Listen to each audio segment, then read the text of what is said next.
Hello YouTubers and fellow Square Enix fans, my name is Daryl from Final Fantasy Fan, and today we're continuing our Let's Play Final Fantasy XIV. So in the previous video we did all the additional content there was except for the relic, which is locked behind the main quest. We did the Hildebrand chain quest, and we are pushing on with the normal main quest right now. Also had some help from Rachel and Joshon with King Mugelmok the 12th, extreme mode. That went surprisingly easy, as always. So we're making our way into the heart of the world. Because we just found out Leviathan was summoned, and we actually encountered Leviathan there. So let's see. You're expected in the command room. Pray do not keep the Admiral waiting.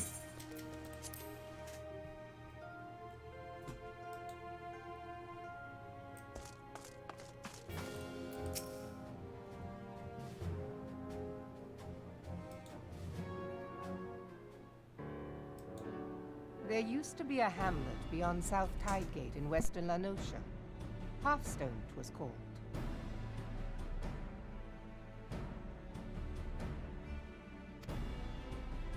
Some years prior to the Maelstrom's founding, Leviathan rose from the briny depths and set about unleashing watery hell upon us.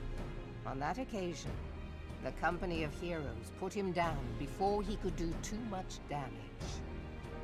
But when the bastard came next, this time in the wake of the Calamity, we were not so fortunate. Weary of ravaging our shoreline, he summoned a tidal wave which fair leveled Hearthstone and washed the soil away for good measure. The area was subsequently occupied by the Sahagin. Aye. The thrice-damned creatures transformed it into a spawning ground for their brood. Given the quantity of crystals stolen to feed him and his legion of thralls, we can be fairly sure that Leviathan is stronger now than in his previous incarnations. If that sea demon is left to wreak havoc, what befell Hearthstone may well befall a larger settlement, even Limsa. That cannot happen. The primal must be stopped.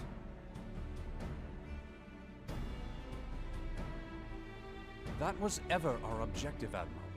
But how are we to achieve it? The sea is Leviathan's uncontested domain.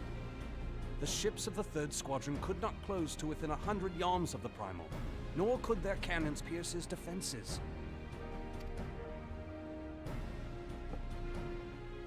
I have read the reports, Master Thancred.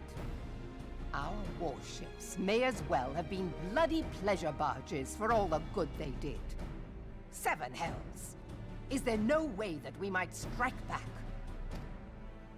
The Company of Heroes defeated Leviathan, having first lured him into an inlet, but we must needs contend with him upon the open sea. It will avail us little to consult past experience.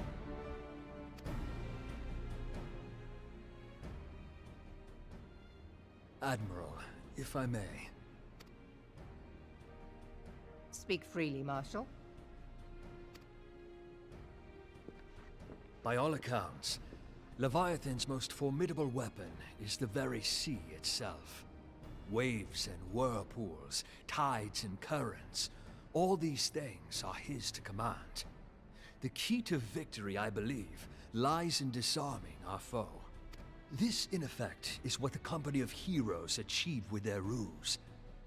We cannot lure Leviathan from the sea a second time. But what if we could weaken his hold upon the element of water?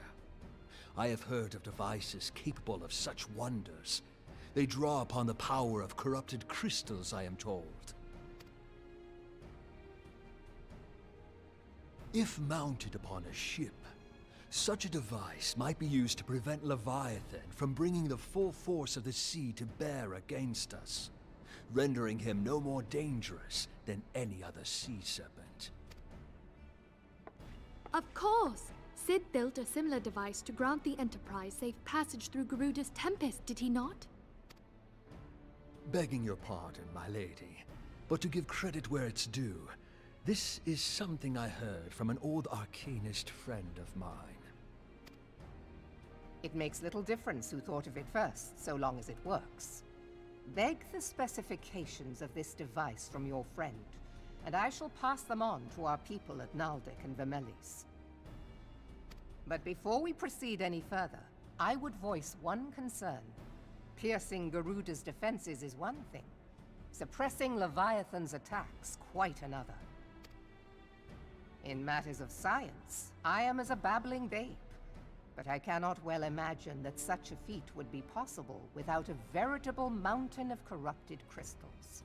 The question being, do we have a ship big enough to bear such a burden? Mayhap not, Admiral, but two might. Recall you the tale of Mistbeard's greatest haul? It is said that he lashed two ships together, side by side, the better to bear his plunder. By your leave, we might attempt to repeat the trick. The gods know it would be quicker than building a new vessel. Mistbeard did this. Truly, Marshal, upon the subject of the Pirate King, you are as a scholar. Now, from what I have gleaned of these matters, the device will need to be in close and constant proximity to the target. To wit, we must lash our twin vessel to Leviathan. This in itself will be no small feat. Ramming speed will be required, but given the weight of the cargo, that will only be attainable with the aid of a towing vessel.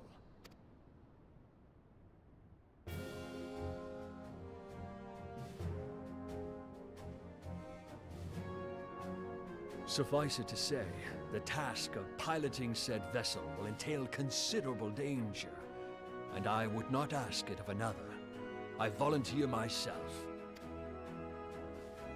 It will be dangerous for all involved, but we have no better recourse. Very well.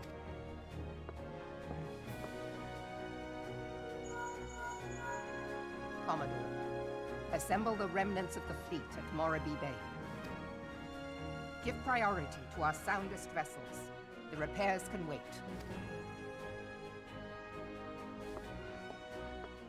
Storm Marshal Slafierson, command of the operation is yours. I want that twin vessel ready to sail post-haste. At once, Admiral.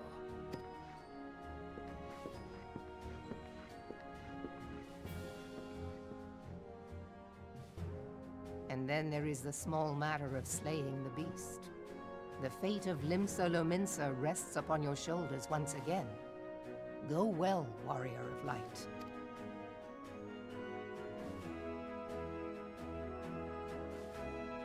Alrighty.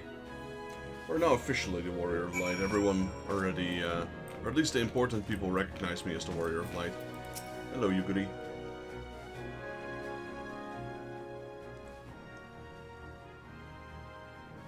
Beings held as beings held as gods exist in what you call the Far East. Legends tell us that they walk among us in the days of yore, but I confess that I never truly believed them. That I should live to behold one is humbling and horrifying in equal measure. Now that I've come face to face with the primal, I do begin to understand why the Garlean fear them so.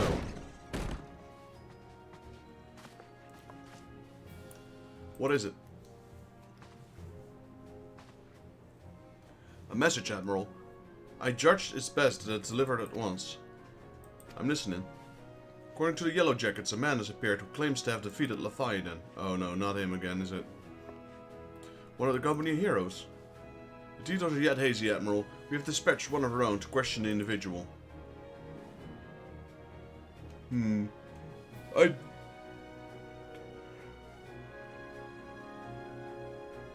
disinclined to put any store by his claim, and even should it be true, it is as Y'shtola said, none save the company of heroes have tested Leviathan, and we know that they went about it.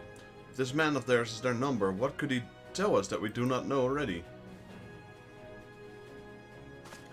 And yet, having wagered Limsa's survival on 2 ships, some rope and a pile of crystals, can we afford to ignore the man?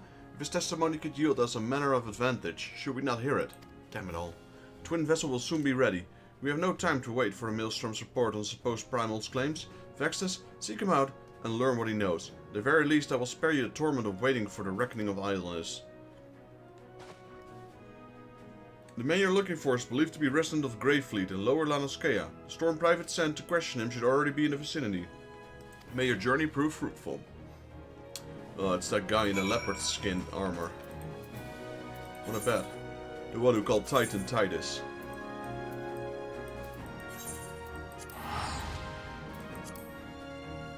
Into the heart of the world.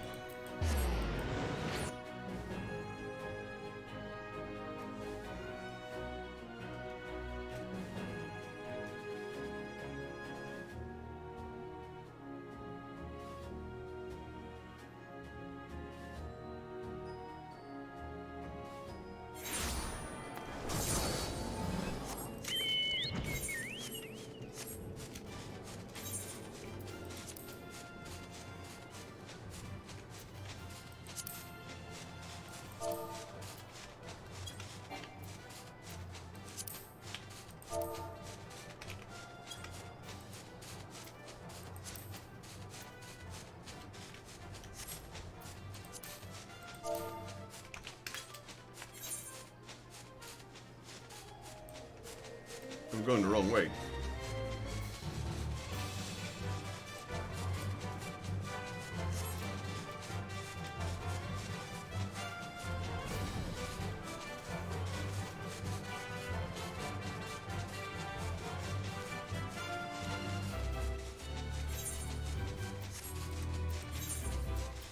So we beat King Hugelmok. Now we've got Leviathan to deal with. Because the Garlean invasion is over, we're now focusing on primals again. Primals and Ascians.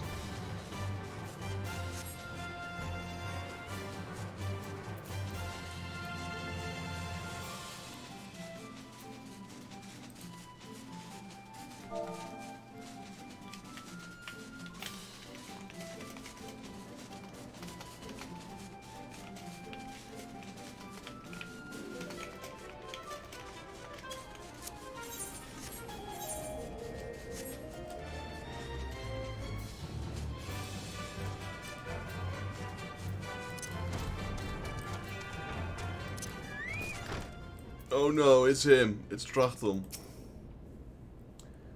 I knew it. This guy's a fake. Now look here, you have your bloody story right after you carry those sacks of grain over the mill. But sir, that's what you said before you had me pick those oranges for you. Before I mucked out the chocobo stables. Before I rolled that millstone over the mill. And also before...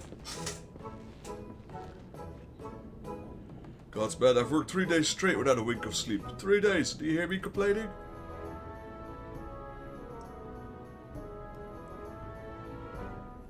Bah, suppose some of us just ain't made for the rougher stuff. Alright, I'll give you what you want. Now let it be said that old Trachtem ain't no generous soul. Now prick your ears, cause I won't be repeating myself. Too modest, see? Besides, the only so much epicness a man can take in one sitting, you can? Ahem. The tale of Trachtem's epic victory over the dread primal Leviabedes. Now Leviabedes huge, make no mistake. To give you an idea how big, each of his skills is about as wide across as a member's long, and that's no mean feat, let me tell you. When I fought him, I could barely see all the brine he was pelting me with. Must have been lagoons worth at least. He even knocked me trusty axe out of my hand at one stage. Of course, that proved to be a grave mistake. Well, what happened next? Why, I grabbed him by the tail and tied him up in a knot. But not wanting to take all the glory for myself, I let me mates in the company of heroes handle the rest. Like I said, I'm a modest as well heroic. May have too modest. Now, that's some must say you can never truly beat Leviabedes. They've got to learn to live with him and make the best of situations. Not the company, though. Yo, David, welcome to the stream. Yeah, this dude. He always brags around. Trachtown. Ah, it's you. I'm sorry, I didn't mean it. I was enjoying the attention, is all. I take back everything I said. I was never part of the company of heroes. I'm no marauder. I'm actually a complete coward. I mean nothing. I'm chocobo dung. No, I'm the maggot you find wriggling in the chocobo dung. I have to lie to women to tumble them. That don't happen much. Me member's tiny. It's pathetic. Oh, this guy. sure as hell didn't fight Leviathan, but I've seen him with my own eyes. It was a few years back when I was working at a baker's hand. I was shirking my duties on day, loitering about the harbor, when I saw it. A great big, massive sea serpent, miles off the coast, with a fleet of galleons making straight for it, cannons firing. I was so bloody scared I soiled myself right there and then. What? Oh gods, just remembering the day made me soil myself all over again. Hey, wait, if you're asking about Leviathan, that means you're planning to fight him, ain't you? Well, take care. He really is terrible. Dreadful, I tell you. If you're not careful, you'll end up in a gullet at the bottom of the sea. Why, you worthless lying horse son, I can't believe you made me handle Chocobo down.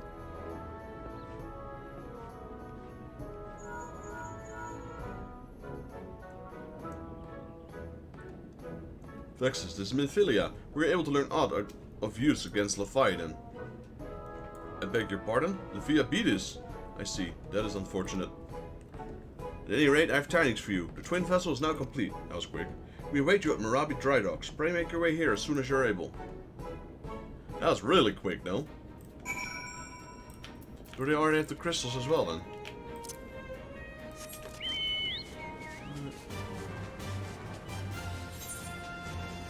Yeah, we can, I haven't unlocked him just yet, but I'm about to, I know that. So if you're ready, then we can do it. Also, we can also do Extreme afterwards if you want, just for the completion's sake. I have to see where I get the quest, though.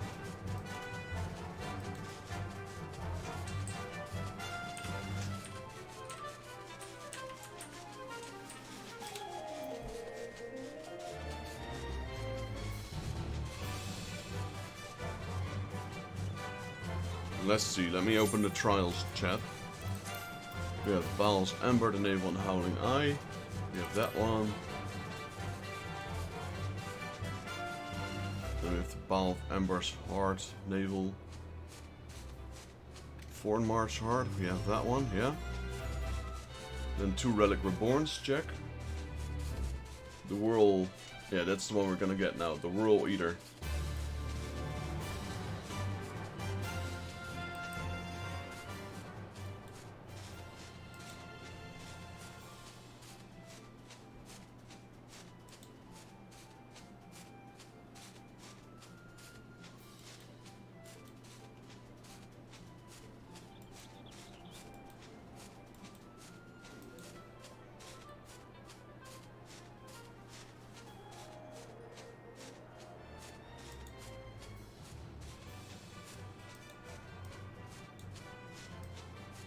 Just opening some stuff on my site for a second. This one's Brave New Companions. Checking the prerequisites for the trial unlockment. Battle on the Big Bridge, we have that one. The Striking Tree, we still miss that one as well.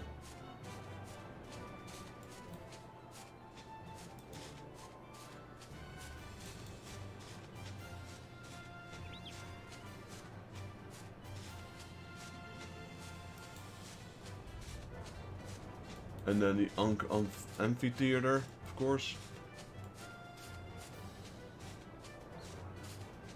Yeah, okay, so that's the only ones we need.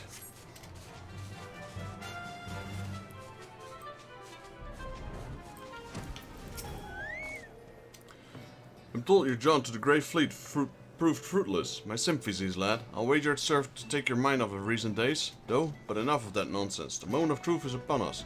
The twin vessel, the Whirl Eater I call her, is complete and she surpasses all my expectations. In addition to her prodigious tonnage, she has been fitted with a platform that you and yours might make maneuverable freely in battle. I would mention also that she is nigh unsinkable, but I'm not one to tempt fate. The Whirl Eater and her crew stand ready, my friend. Just give the whirl and we shall bear you to Leviathan. Lord of the Whirl. Alright.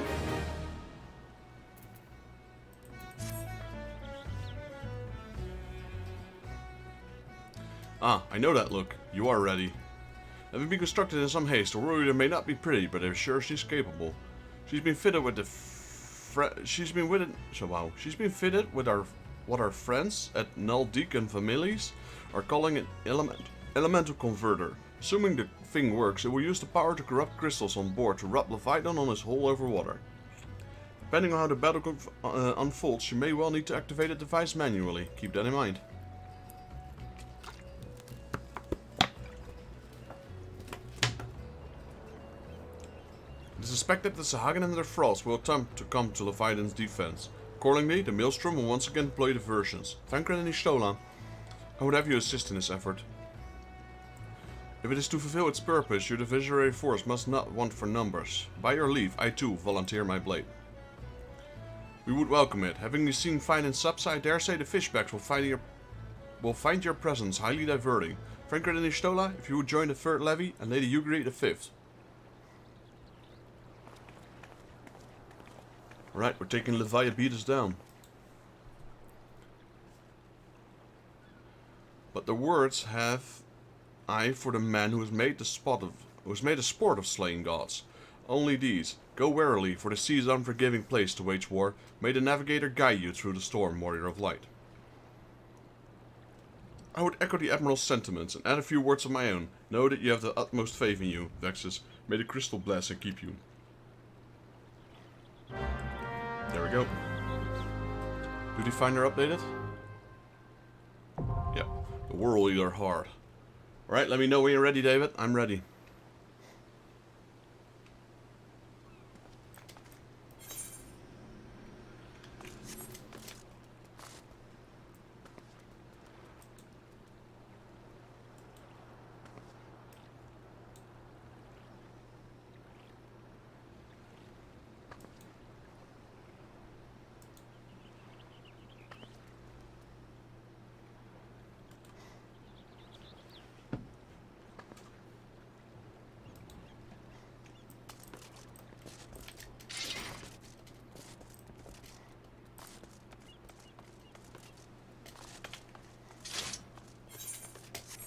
Is there any quest open up here in the meantime? No.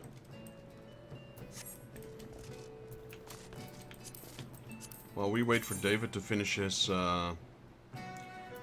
dungeon, I'll go to the Golden Saucer for a bit. Play around there. Let's get those mini cackpots. Found on the Manderville Gold Saucer.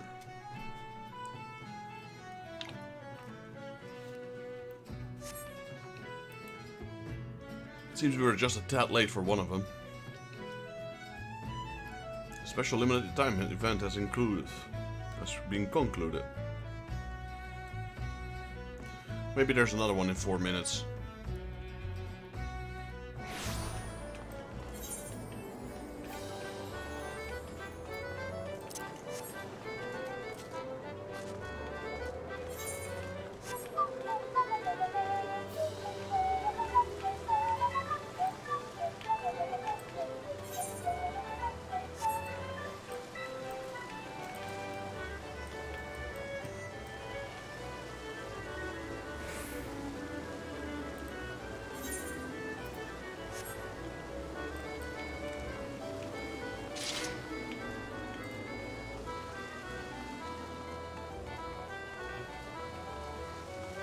So many people here. The game is still loading. Information. Here it is. Mini cackpot broker.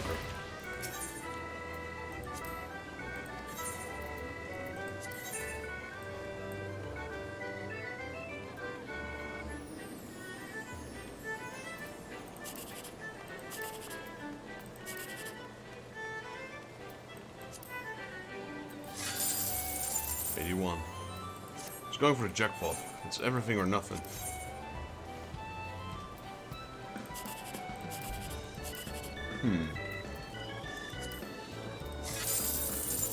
Oh, I think the jackpot was there, down to bottom.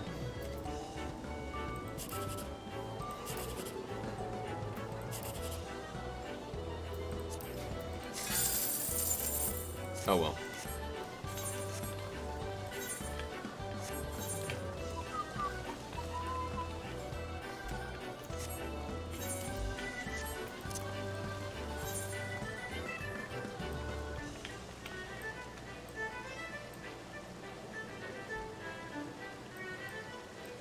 I'm surprised they didn't add the Moogle guy here.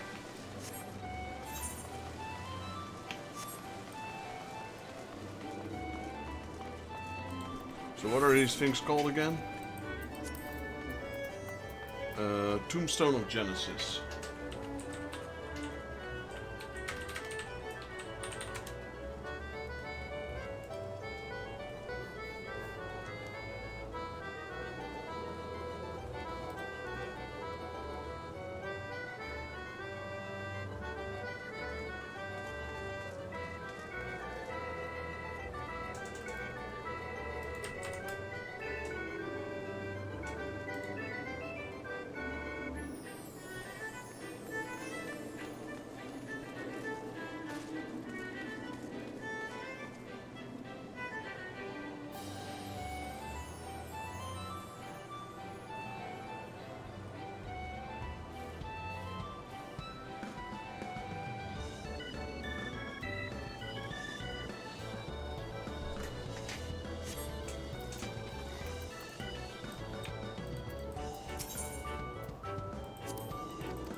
I got all the 3 primals here.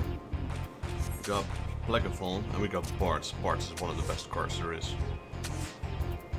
Or at least one of the best cards I've ever had.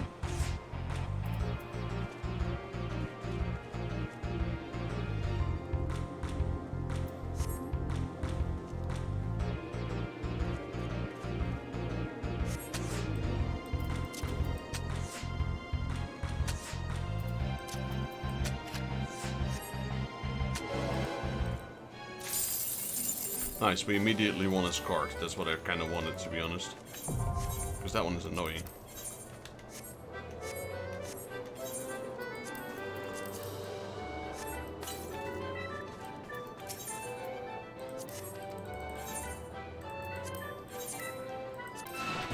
She's got 2 cards we can win.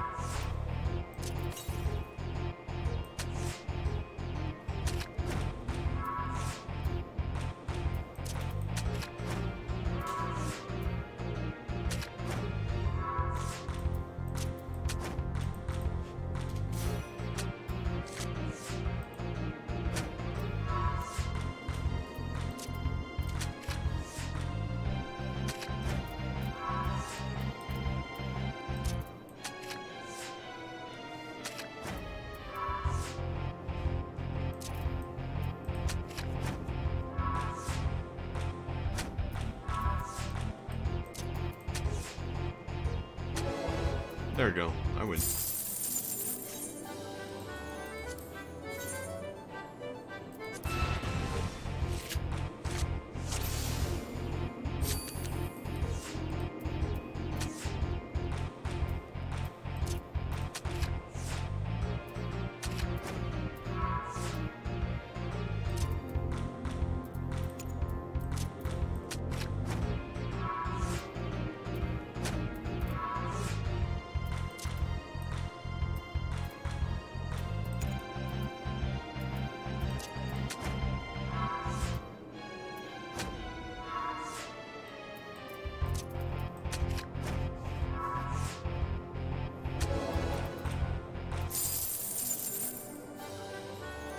Alright, take your time. I'm just doing some triple try it while waiting.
There we go. We got one of them. We got Godbird's card.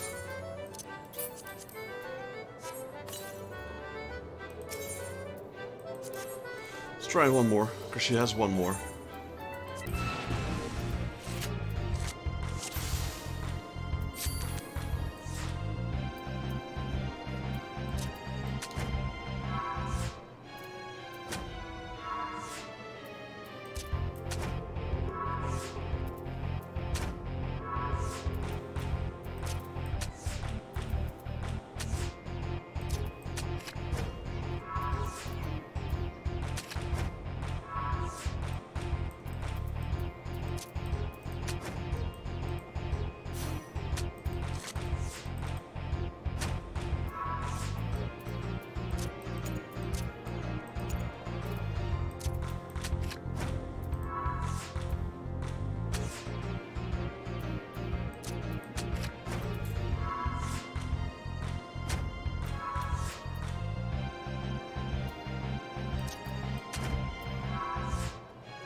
So many of these primal cards here.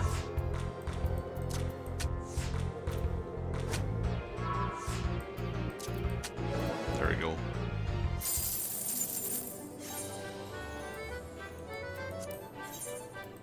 Still looking for that second card of his.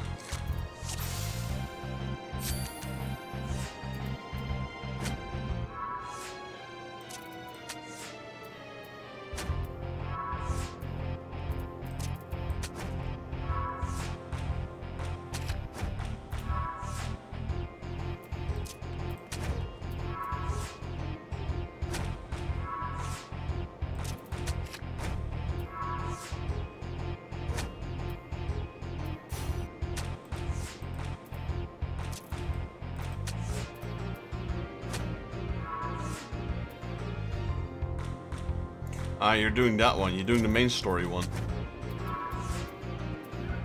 The one where we met. I guess.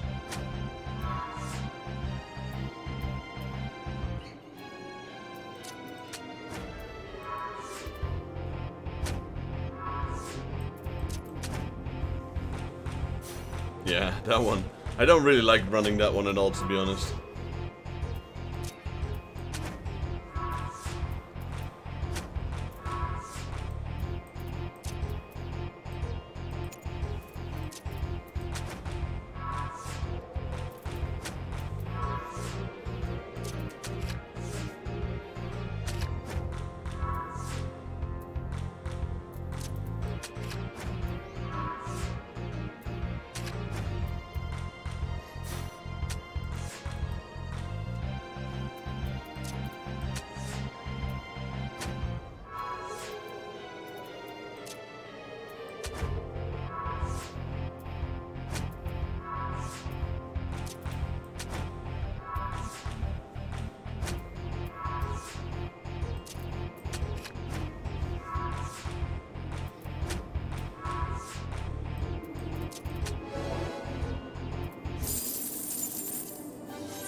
Still missing that one card from her.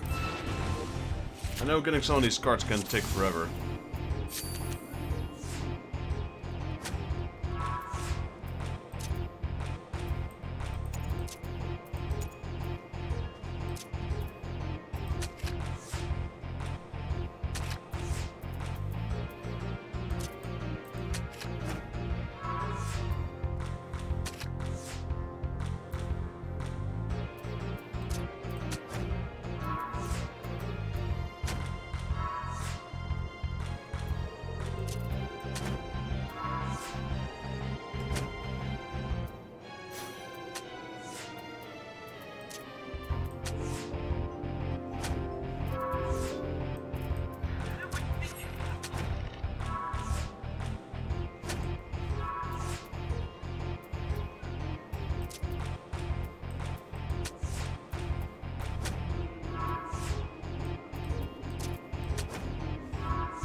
Ah, come on. The special event is coming on.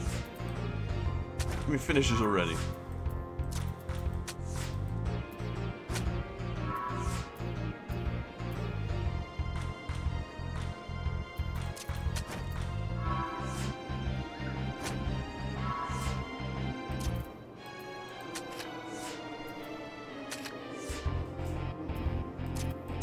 No, why did I select the wrong one? Come on. Special event is underway. Can't because I'm stuck in this triple triad one.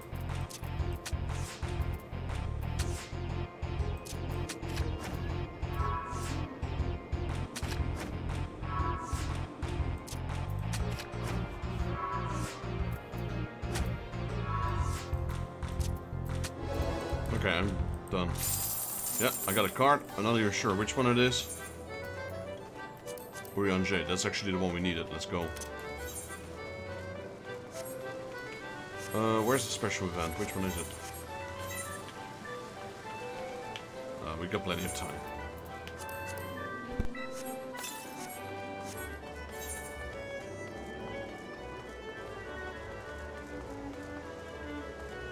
We now have the quest open and inviting. I'm kind of curious as to what that is.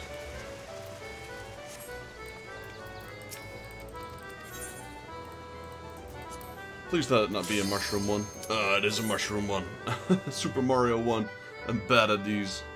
It's one of the reasons I don't play platformers. A lot of my friends streamers are playing platformers on the NES. No thank you.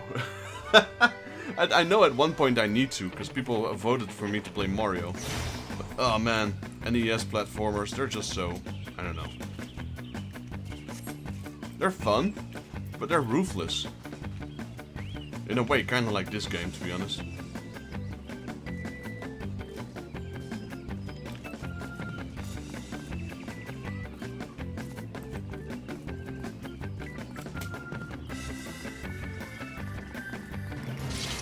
I should probably go back.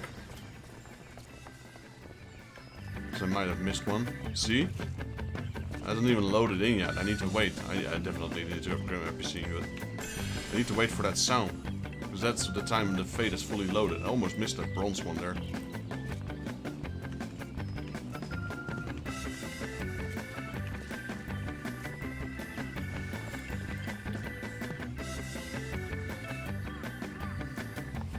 That was my own fault.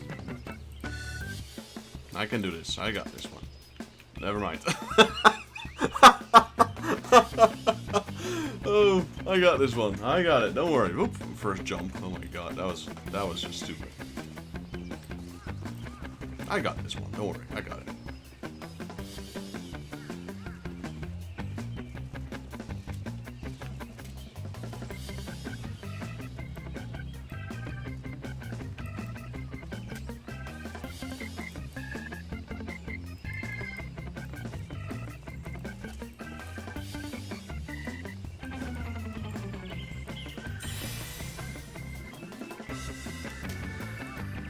Oh no, it's not one of these jumps. I hate these. Not this one, but the one with the acorns. These are horrible.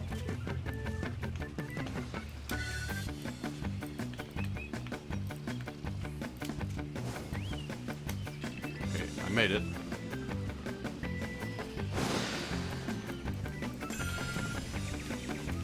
Going up.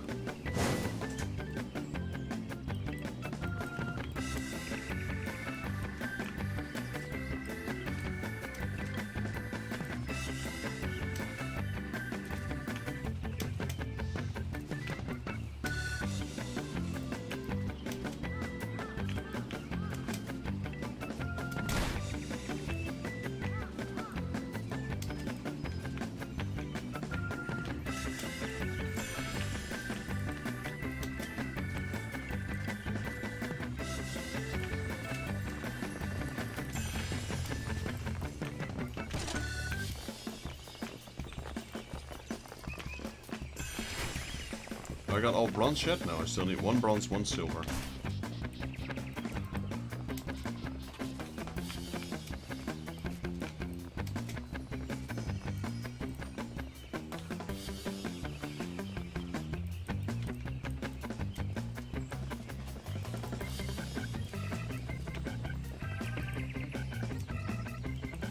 Oh.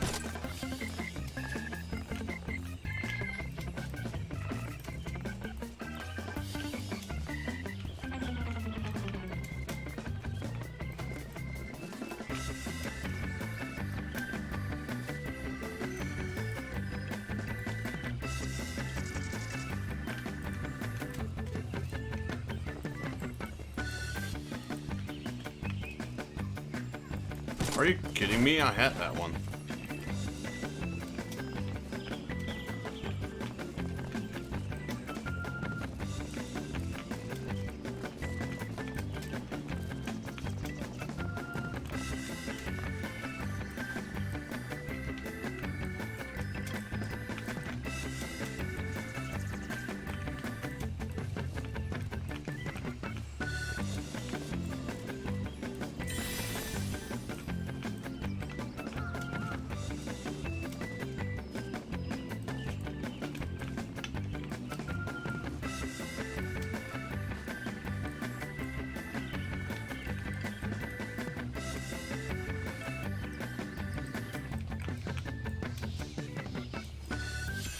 Alright, all bronze, all silver. Alright, let's see. So the exit is over there. The gold one is quite a bit still. Oh man.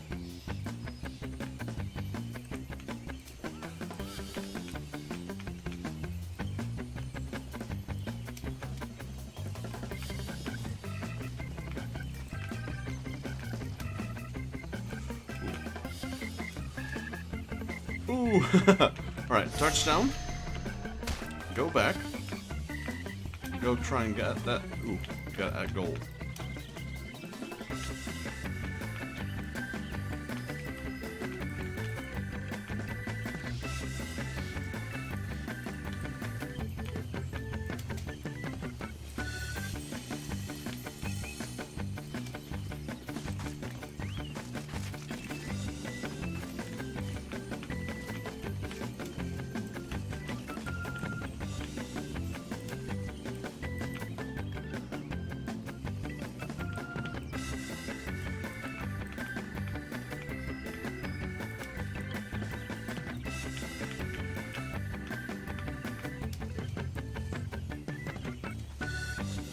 There we go. Got it. Phew-wee.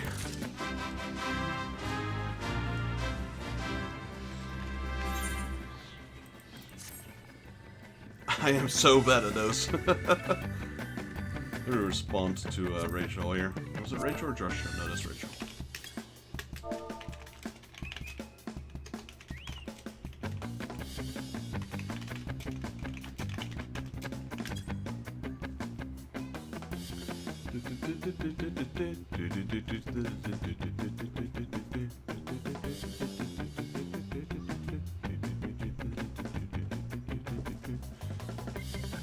Well, we got that one. Let me quickly pick up the level 1 quest that's over there at the Triple Triad section. It's probably an introduction into the battle hall or something.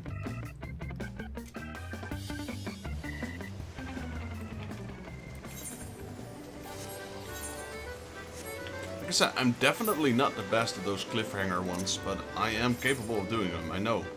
Just need to take my sweet time, that's for sure.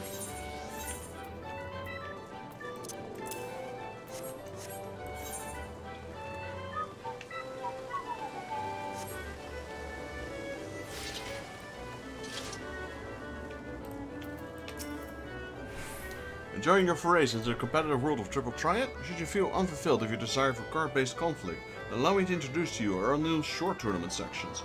The first of these trimmed-down tourneys is Open Tournament, held on a regular schedule. This 8-person competition is designed for fair and balanced play. You don't even need your own cards to enter. Each player builds a deck for 5 cards, random selection of cards, and participates in 3 matches. The winner and the rewards are based on the overall results of the game. The second concise contest available to you is the Invitational Tournament.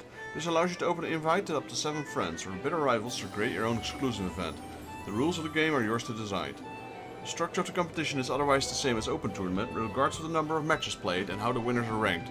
Oh, and not to worry, if you're a few members short of a full party, our house champions will step up to make up the numbers. Be your taste for open exclusive competitions, either or those short-style tournaments will provide a rich battlefield upon which perfect your triple try prowess. Okay, there we go, new tournament mode unlocked.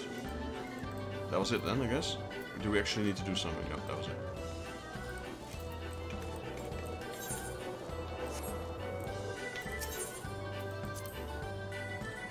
So it's a match you want, is it? I think you'll find old Guffwind as hard as the gems in his name. Diamonds, alright.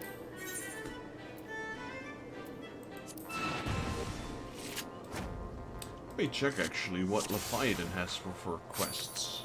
Or for loot. I want to know Leviathan's loot.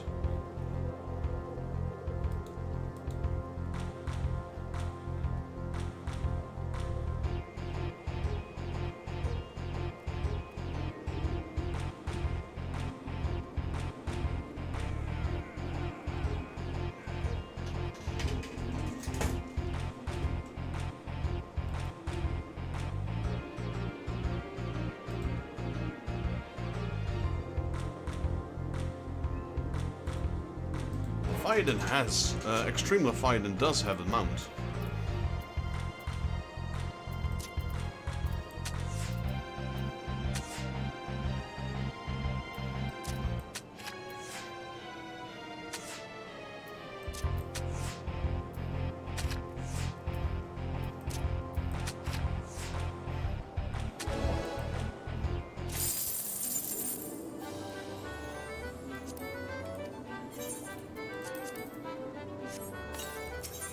Right, we got one more card to win from him.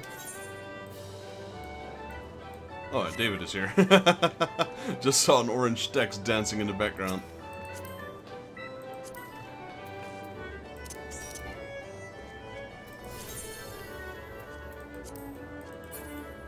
The Manderville. This is the best dance there is in the game. I remember during Gamescom, when Manderville got introduced, they were asking the whole crowd to dance this dance, and people were going hammer on this dance. Oh. I think I did it as well, that dance.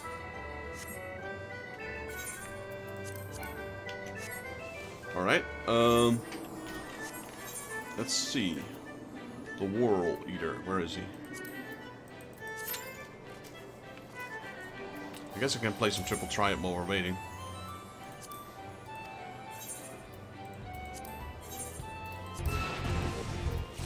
Not sure how long the queue is.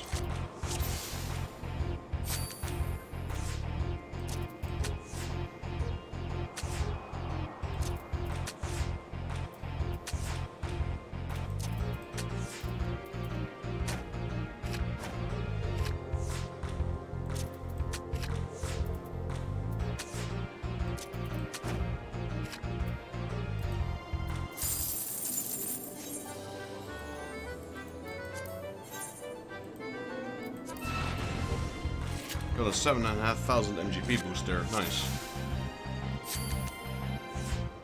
This is normal. I mean hard. For now.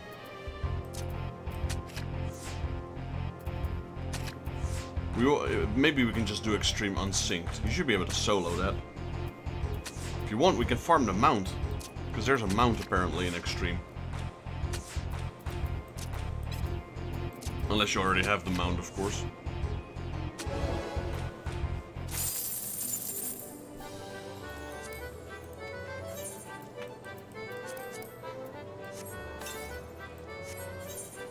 Okay, that guy's done as well.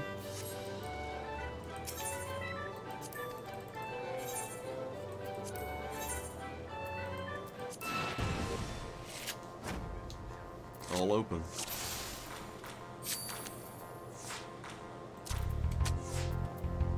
Wow, we got another 12,000 here. The MGP is rolling in now with the event. It's double MGP, or not double, maybe like 50% extra. Alright, let me finish this one up quickly. There we go. I win.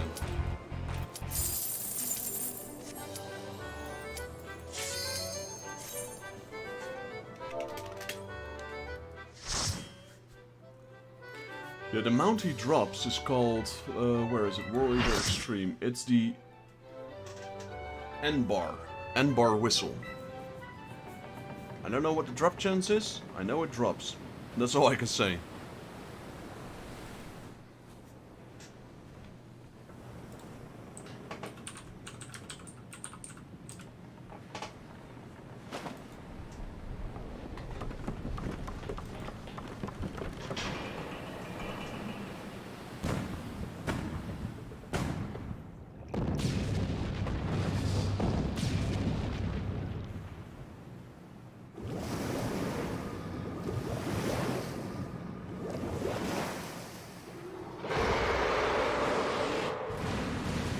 It's a nice looking ship though, not gonna lie.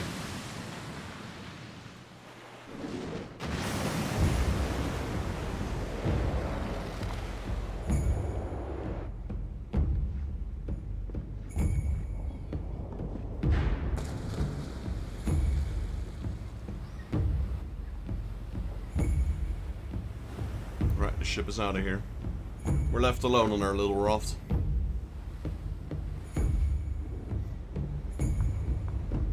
Let's go Leviathan.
On Extreme there's no fence, so if you see the splash here, you need to walk all the way to the other end.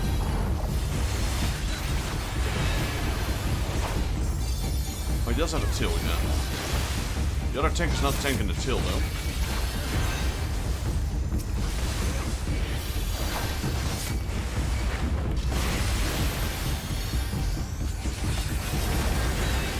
Guess I'll tank both? I don't know.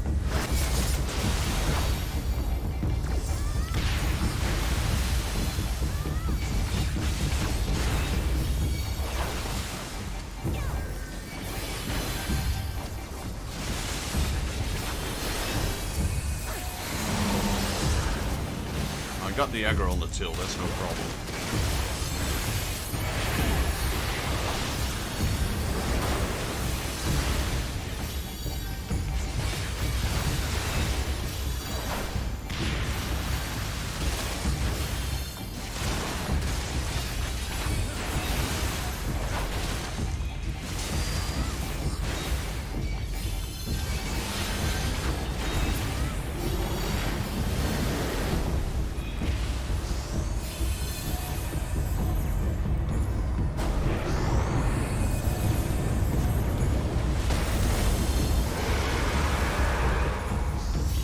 Could hardly call that damage 300. Come on.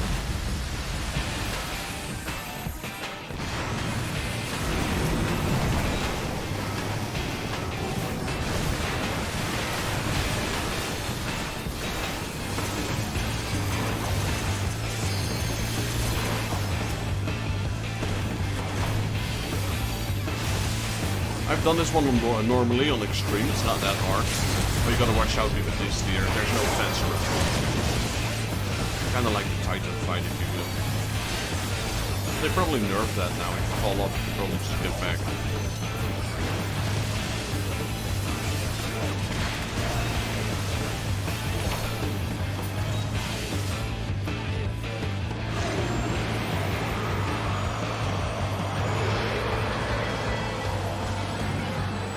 There goes the Diabetes.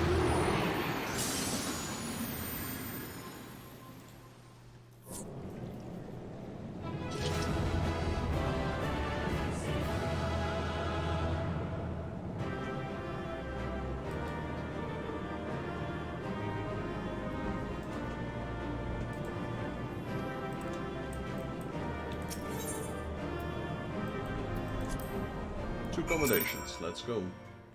I'm checking for the rewards. Oh, there is no rewards on normal. I just noticed.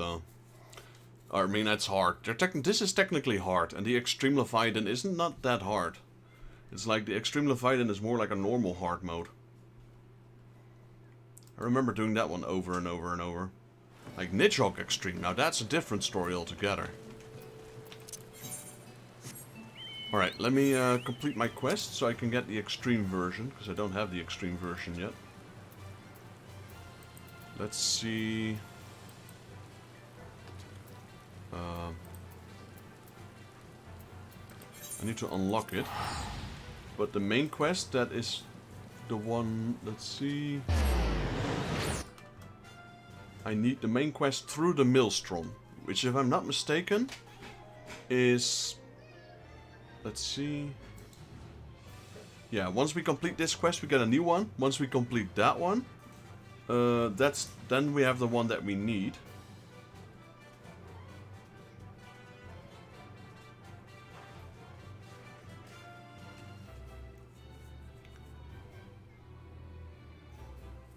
So we just need to progress with the main story just a little bit.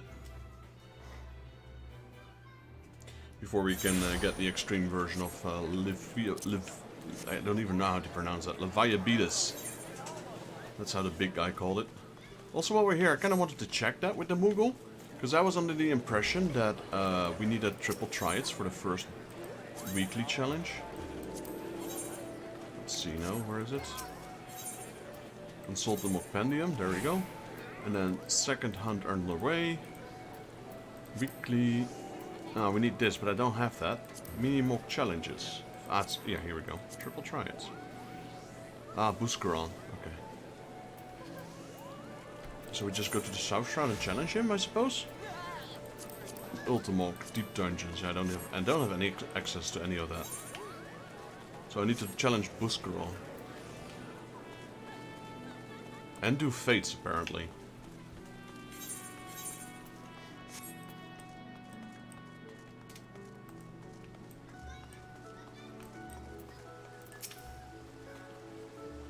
Knowing the urgency of your business, I thought it best to refrain from making conversation during your past few visits, but today I will permit myself a few words. I feel truly privileged to have had the honor of admitting heroes such as you. You are an inspiration to us all, sir, and one of that note, the Admiral awaits you in the command room. Wink. Alright.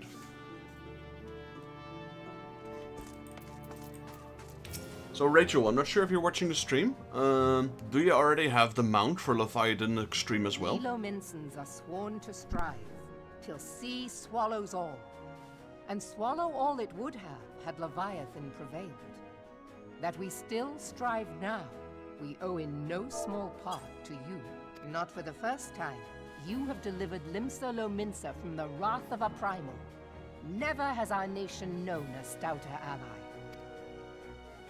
On behalf of my people, I give you my humblest thanks.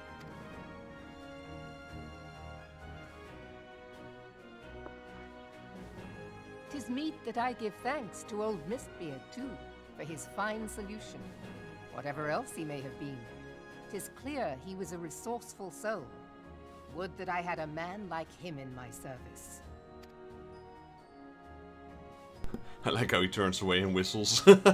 Before I set foot in these lands, I had no inkling that the people of Eorzea contended with such mighty foes. Suffice it to say, their existence came as something of a shock, as did the idea that they could be defeated. This experience has served to remind me of the vastness of the world, and the boundless potential of man. Though I am but a refugee in this realm, I would fain be of use to you in your fight. Know that I am tutored in one of the foremost combat arts of the Far East. It may seem outlandish to the Eorzean eye, but should any of your people care to learn, I would be pleased to initiate them. And I will see to it that they are grateful. I have no doubt that your knowledge and skills will serve us well. Besides, your art is not so outlandish as you think. Would you not agree, Master Thancred? Naught escapes your searching eye, Admiral. Few are privy to this information, but Limsa Lominsa is home to a certain secret fraternity. Its members are trained in a form of combat not unlike your own. By my judgment, it should not be beyond such individuals to adapt to the techniques I witnessed you employing with such admirable deftness. I am heartened to hear this. I too noted a kinship between your style and mine own, though it seemed to me that you fought differently in the beginning. I suppose I did. What can I say? I'm a man of many talents. Though you may labor to believe it, Thancred was once something of a scoundrel who fraternized with the criminal class in these parts. Yestola! You jest, of course. Get burned. But for a chance encounter with Alphino's grandsire, he might never have left Limsa Lominsa, or received an education in Sharlayan, or taken up his post in Uldar, which is where he trained in the blade, lest you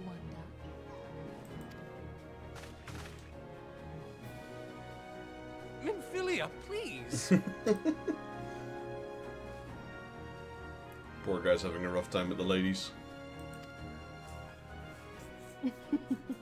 It would seem there is more to you than meets the eye, Master Thancred. Lady Yugiri, I am told that you and yours came to Eorzea seeking permanent resettlement, and that many domins have since been engaged as frontier hands at Revenant's Toll. Moderna is many things, but a place of refuge it is not. Know that I would like nothing better than to furnish your people with a new home here on Lominsan soil. Alas, racked by instability as we are, our nation is in no fit state to take you in. Yet I'll not have it said that we turned a blind eye to your suffering. Until such time as we can do more, I pledge to send provisions. We are in your debt, Admiral. I realize that it scarce qualifies as repayment, but if it please you, I shall set about sharing my martial knowledge with your people at once.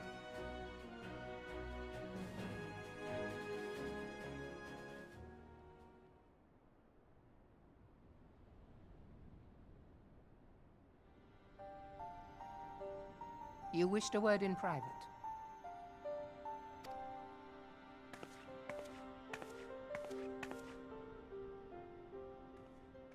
The better not to spoil the festive mood. History repeats itself, Admiral. As the kobolds did before them, the Sahagin resorted to summoning their god over a territorial feud. They acted in self-preservation. It may be that the Sahagin initiated this particular clash, but how it begins does not interest me so much as how it ends.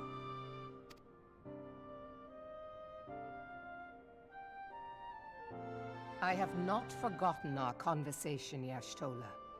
I am aware that man bears part of the blame for the primal's existence. Nor am I ignorant of the Sahagin's reason for acting. They sought to secure a place to breed and multiply that their kind might survive. Self-preservation, as you say. But we have as much right to live and thrive as they. If our own survival is threatened, are we to lay down our arms and welcome oblivion? Nay. And so you kill, that you might live. Yet if living is a right, then that right belongs to all peoples, be they men or beastmen. I'll not deny your reasoning. But when a storm gathers, it falls to me to see my people safely through it. That is my duty, and I shall do it.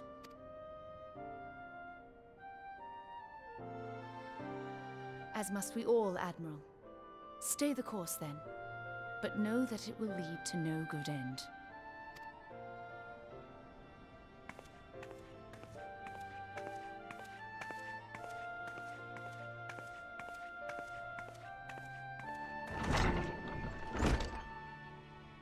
Man has ever put himself first and foremost.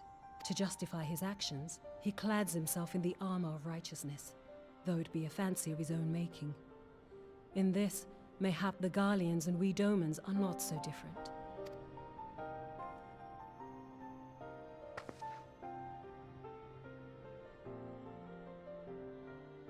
Eorzea has become as a raging sea. If we are to keep our heads above the waves, we cannot scruple to drown the man next to us. When hopes of coexistence founder, strength must determine who has the greater right to live.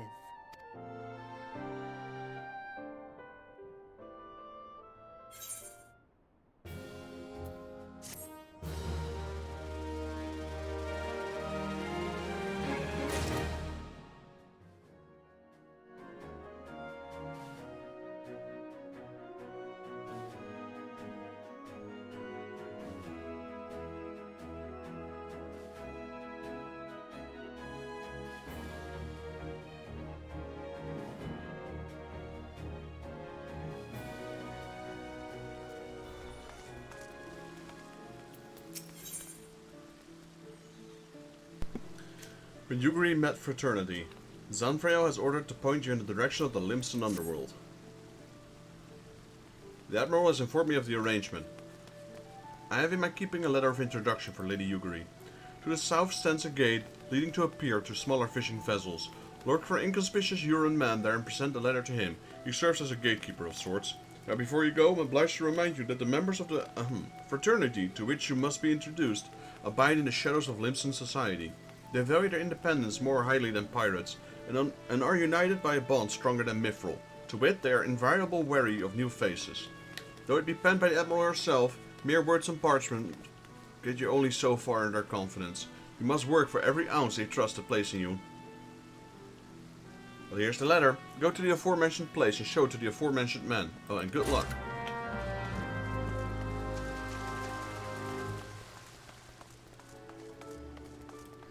So, we already have the rogue class unlocked, didn't we?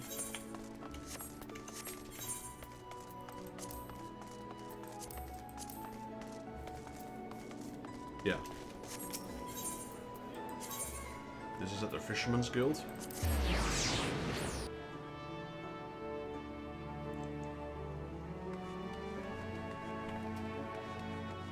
After this one we get the main quest through the Maelstrom, I believe. And as far as I recall, that is the quest that we're looking for. Then once we complete that quest, we can get Leviathan, or the Leviathan Extreme.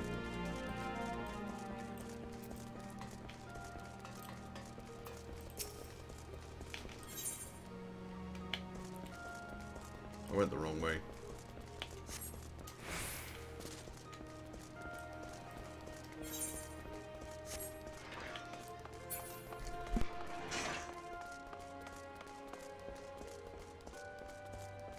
There he is. Inconspicuous man. Hello, inconspicuous man. Got business with me, adventurer? Yes, I do. So you're the man the Admiral sent word of. Oh, couldn't read the rest. And you must be the Far Easterner, what Merleweb says was trained in the and say he wants to train with us. Welcome to Limsa, my lady. I'm Yuguri of Doma. It is an honor to make your acquaintance. I must confess, when I first learned of your organization, I had certain preconceptions as to the nature of your membership. It would seem I was mistaken. You're not the first person to say that, lass. Limsa's a city of pirates, to be sure, and pirates don't give a farts about keeping spotless reputation. They hardly need secrecy, society, to do their dirty work. Might be as people and I keep to the shadows, but we've got nothing to be ashamed of. I simply better for business that we remain unseen. And so you have developed a fighting technique suited to this purpose. I see. I know the practitioners of my art too are denizens of the shadow. It is in stealth that our strength lies. Well, there we go. There's much we might learn from one another, I think. Then what in the seven hells are we waiting for? If you come with us, Yuguri of Do, what's it? We can get acquainted in more private surrounds. Ha! That didn't come out right, did it?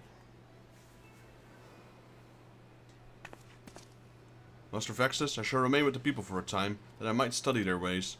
Though I am loath to be separated from a countryman, I take solace in the knowledge that they are in the best of hands. You've been a true friend of us, Domans. No word would suffice to express my gratitude. Ere long, I hope the beginning of imparting my martial knowledge to the people of Eorzea. When the time comes, it would be my honor to welcome you as a student.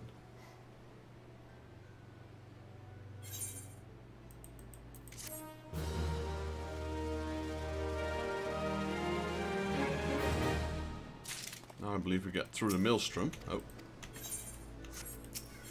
There we go. Yugri has the air of a woman bursting with gratitude.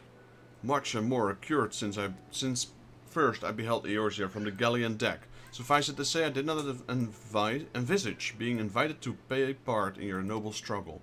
But forgive me, I have kept you over long. Doubtless you have been pressing business on your own. Rest assured that I no longer require an escort in this land. When next you meet Lady Minfilia, pray relay to her my humblest thanks. Would that I could do so in person, but I must need fulfill my promise to the Admiral. Till we meet again, Warrior of Light. Okay, so this is Mordona. Let's go back there. I kind of want to know where we get Extreme Leviathan. So once we complete this, we get this. Okay. Let's see. This is next one. Through the Maelstrom. Yep. Whirl of Time. Yep. World Eater Extreme.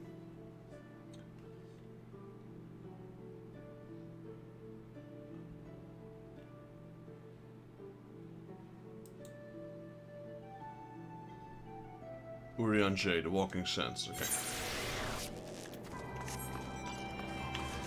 So we need to go back to Vesper Bay to get that one. But let's first complete this quest.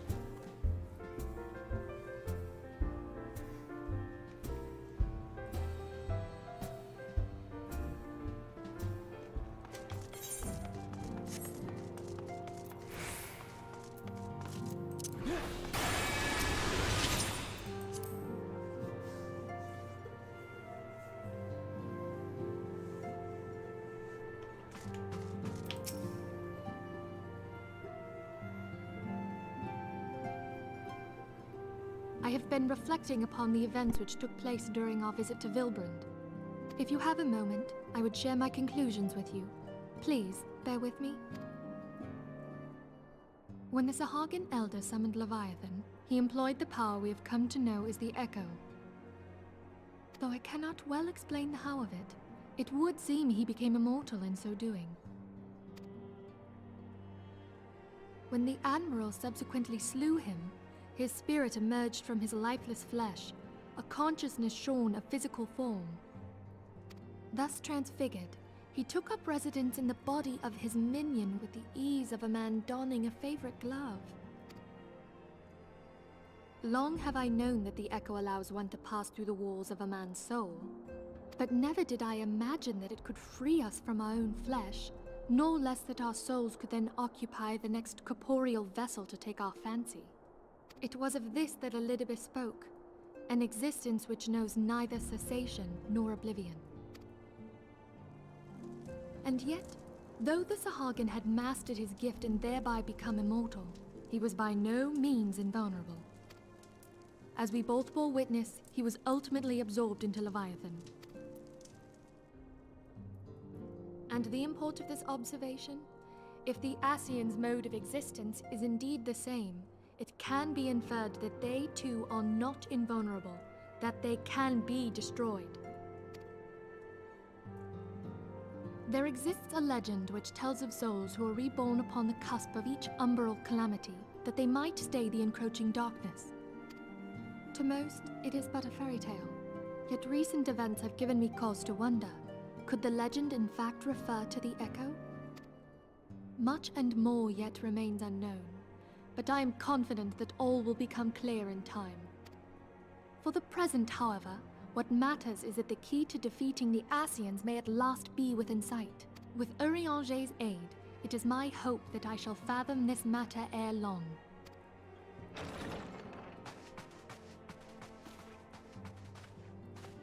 Oh, I was just about to send for you, my friend. Grave tidings from the Garlean motherland, my lady. It doth concern our distant allies, the students of Baldessian. What of them? My lady, the Isle of Val, which for many years hath been the Order's home, is no more. No more? Whatever do you mean? I relate only that which hath been conveyed unto me by our agents. An etheric wave of the highest magnitude was recorded in the region. Soon thereafter, 'twas observed that the isle had ceased to be. 'Tis postulated that a magic was evoked, like in power to Ultima.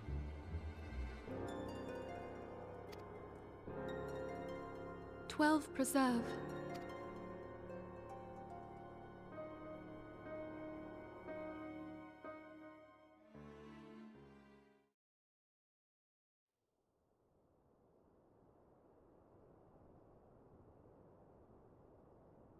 If there are no other matters, I move that today's meeting be adjourned.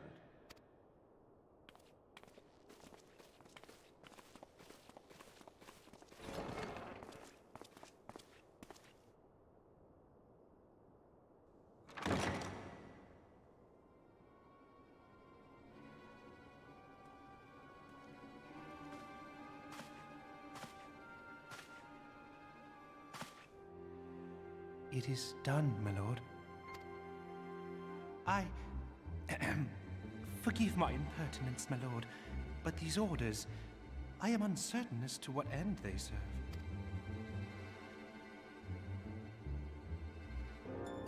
Revolution.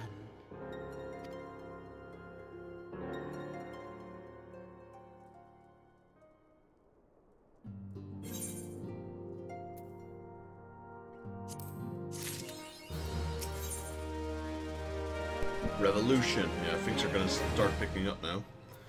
Infilia's thoughts keep returning to the fate of the students of Baldacian. Or Baldacian. Our friends, the very isle itself, everyone and everything. No, it avails us not to speculate. Eorzea will send word if there are any developments. Till such time as he does, we must remain firmly focused on which is within our power to change. With that in mind, I would speak on a different matter, one closer to home. It concerns hysteric fluctuations, which are previously attributed to good King Mugomok XII. That king is no more. It's a blessing for which we have you to thank. Yet all is not well in the Twelfthwood. Our latest reading reveal an ongoing etheric disturbance of considerable magnitude that may even suggest the presence of a primal. Needless to say, the mere possibility warrants immediate investigation, and I would have you... Knock knock. Celia, I do not wish to interrupt, but we have a problem. What, one problem after another? What manner of problem? A band of refugees hailing from Ul'dah, this time, are come to Revenant Stall seeking asylum. It would seem they expect us to afford them the same treatment we gave the Domans. At present, they are in the Seventh Heaven, awaiting a formal response. I see. Mayhaps this was to be expected. I shall meet with them at once. Celia, you know full well we haven't the resources to accommodate many more people. Considering what will happen if you do, word will spread and more will follow.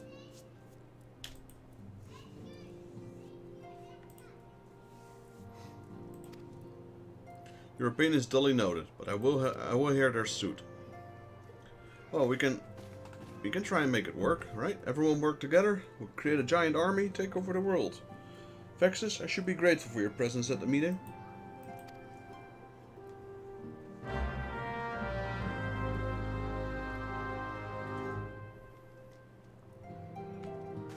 Alright, we're not going to do that. We're going back to Vesper Bay and speak with Eorzea so we can get Whirl Eater Extreme. And the next primal that's coming up is Ramuh. And Ramuh also has an extreme mode. But we haven't done the normal mode yet either. Or hard mode. Like, they call it Ramuh hard, but seeing as how easy it is, it might as well just be normal. And the extreme might as well just be hard. There we go. Whirl of Time. That's the one we need.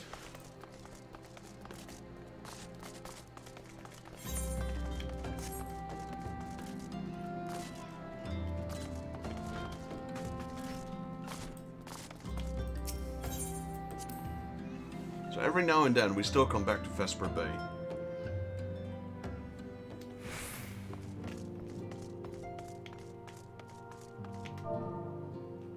I should probably... Let's see if I can... How do I do that? Link show invite.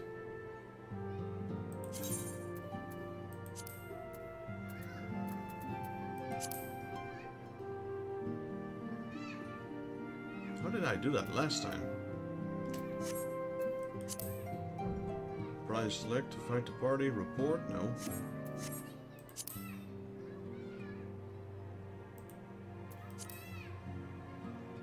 Can only do it when we're in a party, I think. Can I do it from the friend list? I can. Unable to invite cross-world link show. Why?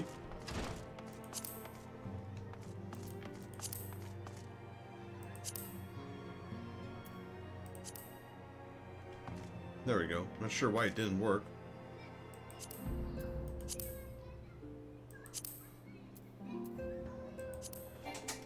Unable to invite to cross-world link show.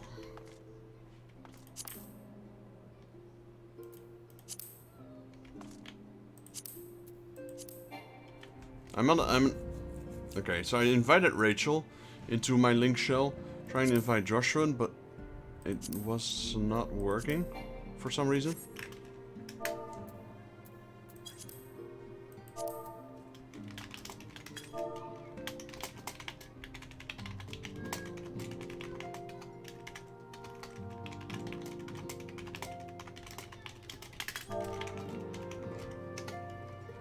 I hope I write his name, Joshua.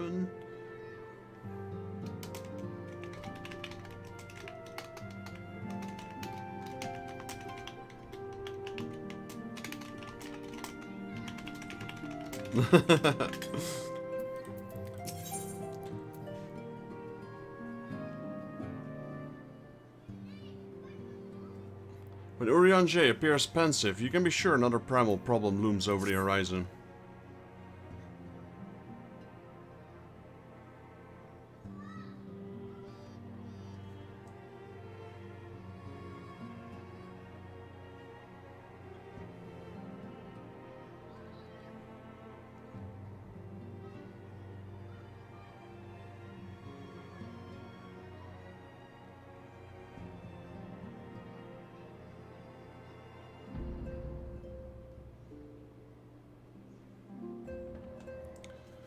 Lord of the World slain at my hand was a deed both heroic and historic, a tale told down the ages. I fear, however, that the terror of Indigo Deep did slumber but briefly in the ever-fertile sea. The maelstrom has assured me with an unhappy certitude that Leviathan doth stir from the abyss once more. Should this indeed prove the case, then we face a most troubling and chilling predicament. The Lord of Worlds, a ferocious being, not less than a treasure trove of crystals, would serve to lure the entity back to our plane of existence.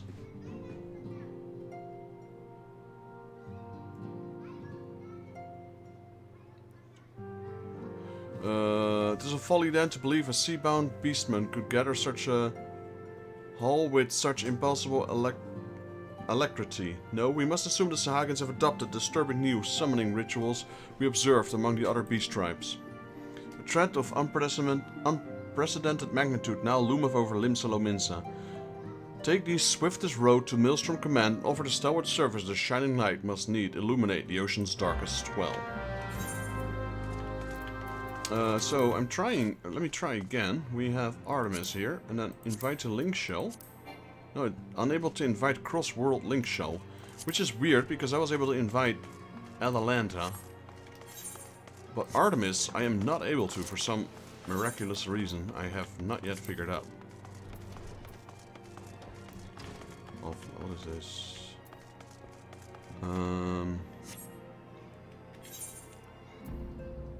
How do these link shells work?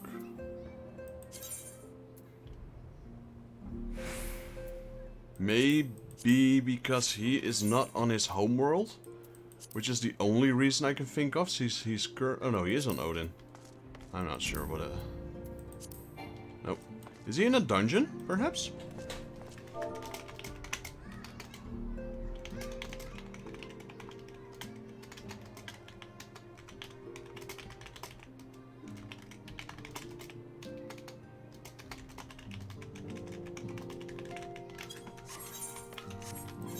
What were we going? World of Time.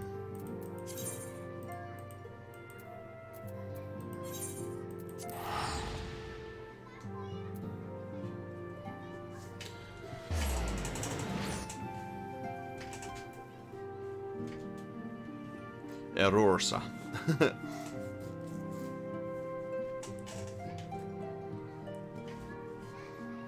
Probably got myself a drink soon.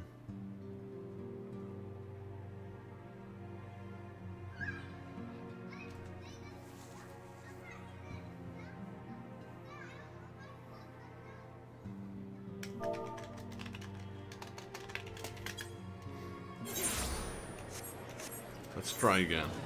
Friends. He's also in my friend list, so that's also not a thing what might have caused it to happen. Friend list. Let's try again. Invite. No, unable to invite. Cross-world link shell. Is there a number to how many link shells you can join? Is he in too many, maybe? You can be in 8 of them. Well, try to ask him to come to your server then, invite him maybe. Please work for... I mean... Able to invite...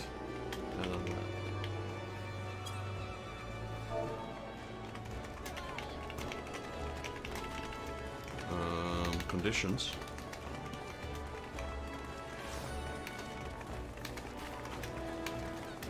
Maybe... Can I, like, promote?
Okay, let me try this. See if I can invite him through this way. Invite to cross-world link shell. Okay, now it worked. Wait.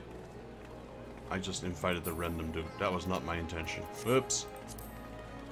So the random guy got my invitation, which is definitely not what I wanted. Wait, party? Artemis? Invite?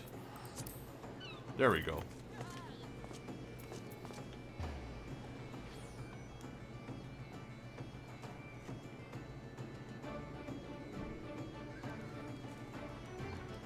Yeah, maybe that was one of the reasons I tried. Let me see. You can leave again if you want, Joshin. It's okay. Just try to get you into the link shell. So we have one link shell for all the viewers slash yeah, online friends, I suppose. So we can communicate in one chat. It's the stream chat, I'll just call it. Because we're all on different servers. This is probably the most convenient one. Oh, he hasn't accepted. Wait, has he accepted? Yes. So I accidentally invited this guy. Remove Senon. I don't know who that is. That was a random guy. Okay, so Artemis is still pending.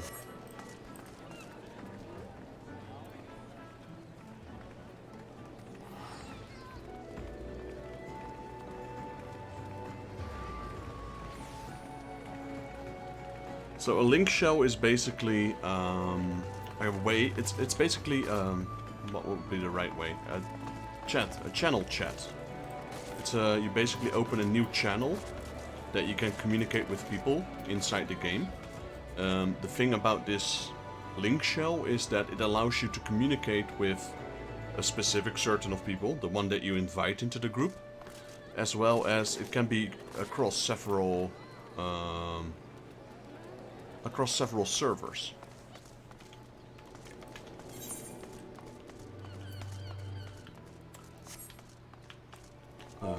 Do you guys have the X Leviapetus mount? That's what Trochtem called him, Leviapetus and Titus.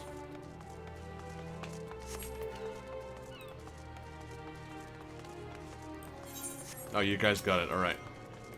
Nice. I don't have it yet. Why is there a... what do you call this? A parade going on. 1, 2, 3, 4, 5. They're all wearing the same outfit. I don't even know what outfit that is, to be honest. How many of them are there? Holy moly. Is that a special outfit? Company tabard. Oh, I guess it's a... I guess they were all from the same guild. Yeah, Zen, it seems.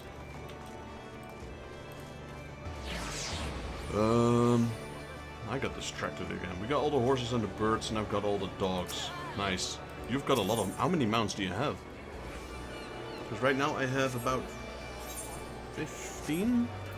Nah, probably not even 15.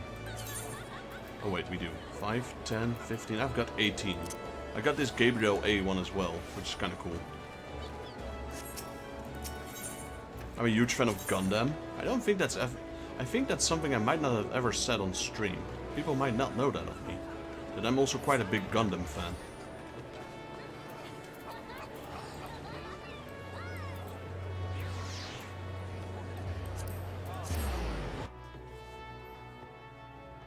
I watched, like, everything there is to watch about Gundam. All the way back from, like, 1969. 1969? Yeah, 1969. That's the first Gundam.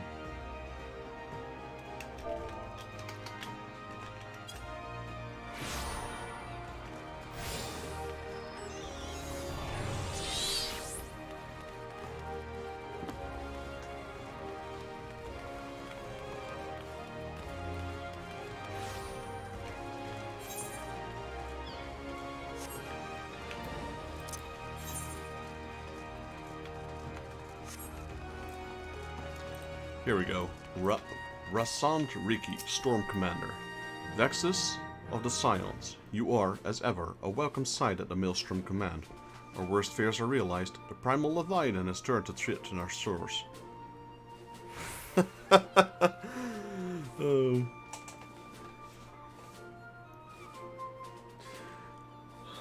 typing in the background with my girlfriend.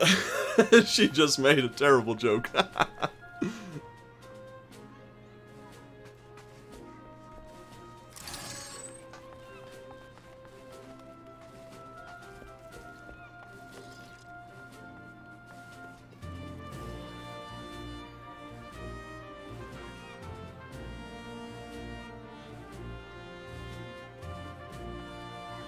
I mean, it wasn't terrible, it was pretty good, but it's definitely something I can't repeat on stream.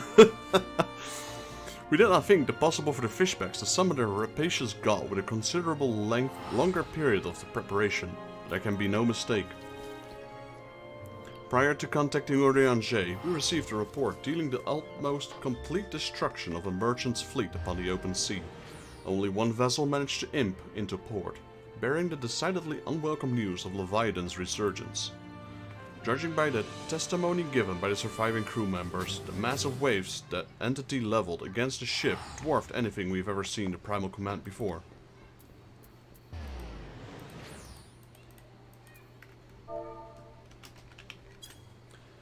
Should he unleash a tidal wave of similarly empowered proportions, Limsa would be scraped from the island like a barnacle from a hull. It is with such dread's imaginings in mind that I bid you to sail forth to slay the Lord of Whirl yet again. Our strategy remains unchanged. The twin vessel, the Whirl Eater, is already being prepared under the command of Storm Marshal Slevsrin. Make your way to the Marawi dry docks. Once your own preparations are complete, seek out Sergeant Sternlona, as she will safely see you aboard the ship. May the navigator guide and protect you. I do like the pirate-themed culture of Limsa Lominsa. Truth be told, I like it a lot more than Ul'dah, which is just monetherists and money and wealth. Like in Ul'dah, you're no one. If you're not rich in Ul'dah, you're no one. Might as well be a beggar. In Limsa, it's just pirates. They just take whatever they want. Alright, let's see if we can invite Rachel now. Invite to party. There we go.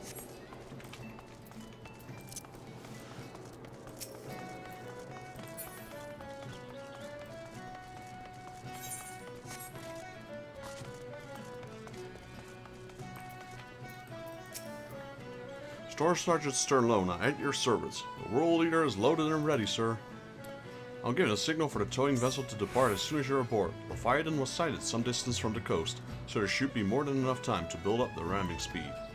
The entire crew is willing to lay down their lives to ensure you reach your target, sir. So you just concentrate on skewering that overgrown sea serpent. Alright, Whirl Leader Extreme, let's go.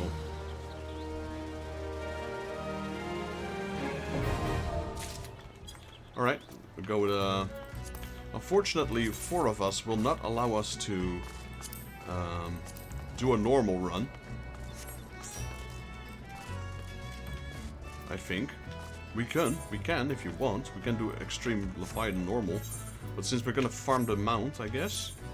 Or if you guys want to help me farm the mount, I think David here. I'm not sure how to pronounce his character name. A6 Aruf? A6 Aruf?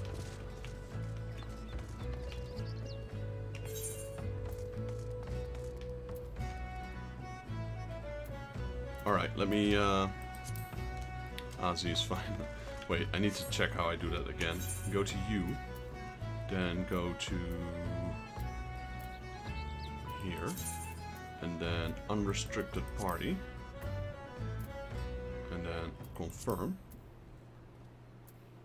and then we go through Whirl Eater Extreme, and we do this. I think. We're doing... well, I hope it's the right way. If we're synced, then we might have a problem here. We will get our butts handed to us. There he is, Leviabetes. Or Leviabetus, that's what you call him. In the older Final Fantasies, Leviathan was one of the stronger summons, almost on par with Bahamut.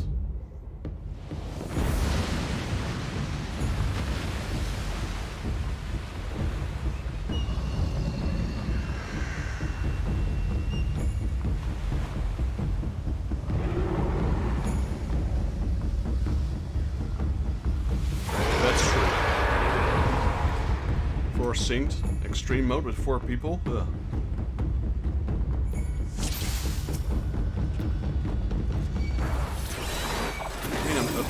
Slowly growing in level as well. Wait, this is X? I thought X didn't have those gates, those fences. They had them, because it was too hard.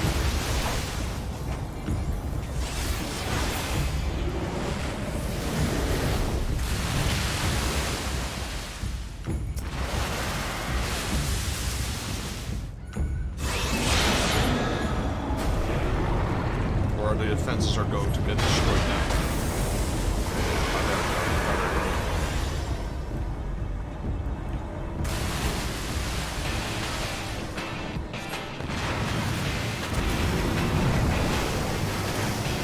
Ooh, that was close, Rachel.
Into 1,000 pieces.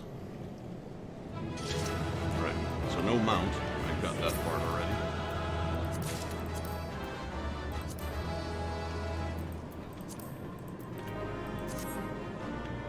Right, that was run 1.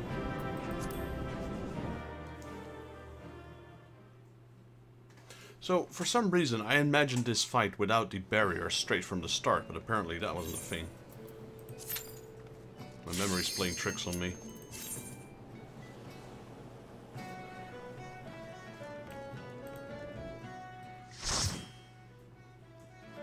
Then again, we're talking about memories from 8 years ago. Maybe 7.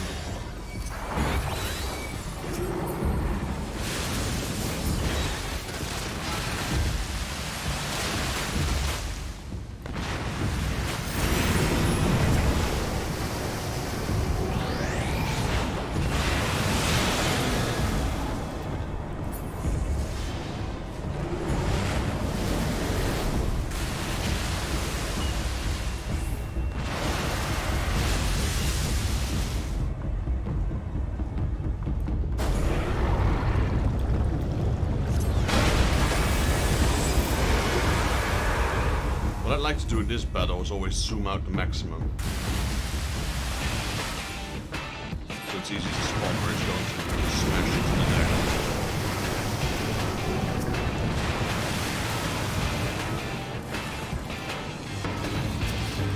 There we go. I figured we could just face skip him if we do it correctly.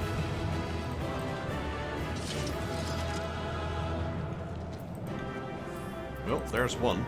No, that's the barb. I thought it was the whistle. Looks almost like it.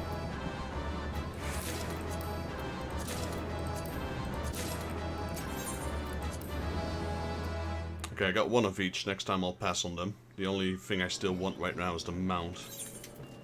I don't even... Is that the little water lizard? The one that Sahagin use? Or what is his mount? Is that another unicorn? I don't remember. I think the little lizard one is the one from their daily quest.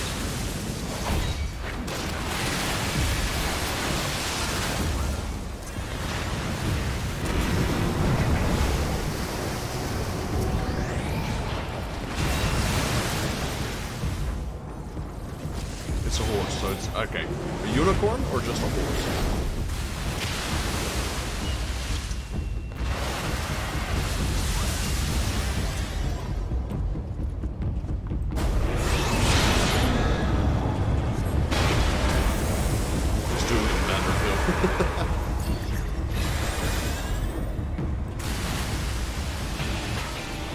Challenge me with trickery?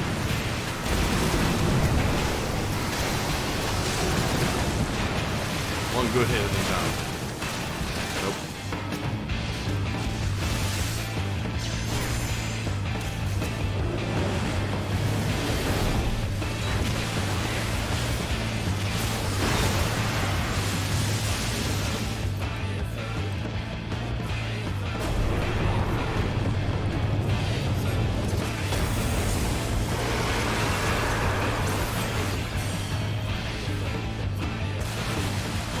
what I found? You know what I found sad is that the Garuda mount has the Garuda theme in it. The Titan mount has the Titan theme in it. But the Ifrit mount doesn't have the Ifrit theme in it. The Ifrit mount has no theme.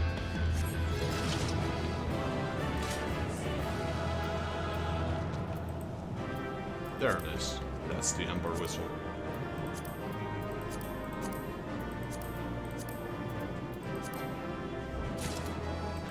Right. So, David, you don't have that one, right? So let's get it for you as well, then.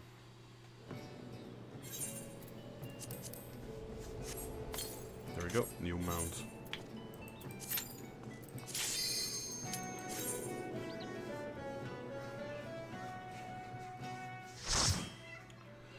I also have, I soon will have access to Ramu as well.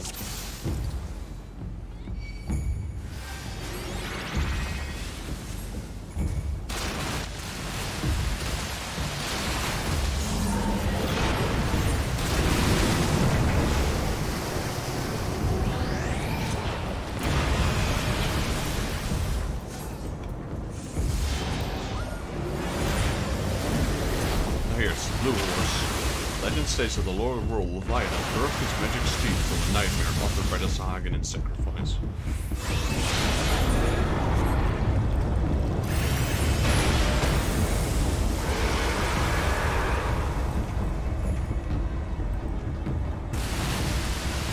Challenge me with trickery?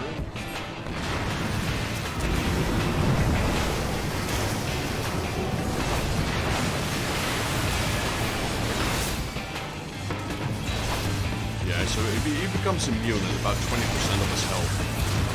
So if you want to pass that stage, you need to hit him hard, harder than 20% of his health.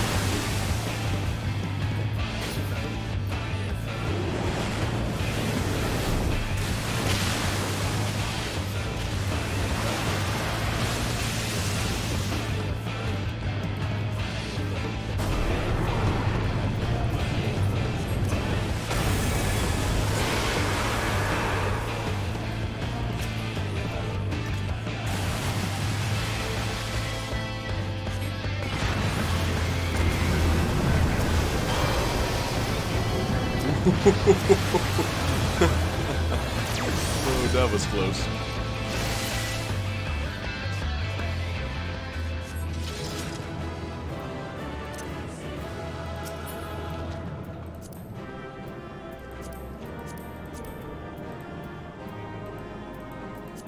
Pass. Pass.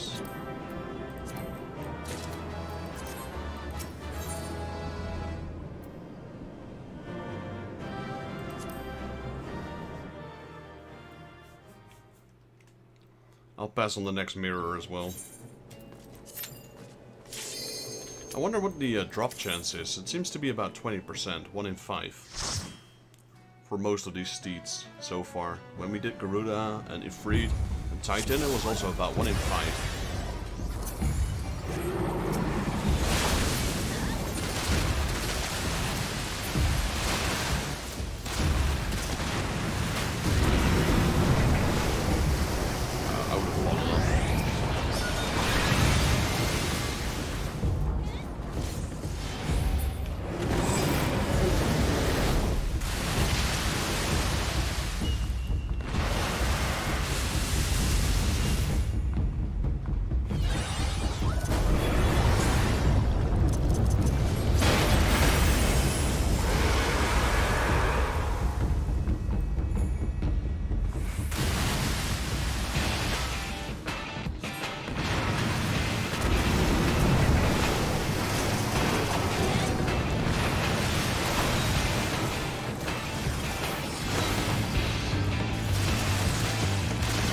That was a strong hit.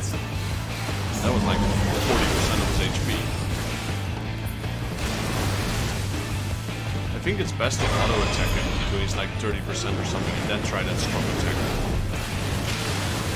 We'll probably just skip the entire last phase.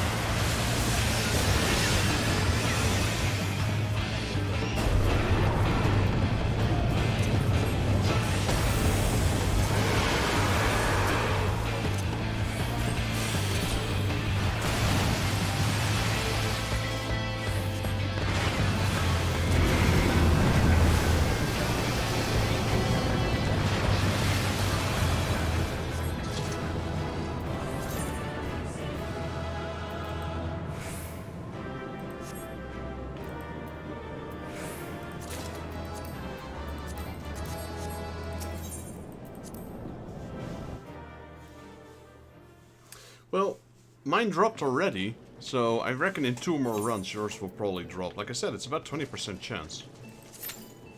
I haven't checked the exact statistics, the exact percentage, but... Once he leaves his first immunity, you should probably just auto-attack him a few times and then try to hit him with a strong attack. That will shave off about like 50 seconds of the encounter.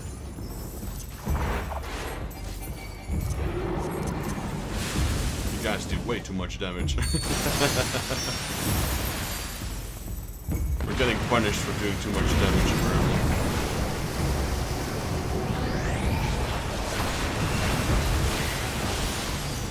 Like, I don't think you can skip this phase. This seems very unskippable.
Oh no.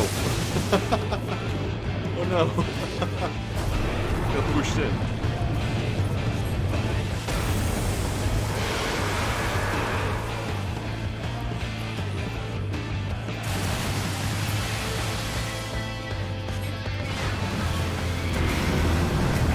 Whee! My corpse is just drowning again. Poor corpse.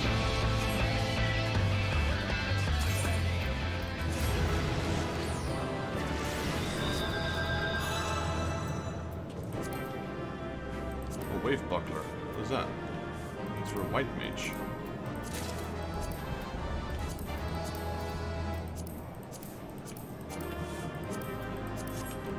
They're sweeping up my dead body.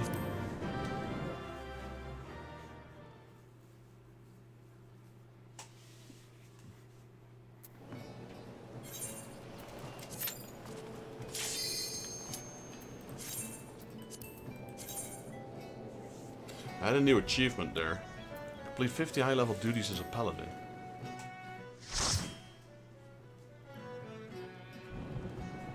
Which gave me a new title. What is my new title?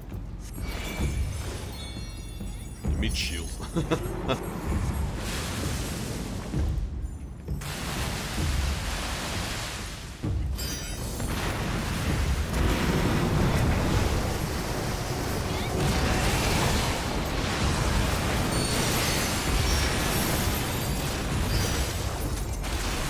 I do like this encounter. It's a nice encounter to do in an unsynced match, like how it was supposed to be.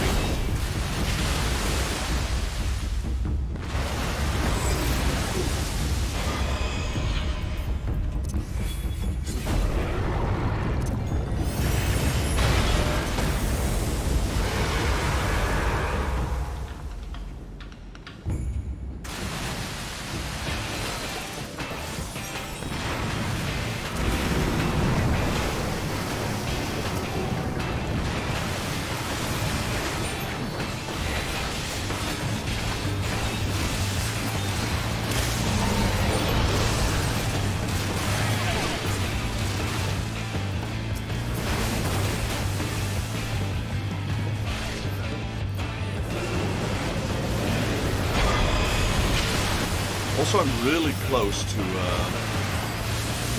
getting my Zeta weapon. Or my relic weapon, finally.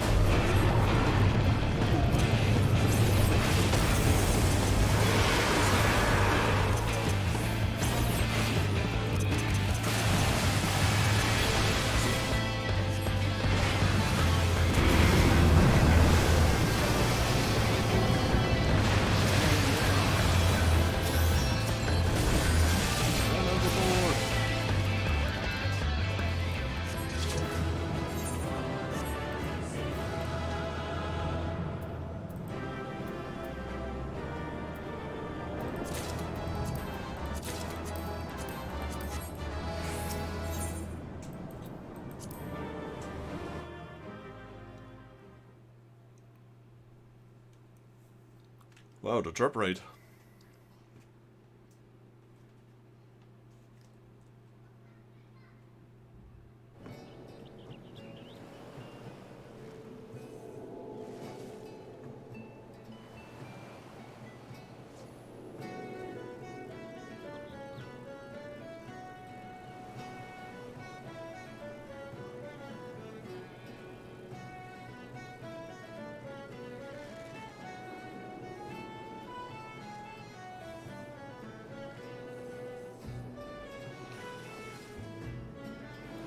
One sec, sorry.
Nice, we got him.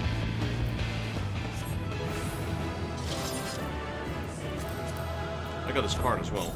Taking it. Wow, we got 5 loots.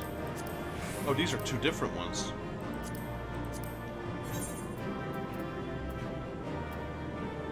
Raided through the maelstrom and wrecked. Read that one.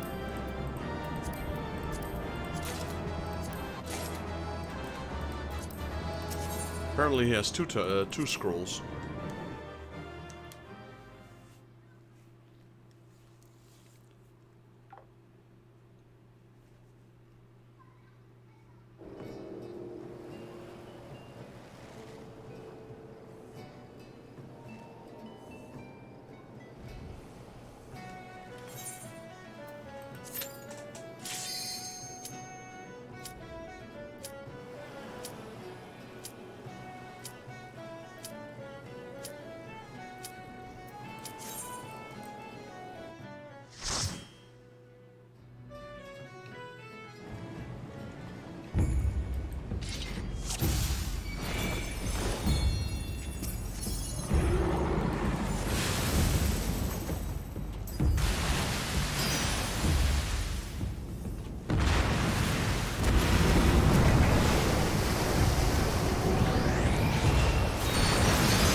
That's a good one. 20 seconds.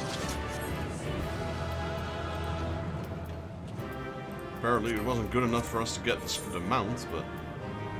So this is the one we already had through the maelstrom.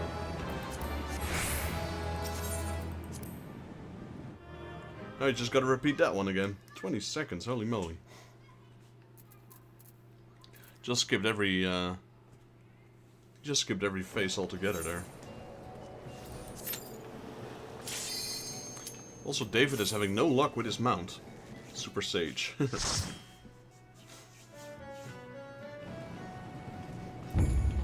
Look at your HP compared to mine. I'm the tank here, but you guys got like 9 times more HP than I do. I'm at 30. You guys are near 300,000.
Sage.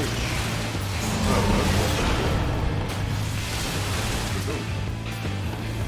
it's Rachel this time.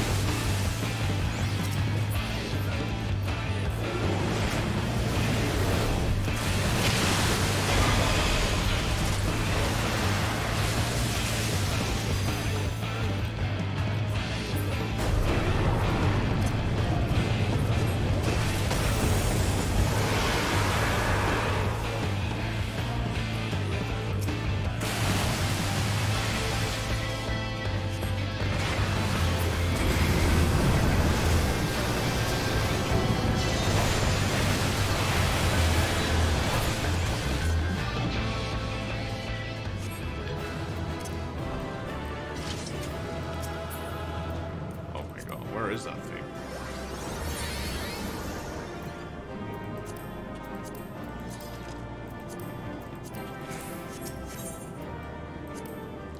Having no luck with that one.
I wonder, does arm's length work against tipping the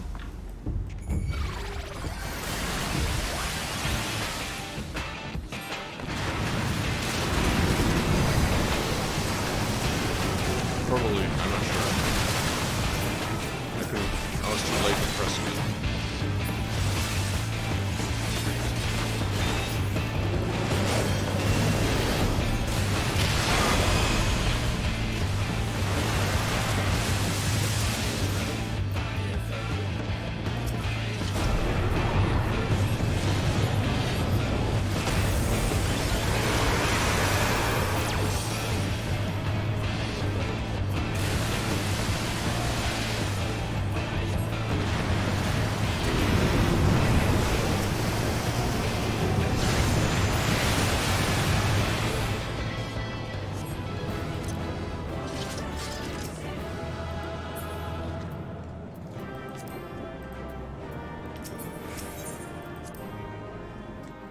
Last one out, get stuck with all the crap loot.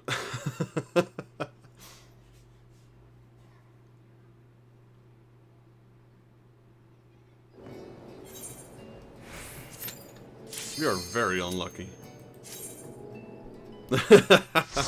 You can do it, David. We believe in you. You gotta pray to RNGesus.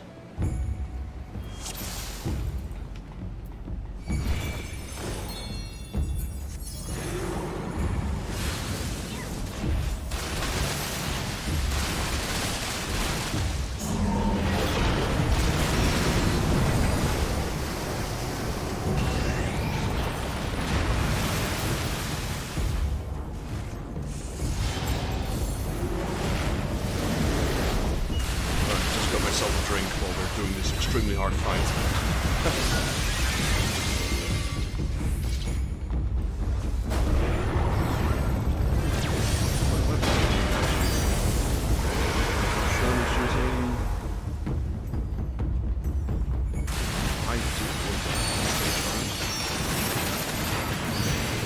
So which one is the slow? Which one is the strongest weapon right now? Would that be the Manderville relic weapon? Is that considered the strongest?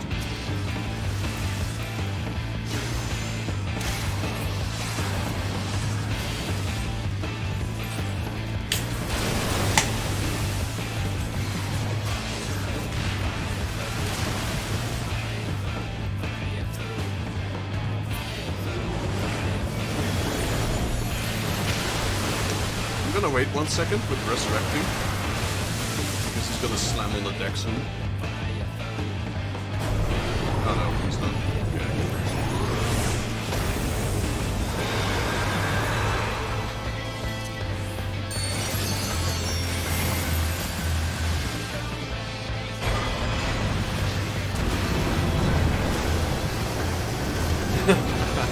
I just saw Davis's corpse just go overboard again. This battle is so funny. What isn't funny though is the drop rate. Holy moly.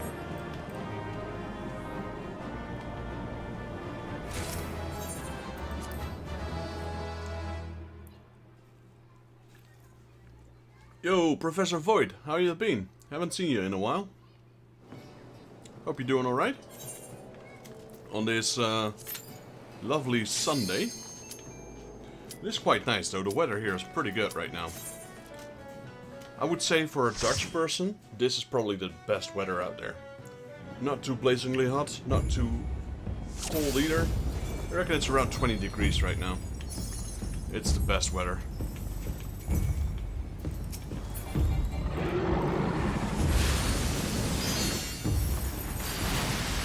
There's sun. So in the sunlight it's even warmer. Just had to study a lot. Well, priorities, man. Study is important. As much as most children hate it, and even some of these students still at later age, study is important. Heck, even now I don't like to study, but I still have to.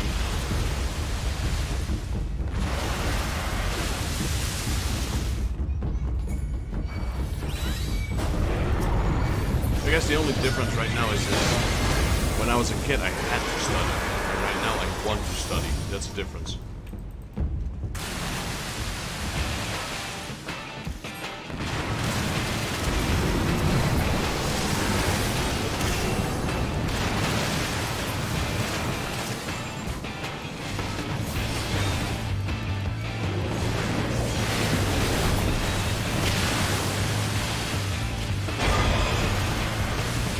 I don't know, as a Dutch, we're not used to these super warm weathers, but we can handle the cold pretty well, even though our colds aren't like extreme, not like from,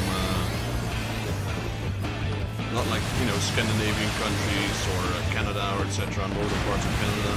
We don't have those kind of winters either. Like a cold winter for us, it's minus 10 Celsius.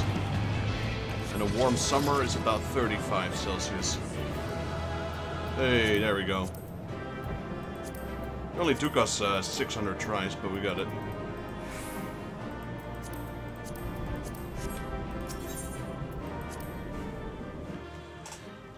GG. Now let me summon this new mount. Let's see how it looks. It looks better than the other ones, I think. Even I like the Ifrit one a lot. But this one is full color. It's a blue one. It's a seahorse. Da-da-dum. Oh, it has the theme as well. Nice. Look. I think my girlfriend would like this mount. It's kind of blue though.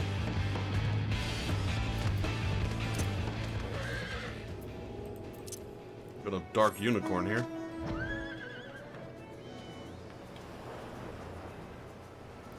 Alright, well thanks Justin and Rachel. I will push through with the main story, and if I'm not mistaken, I will soon get Leviathan. So if you guys are up for some more later on, I'll drop a message and see if you guys want to. I'm just gonna push the main quest a little bit. In Austria tomorrow is no school, so happy. Okay, why is that? I've never been in Austria before. I'd like to go there. I've been... Actually, is that true? No, I have been in Austria once. Only to pass through, though.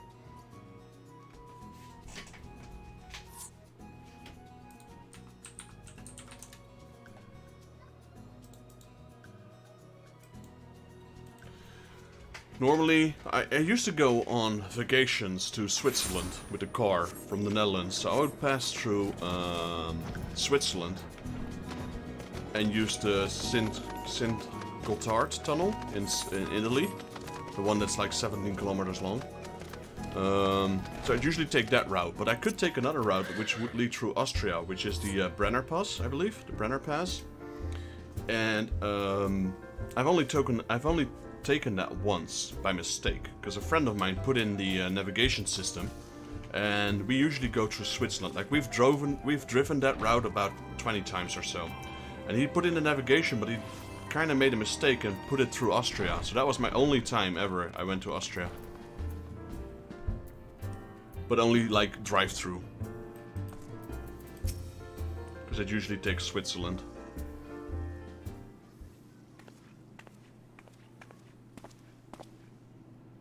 I apologize for keeping you waiting. My name is Minfilia, and I lead the Scions of the Seventh Dawn. 12 we praised, it is you. We're ready and willing to work, same as the Domans. Just give us a task and we'll see it done.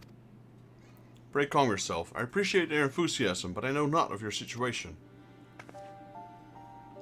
Beg your pardon, Antecedent. I ain't so good with words. We've been living off the scraps of Ul'dah for years now, trying to piece together the life and place that one we took. There's work, but there's not for an honest man. Not as it wouldn't sully his soul sooner than his palms, and he wrote. Flames do what they can for us, of course, but it ain't near enough.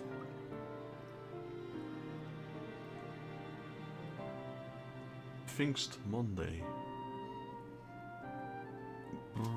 Is it Pfingst? Is it Easter? Pfingster? What is it?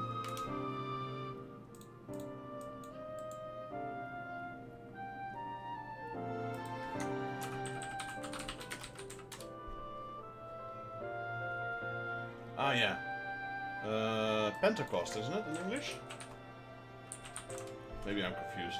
Yeah, Pentecost. That's the English word for it. In Dutch, we call it this. Let me type it for you. I forgot that was tomorrow. That's the Dutch word for it. So it's there's a similarity at least. But yeah, in English it's Pentecost. Seeing I'm as not Christian and religious, I usually forget about those days altogether.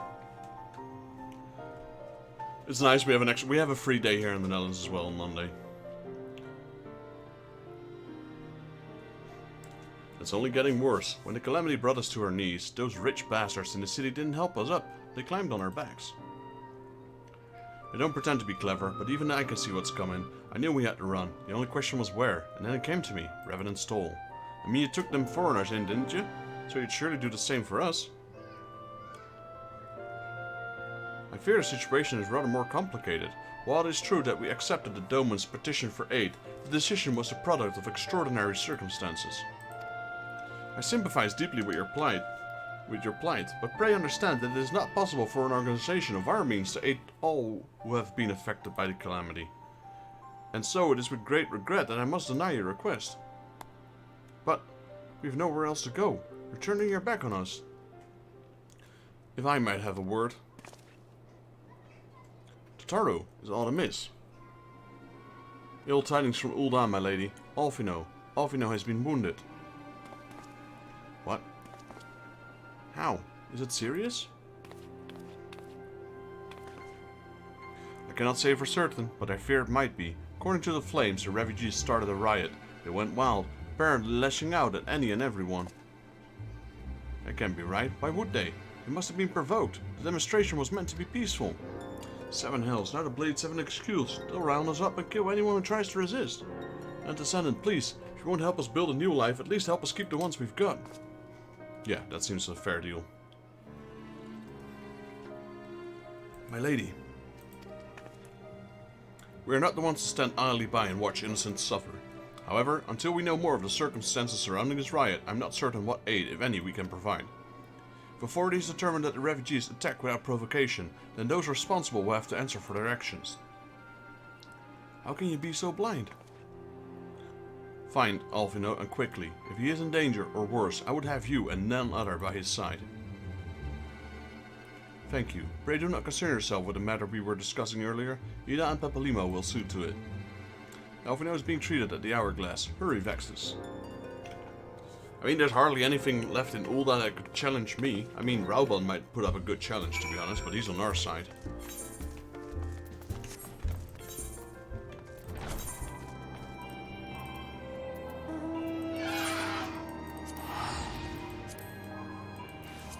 Hello, overgrown bird.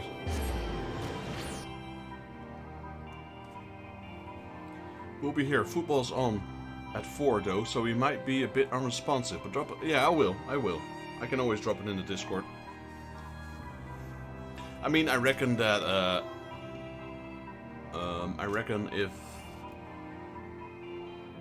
David is up for it, then he might be able to solo it as well if he likes to. But I'll make sure to drop a message, see if you guys are up for it.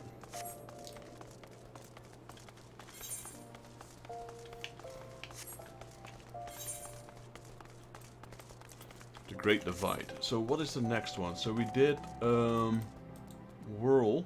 That one's gone. The next one is Brave. Okay, the next quest we're looking out for is Brave New Companions. Once we have that quest, we can get Leviathan.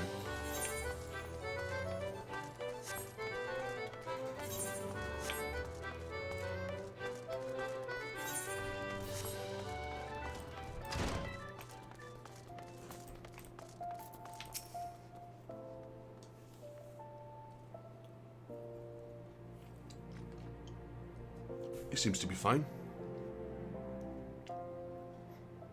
Come, you must have gathered by now that Tataru is given to exaggeration. As you can see, I am quite well. Ul'dah, on the other hand, is not. This riot was anything but an isolated incident. There is a restlessness in the air. Tensions long simmering are at last threatening to boil over. Yeah, now the main story is going to focus on... Ul'dah is a nation infamous for the great disparity between the wealthy and the poor. The majority of the populace accepts this state of affairs because they believe that every man bears responsibility for his own lot in life. Now the story is going to focus on Ul'dah. Ul'dah and Ramuh. I really like the story in Ul'dah. To an Ul'dah, money is the foremost, and some would say the only measure of a man's worth. Small wonder that the wealthiest wield the greatest influence.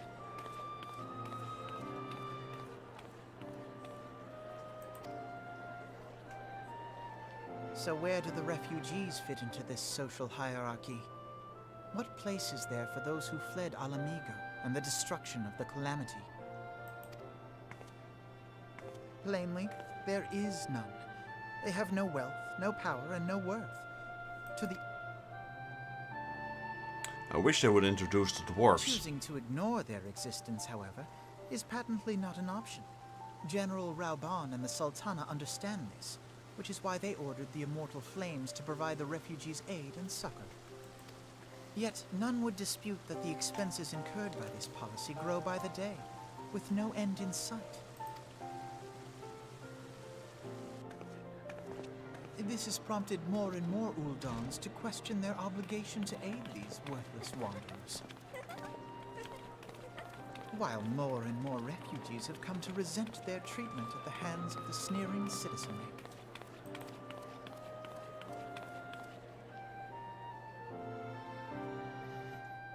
It's probably the most corrupt city of the three. Refusal to grant the Dolmens asylum bespoke a disdain for all refugees, an attitude shared by the rest of the monetarists.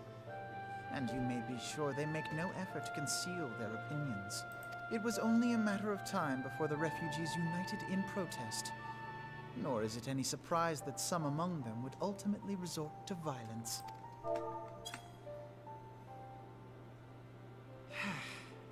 That the Immortal Flames should choose this of all occasions to engage in joint training exercises with the other Grand Companies.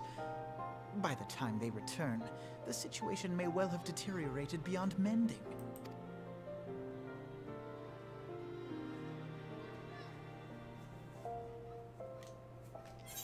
Alright, complete. Well, we don't need these earrings, so let's go with the silver pieces. Desperate times. You get 110 rings. You don't need that. Let's go with silver. Alphino wishes to investigate the circumstances surrounding the riot. As I told you before, it was all but inevitable that the incident of this kind would eventually occur given the rise of the tensions with the Sultanate. Nevertheless, I have reason to believe that this particular riot may not have begun spontaneously. Have I piqued your interest? Curiosity? No, have I piqued your curiosity? Good. Then you will accompany me to the Hall of Flames. I would hear what General Rauban has to say upon the matter. Yep, let's go visit the General. Actually, having said that, let's do the Ventures and the Squadron, since they're ready now.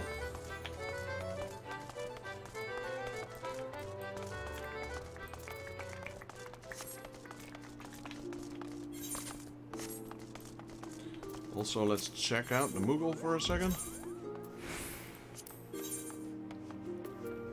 So we have Ultihorn, we have Gabriel. I'll put the first next mount. Let me go with the mounts first. Direwolf. Now the Direwolf, I believe, is a mount you can also get in Golden Saucer, if I'm not mistaken.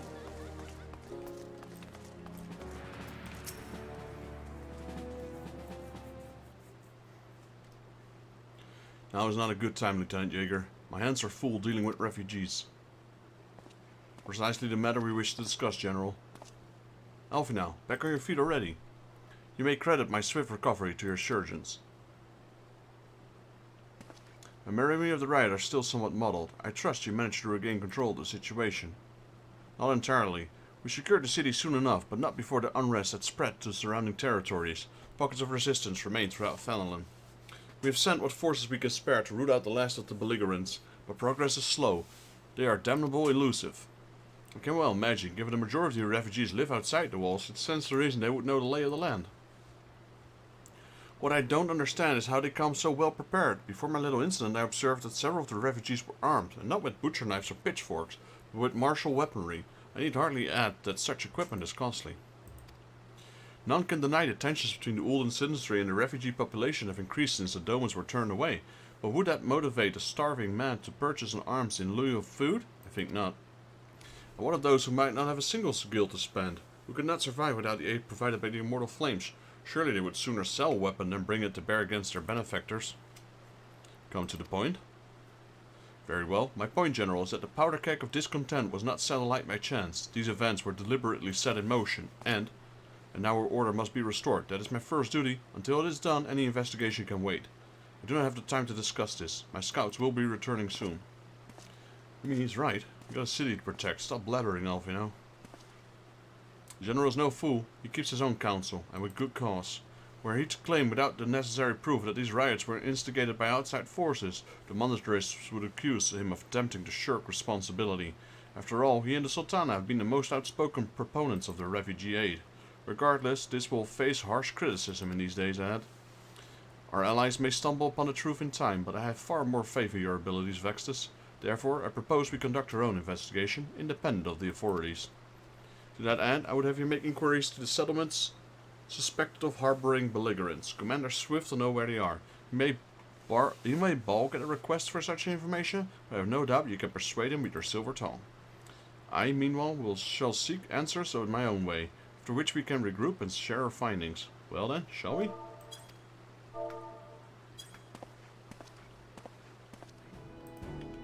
Right, so we got Commander Swift here. Let me, before we do anything else and I forget, let me get my, hello? Does it still have to load, or? There we go, it had to load. Like, wait, did they cancel this out while this event is in act? No, I was just waiting for it to load. How are we doing, Flame Squadron Sergeant?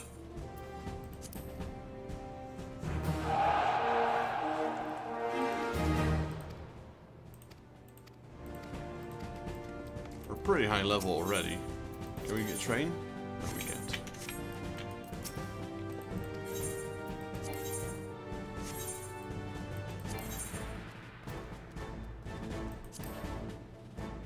This mission will test the squadron to its limits. Are the risks worth the reward?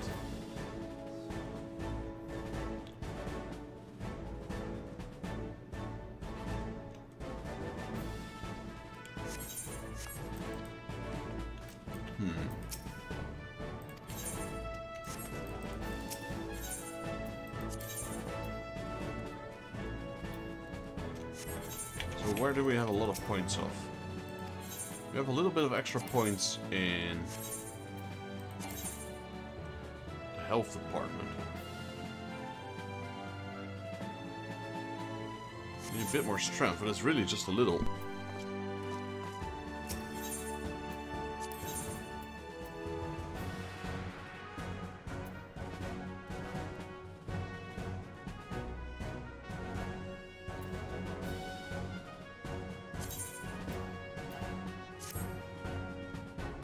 Right, let him train that one.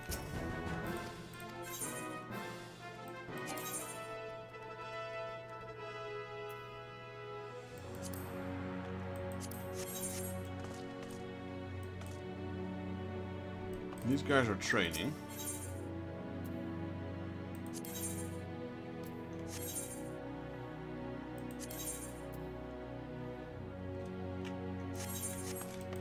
Maybe I can send the other squad on the adventure. Command missions? No. Squadron missions. Then remove these. Send these guys out. Well, that's not working either, is it?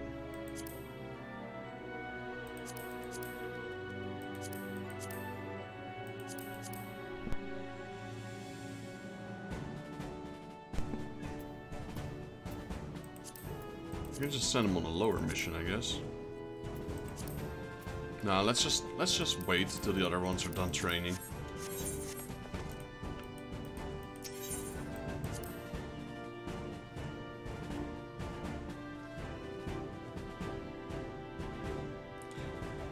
We're not capped on seals yet, I believe. We are far from capped on seals, I believe. Far from it, that's good. Alright, it's Commander Swift then, I suppose. You look as though you have something to say, Lieutenant Jaeger, do you?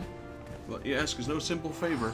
Were such information to fall into the wrong hands, the lives of countless soldiers will be at risk. Even so, there's a wisdom in your words. An able individual, even one with the ties to the flames, may be better suited to task this as a regiment.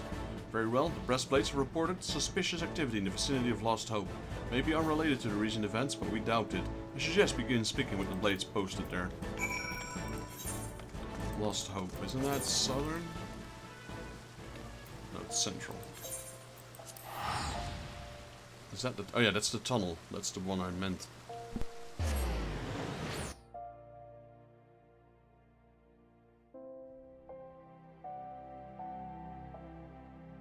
It's the tunnel with those frogs there. Efts. I think they're efts. Could be frogs, I'm not sure exactly. I think they were efts. Let's go check it out. How good is my memory?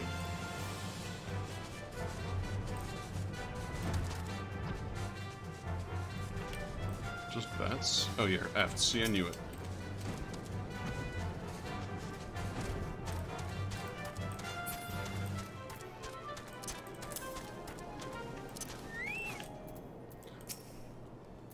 What brings you here, adventurer? A search for refugees. Well, you've come to the right place. Ah, you mean those refugees? Ah, no, you won't find them here. Most of the people of Lost Hope have come to accept their situation and are content to pass their days in peace and quiet. Outside having trouble understanding that, like the merchants who passed through recently. Gregarious fellow, but awfully opinionated. Can't say I was sad to see him go. I didn't expect them to send you, Vexus. I take it means someone has read my report? The refugees who left with the merchant have yet to return.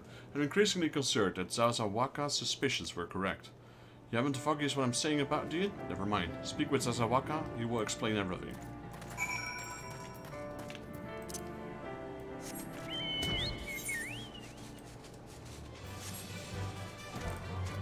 Zazawaka. Ah, don't hurt me. I'm not one of them. Wait, I know your face. You're not the man from the Church of Saint Adamalandama. 1,000 pardons, my friend. I mistook you for one of the thugs who've been tormenting us. If Leofrix bid you to speak with me, then I take you've agreed to help? 12 be praised to that. Because we haven't had a moment to waste. Everyone knows the flames are on the march.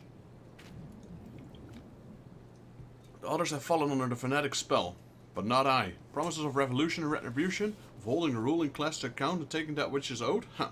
A childish fantasy.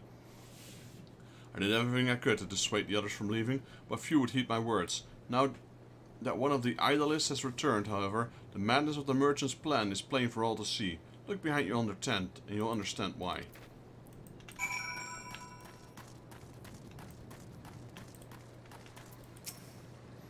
What are you doing? Don't draw! Don't draw! Don't draw! Don't draw! Don't draw!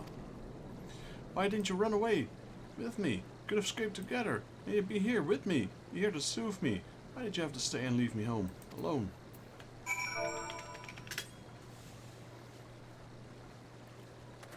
Who are you? What do you want? Aye, it's true. I followed the merchant and made the gods strike me down for my folly. What they will not give, you must take, he said. When we asked how, he revealed a cache of weapons he had brought and implored us to seize control of our fates. I thought about running there and then, but the others were so excited. They split us into 2 groups, sending us off on our own. But when the flames found us, we didn't know what to do. Our leader tried to parley with theirs, and then they started arguing, and then fighting, and then everyone was fighting, and the flames were shouting to give no quarter, and... Oh gods, the other group. They're still out there. If we don't stop them, they'll be massacred like mine was. Of course, you're just a bunch of refugees with a sword against a full-trained army. What do you expect? A terrified refugee would have you find his brethren and convince them to lay down their arms. Shock and awe. The other refugees are hiding in the caves south of Lost Hope, but to approach them would be fruitless. They would sooner call us agents of the Sultanate and try to kill us than listen to reason. Why, the twins might even deign to deed themselves. A pox on the bloody cell swords. They were supposed to train us to fight, but the he sent us with us vanished during the struggle. Oh, if only he'd never listened to the merchant's ridiculous claims. He said our case was righteous, that the gods would not suffer us to be defeated. Though, if they were forced to confront reality, that is, challenge the twins to combat and show them my brethren that their strongest warriors are no match for one man, mayhap then will they agree to lay down their arms and renounce this plot. Right, so we've got to beat up the brothers, apparently. Or the twins, I'm not sure if they're brothers, he said twins, could be female.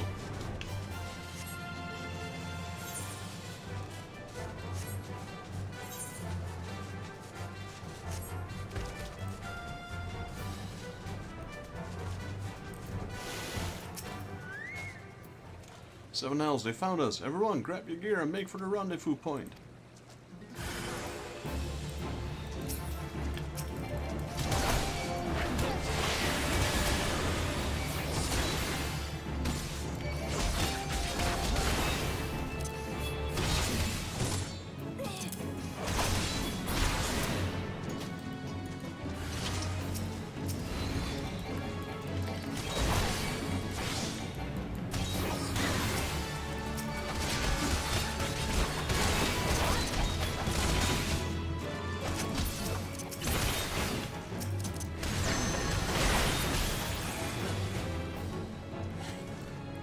More. Come on, I killed most of you already. At this point, there will be none of you left.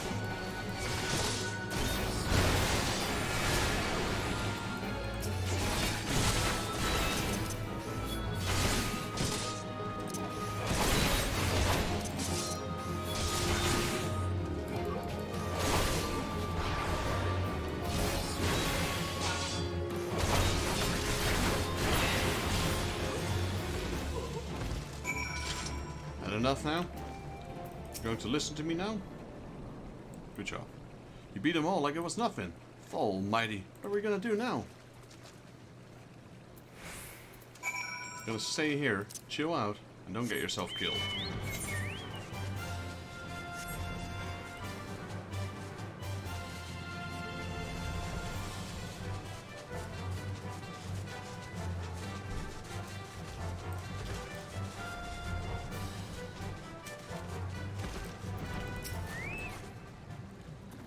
Return. Did you find my brethren? What of the twins? What happened? I see. Well, you had no choice. Better to be a handful of them to be taking a beating from you than the lot get butchered by the flames. Tell me, why did the merchant have to say when it was over? But where else would he be? Unless he went to Stone Throw to recruit others. Probably.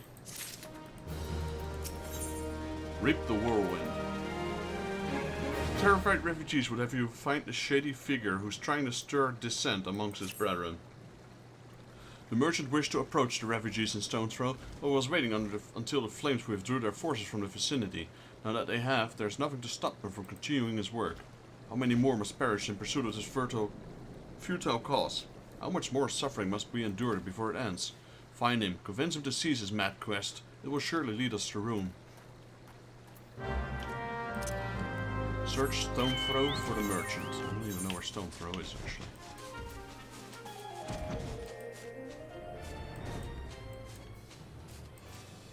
Oh, there it is. I was gonna say, apparently neither does my map. Because I didn't see anything leading to another area, and I didn't see this red dot, which is kind of hard to see, to be honest. Is there a village there? It's the refugee camp, isn't it? Yeah. Yeah, the music is really good in this game. You get different music when you're at different mounts as well. This is a chocobo. This one doesn't have a sound. This one is the chocobo theme as well. This is one of my favorite themes from Final Fantasy.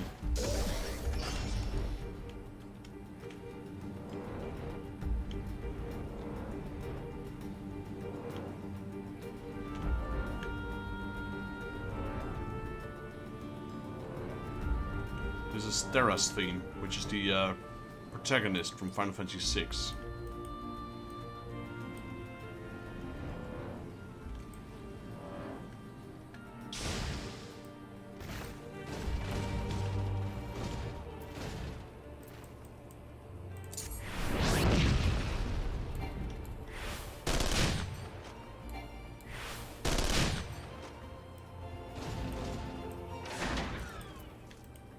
Hello, Ellie.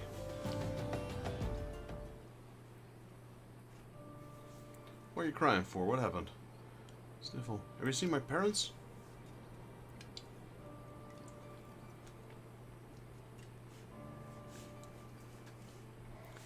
They told me to stay here with the others. They said they'd be back soon, but it's been days. They left with the man from Ul'dah. The man said they were going to change everything. Make it so he could live inside the walls with everyone else. I liked it when he said that. Didn't like it when he talked about making the rich people pay. Everyone looked so angry and I got scared. Say, mister, are you looking for someone? I'm looking for someone stirring up... I'm looking for a merchant. Got some kids playing in the background again. That's why you guys hear, in case you're wondering. You mean the man who left with my parents, but I don't know where he...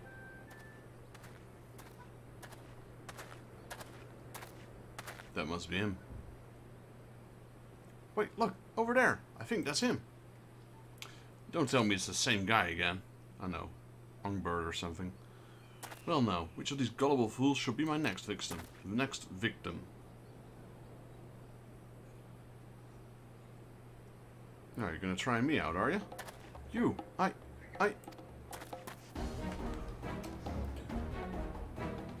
He's getting away. Go get him, mister. Sure, we'll beat him up.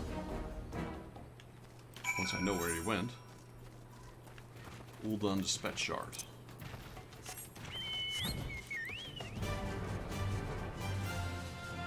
Chocobo theme is such a classic theme, the one you're hearing right now.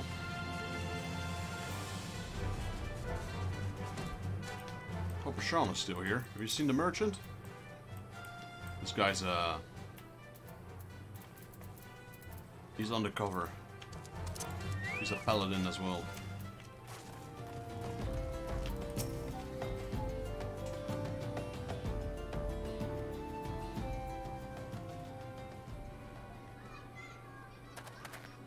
Wow, you again.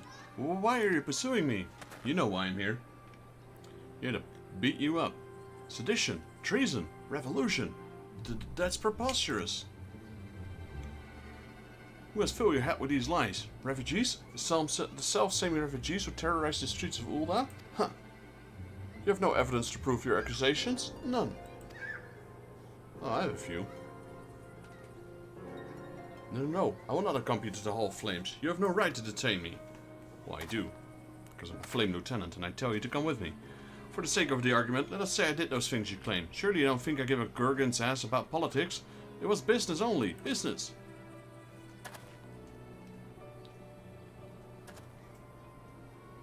You're free to make a run for it if you think you can outrun me.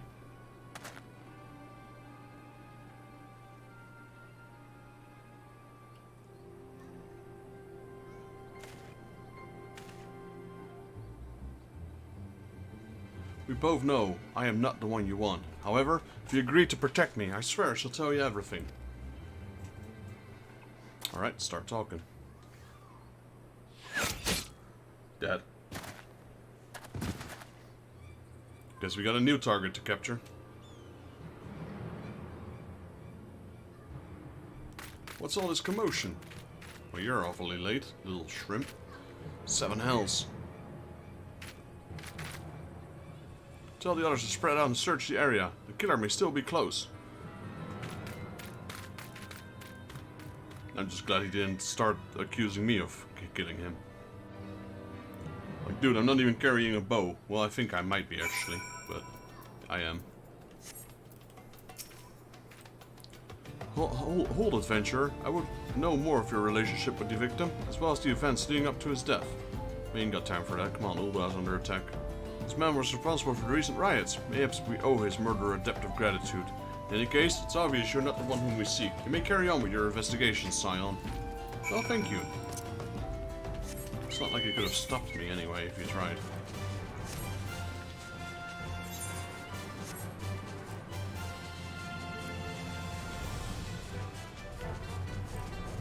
So he was silenced. The merchant was silenced before we got any useful information out of him.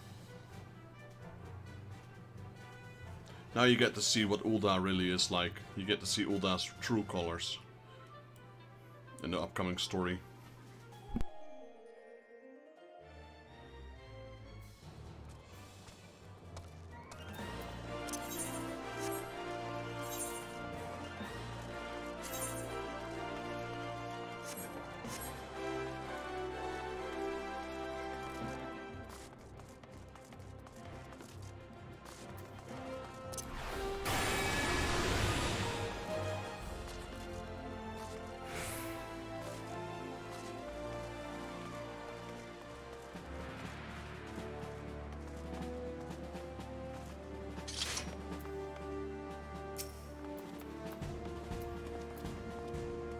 What news, Lieutenant Jaeger? Where's the merchant?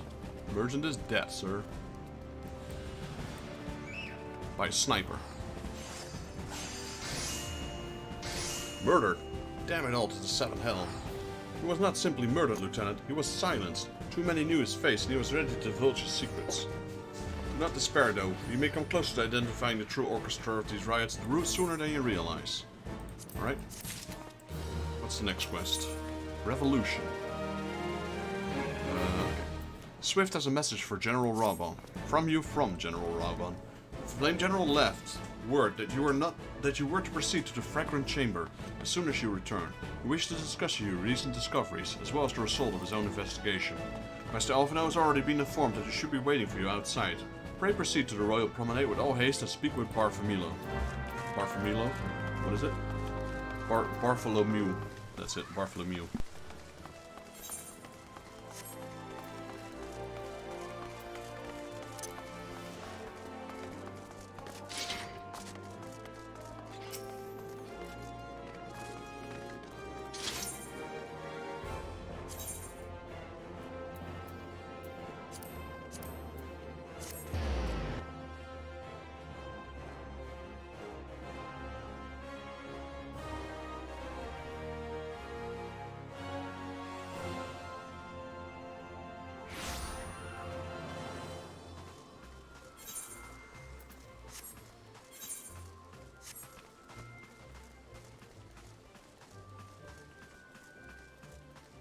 So I wonder, what are the benefits for the mentor? I mean, the mentor gets some benefits for roulettes, etc. But are there any benefits for a novice for joining that? Because I haven't joined the novice channel either. either. But like, I don't need it, but are there any bonus points to doing so? We have been expecting you, sir. Please proceed inside. Alright, complete.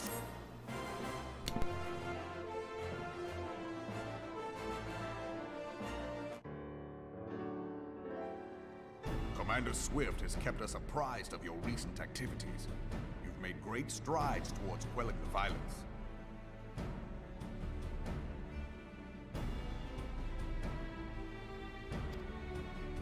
Despite our best efforts to determine what provoked this uprising, truth continues to elude us.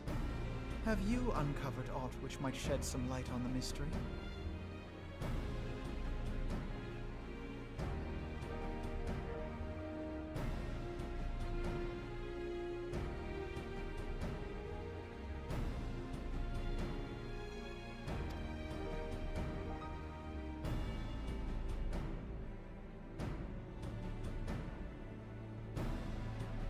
This information does not leave this room.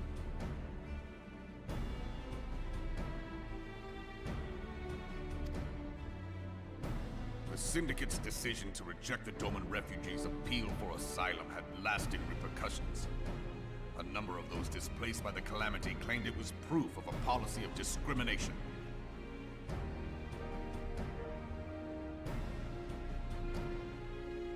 Together with a group of Alamegan refugees, they organized a series of demonstrations to protest against the Sultanate.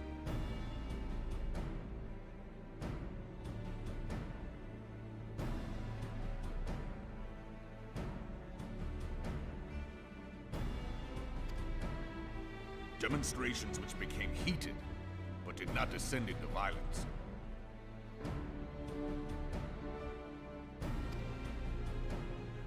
Until a certain incident served as a call to arms.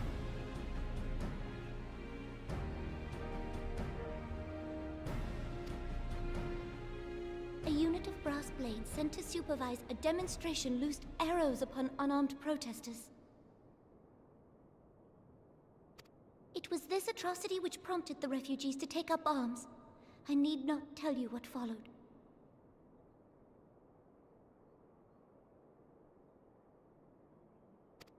We assumed at first that the attack was born of a miscommunication. When emotions run high, they happen. But suspicions were raised regarding the unit's commanding officer, whom I ordered interrogated.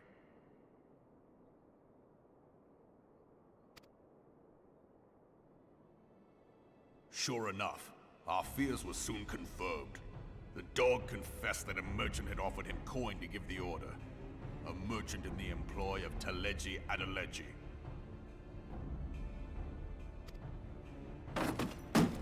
Teleji Adeleji. But he spoke in favor of the Doman's cause, and has ever seemed sympathetic towards the refugees' plight. Why would he?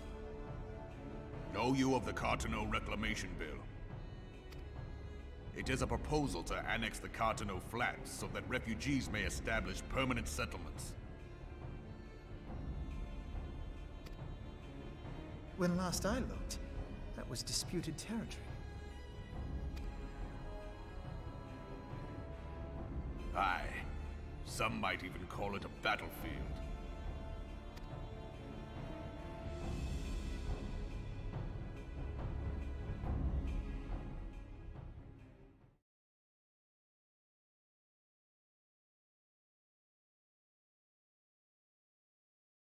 The destruction wrought by Bahamut was greatest at the Cartano Flats.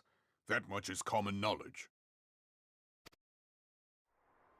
What is less well known is that his rampage laid bare ancient Alagon ruins, of which no record existed.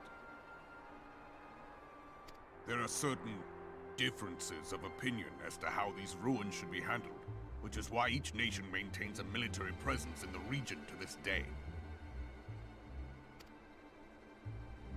Yet differ though we may, we are still allies.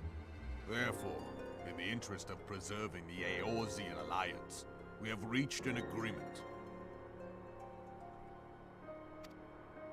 Any conflict which may arise during the course of military exercises in the region shall have no bearing on relations between our nations. In full knowledge of this delicate state of affairs, Teleji Adeleji proposed the Cartono Reclamation Bill. A shameless bloody ruse which stands to benefit him in but one conceivable way. If successful, he will gain control over the disputed territory under the guise of assisting in the resettlement effort. And you can be sure he'll build an orphanage next to every Allagan ruin.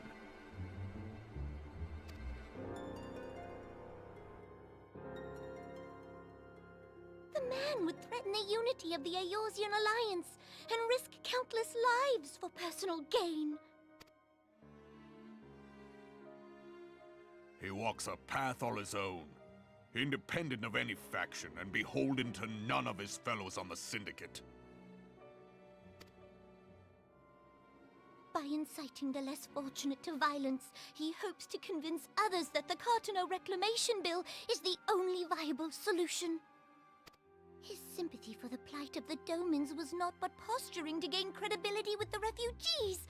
Of that there can be no doubt.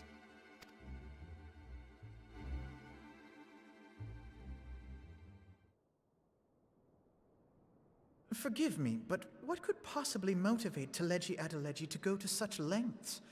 What is so special about these ruins that he would risk his position on the Syndicate, and, most likely, charges of treason against the Sultanate? Omega. Pardon?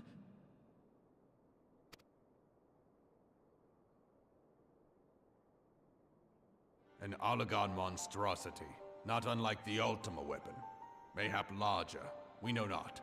It has yet to be fully excavated. Allagan inscriptions indicate that it was created to fell Bahamut himself. If accurate, it might explain why Nail Van Darnus chose to bring the Red Moon down upon the Cartono Flats. Given the ends he went to ensure Eorzea's annihilation, destroying the one weapon which could stay the Elder Primal may well have seemed like good sense. When first I bore witness to the power of the Ultima weapon, I doubted the evidence of my senses. And now you tell me there is another such weapon. One which could contend with Bahamut. Bahamut! Aye, we were skeptical ourselves. Truth be told, until the Ultima weapon's existence came to light, we thought the inscription had been mistranslated. At present, Omega is more akin to a fossil than a tool of war, having long since ceased to function. As such, its true potential cannot accurately be gauged. However, if someone were to restore it, as the Garleans did the Ultima weapon, I have little doubt that he would wield untold power. Power enough to subjugate Uldar like as not, and the rest of Eorzea besides, which is doubtless why Teleji Adeleji yearns to have it. That he should aspire to world domination. He who has ever walked 2 paces behind Lord Lolorito in matters of commerce. 'Tis in acknowledgement of his own limitations that he seeks this power. Woe betide us all should we allow him to have it.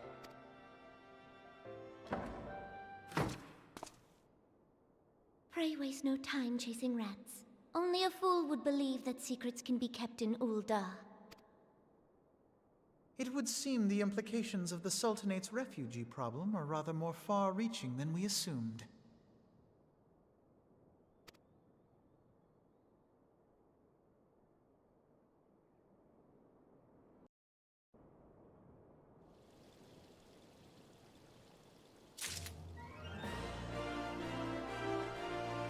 Alright, the story's kicking off now in Ulda. Let's see, where's the next one?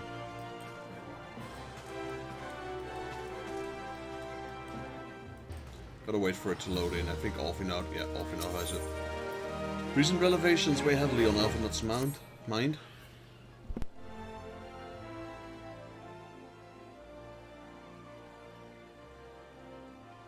I should be glad to know the truth, and yet, though all of this chaos was the product of one man's lust for power, it sickens me. How long do you think they intended to hide the existence of Omega from the Scions? That they even felt the need to do so is most troubling. It would be in our best interest to learn more of the military activities in the Dispute's territory. Fortunately, you are already well positioned to do so, Lieutenant Jaeger. Pray keep us informed of any developments in Cardano. Alright, will do. Be gone, whelp. This is no place for children. There we go. Is that a Doman refugee? Give me 1 second, guys. I'm gonna try and close my window a little bit because there's a lot of noise coming from outside.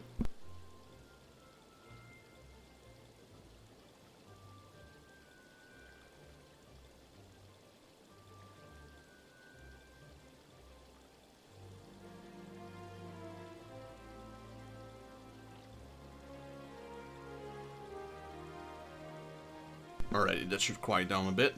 So, I'm sorry. It's Ellie.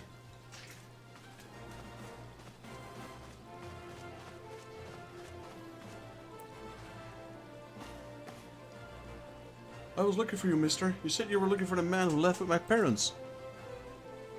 You know this girl? I do. So you visited Stone Troll as well, I see. Did you find the man? Were my parents with him? They were not, I'm afraid. However, I can think of several places they might be.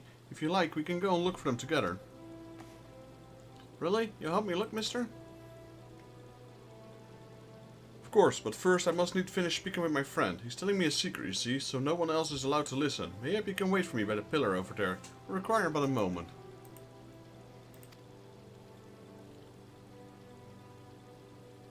Okay, mister. I'll be waiting. I'll take her to the quicksand. Mayhap Momidi will know what to do. A legion of Garleans, an Everstar primal, even dealing with Asians would be preferable to this charade. Sometimes I fear Mephilia is too ambitious. We rush hither and yon in response to threats as they arise, without concern for the strain it places on our limited resources and ourselves. Mayhap the time has come for a change. Vexus, this is Mephilia. I know this is sudden, but I must ask you to return to Revenant Stall with all due haste. The situation in the 12th Suit has taken a turn for the worse. I will explain in detail once you've arrived. Sorry, Elfanote, we need to go. The 12th Suit, and the primal threat she spoke of before has been confirmed. I have received no reports on the Exali, which leaves... Sils? Go, Vexus. You know as well as I that appearances of a primal takes precedence over all else. Oh, and when you arrive, do inform the Antecedent that while I'm grateful for her concern, she needn't fear for my safety. I'm more than capable of protecting myself.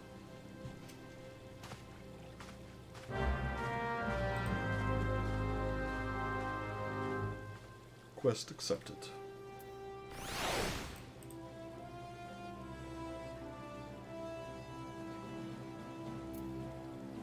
So, back to Mordona, it seems.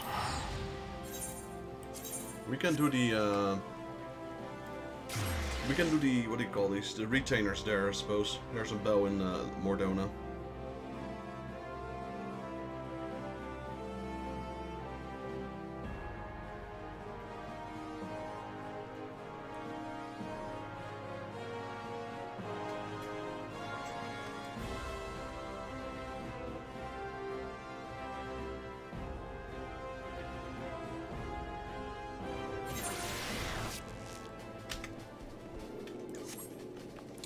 Let's go to the bell. There's one. I knew it was here. There's two, actually.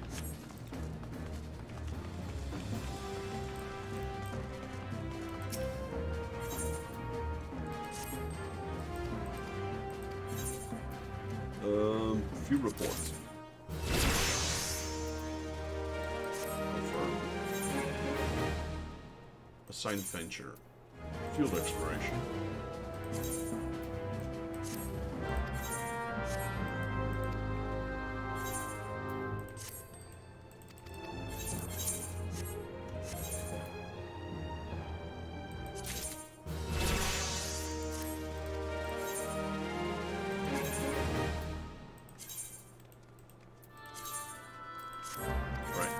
High enough level, so I'm just sending them out straight away.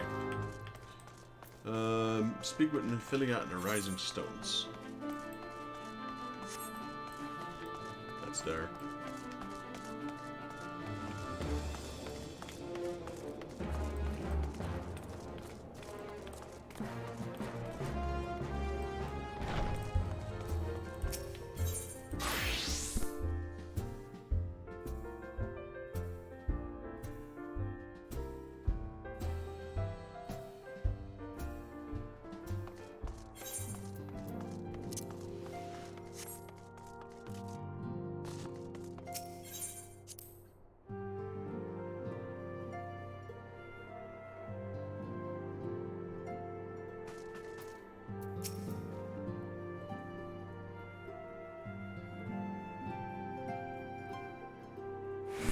It is a relief to see a Hervian Hill Vexus.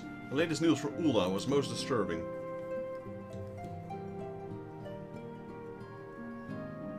Clearly, the only injury Elfenhout suffered was his ego. Doubtless it will heal ere long. The other Scions will need to be present for this meeting. If you're ready, I will begin. I will summon them now. Alright. Lord of Levin. There we go. We're gonna meet Ramu soon. Ophelia wishes to discuss the latest threat to arise in the Black Shroud.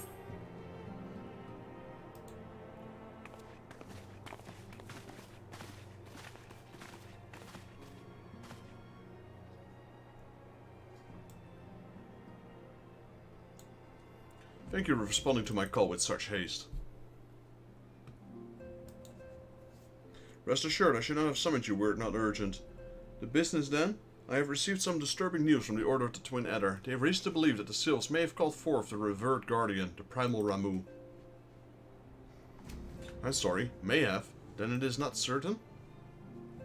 The Elder Tsetse informs us that the elements themselves murmur of Lord of Levin's return to the forest. The Sylphlands, however, display no signs of undue commotion.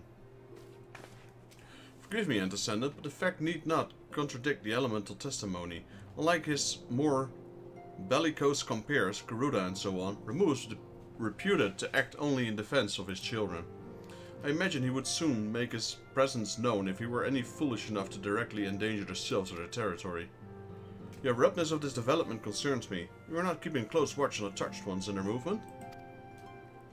If preparations for a summoning ritual were indeed underway, it would surely not have escaped your notice. Oh, it didn't. I was pretty sure it was going to happen, just not this soon. I beg your pardon? You foresaw this eventuality and did not prevent it? I told Papalimo. I suppose I could have reported things to Memphilia earlier. There wasn't much we could do except wait and see. You know why the Sylphs feel about people poking around in their territory? They already summoned Ramu once right after the Calamity, but that was because the Guardians came trampling through the forest. And so long as Castrum Orient stands, the Sylphs cannot be blamed for wishing to have a guardian deity on their hand. In short, Ida and I are in agreement. The action of the forest folk were inevitable and unavoidable. And I maintain the observation would have remained the best policy had it not been for a sudden influx of strangers into the Black Shroud, that alas we did not foresee. By all accounts, the recent violence in Ulda drove a number of refugees to seek safety under the concealances of the canopy of the trees. It is like the Sylphs perceived this panic migration as yet another invasion, and quickened their efforts to summon their god. I am put in mind of Titan and the Kobolds. Once again, it is the affair of men which have paved the way for the primal coming. Indeed, one cannot help but wonder what manner of place Eorzea would be without the civilizing influence of mankind. Be that as it may, this regrettable development does afford us a unique opportunity.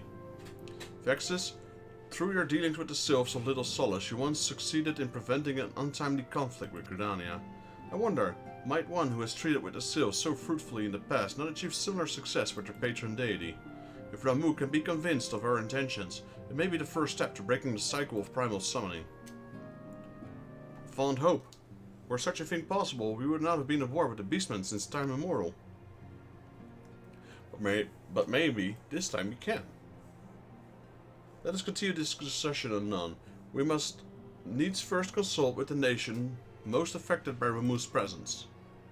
The Elder Tsetse requested your personal involvement, Vexus. Pray report to Commander Heliox at the Adder's Nest as soon as you are able. Steel yourself for the worst. While I hope for a peaceful resolution to this matter, experience suggests that your meeting with the Lord of Levin may prove less than amicable. In such event, your fellow Scions will of course lend you whatever support you require.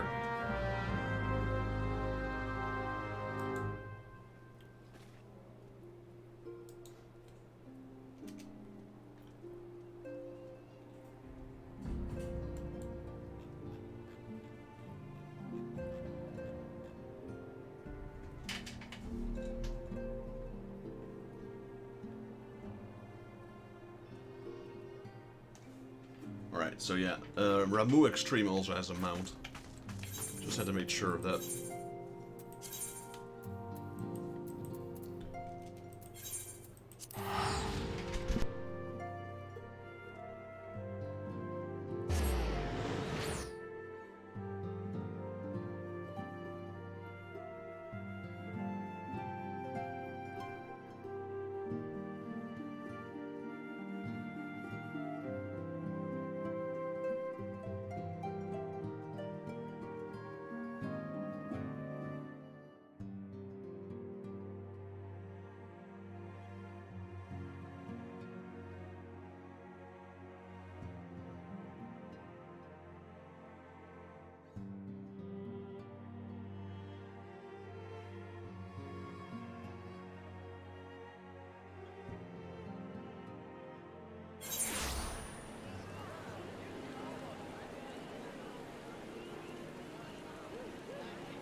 Alright, there we go.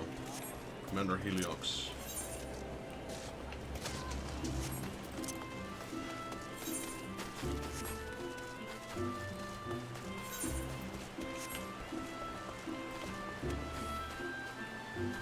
Umbrella. Is that the umbrella you can get from the event?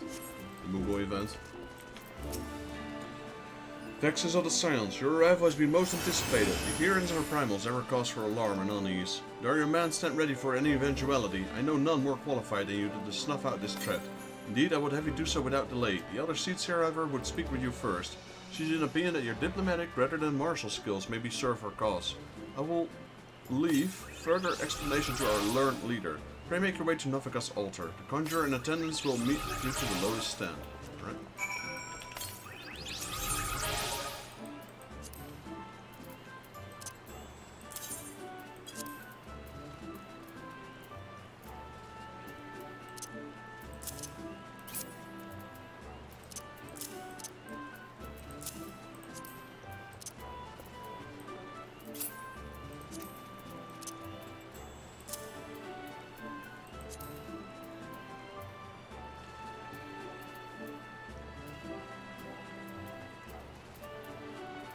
Surely we have Imp Wing already?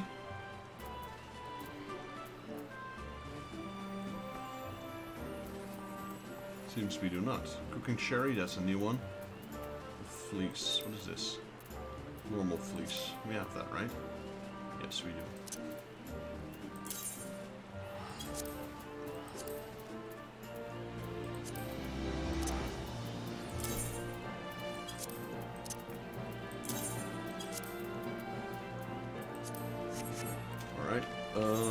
Lotus stand.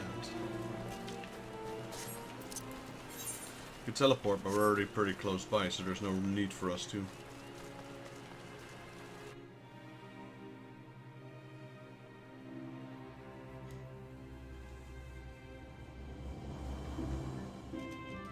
Now all we have to do is go left, and then we're here.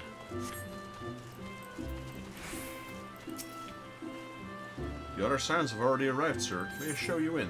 Sure.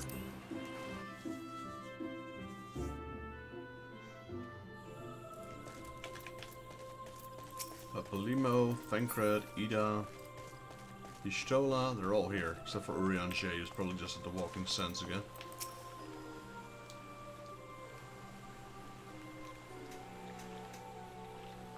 Scions of the Seventh Dawn, on behalf of the people of Gridania, I bid you welcome. Your presence is of great comfort to us all in these days of uncertainty. I summoned you here to share tidings of a most urgent nature. But a short while ago, the great elemental spoke, and his voice was clarion in its intensity. Ramu is returned unto the forest. Scarce had his words ceased to echo in mine ears when we were visited by an emissary from Little Solace.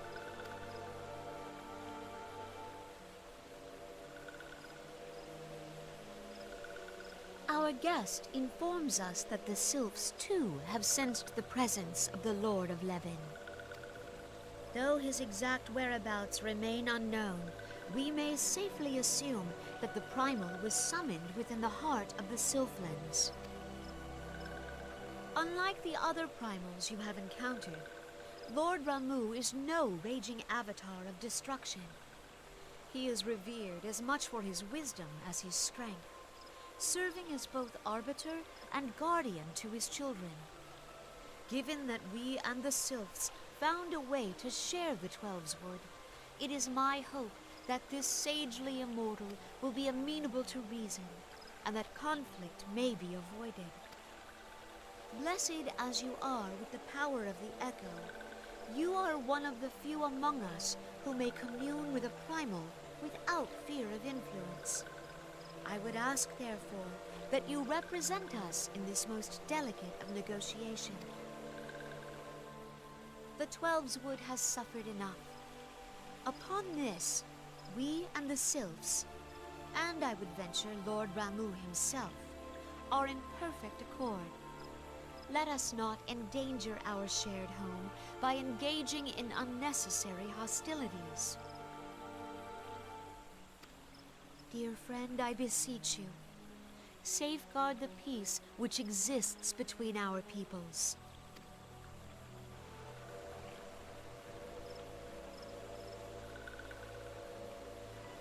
You have my thanks.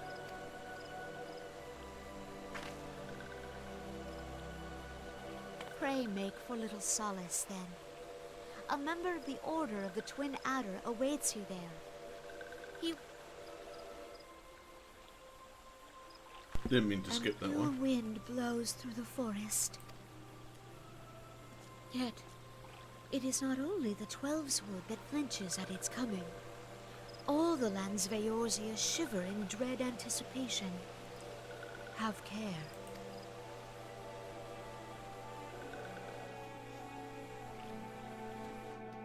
Gridania. Old Gridania.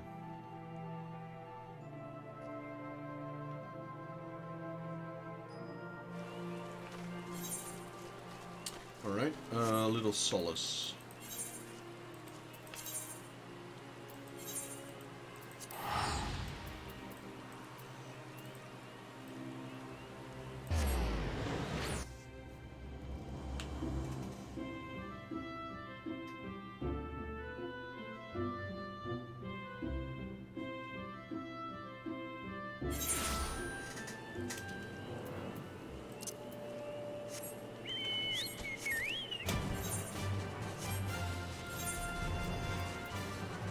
Probably repair my weapons as well. Starting to get damaged.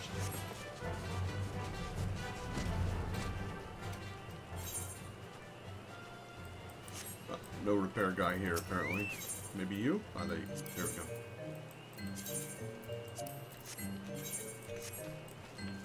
Serpent Lieutenant. How you doing, buddy? Vexus of the Scions? I was told to expect you. I understand you go treat with the primal Ramu himself. An inevitable task, but one which I have no doubt you were well suited. I have been told that your fellow Scions are conducting an investigation of the area as we speak, that we might ascertain the location where the Lord of Levin might be found. I would ask you abide here until they return with their findings. Sure?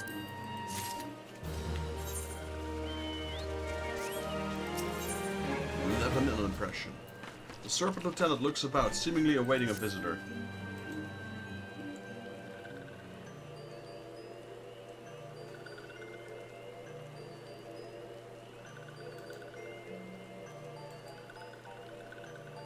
I was told that a messenger would be sent as soon as your fellow Scions finished their investigation. Do not imagine it will be much longer. There's one. This one returns, and returns with good tidings. Wise one have finished searching, and have wisely identified the precise location where the Touch One summoned Lord Ramu. The timing is impeccable, my fluttery friend. Might you be so kind as to escort this man to the fellow Scions? It will be this one's pleasure, Walking One. Please, please come with this one.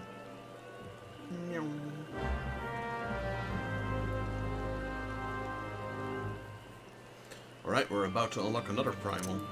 So first Leviathan, and now Ramu. We had interactions with, well, not directly with Ramu, but before. The story was already about Ramu. So these, it's kind of bad for Gridania. They had to deal with 4 primals. There's King Mugomok, there's Odin, there's Garuda, and then there's Ramu. These guys have it tough. Wise one have ventured deep within the Sylphlands. These one must proceed carefully and keep an eye on the touched ones. And then, Ul'dah had only Ifrit so far, if I'm not mistaken. And then Limsa had Titan and Leviathan. So Gridania had 4, Limsa had 2 so far, and Ul'dah has 1. Or am I missing someone beside Ifrit? I don't think I am. Then again, Ul'dah has the rebellion going on, etc. This one's most sorry, but this one can go no further. Draw close to the Lord of Ramu, and this one may turn mean and nasty like touched ones. And so this one must say farewell for now. Walking One will find Wise One not far from here, to the south. Go in safety, Walking One.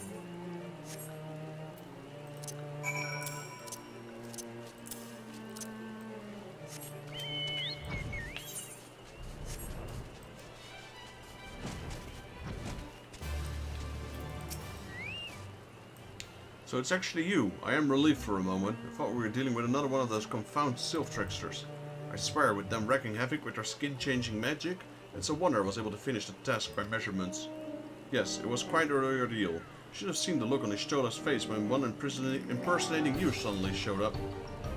It's quite enough, Papa Limo.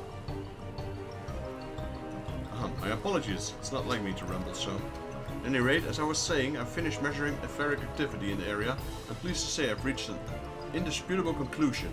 To wit, that Ramu was called forth in the vicinity of the Sylph Sephirite. Convexus, the Lord of Levin, awaits. So are those... I've always wondered, are they immune to the enthrallment of primals as well? I thought that was the thing of the Echo. Surely these guys are not immune.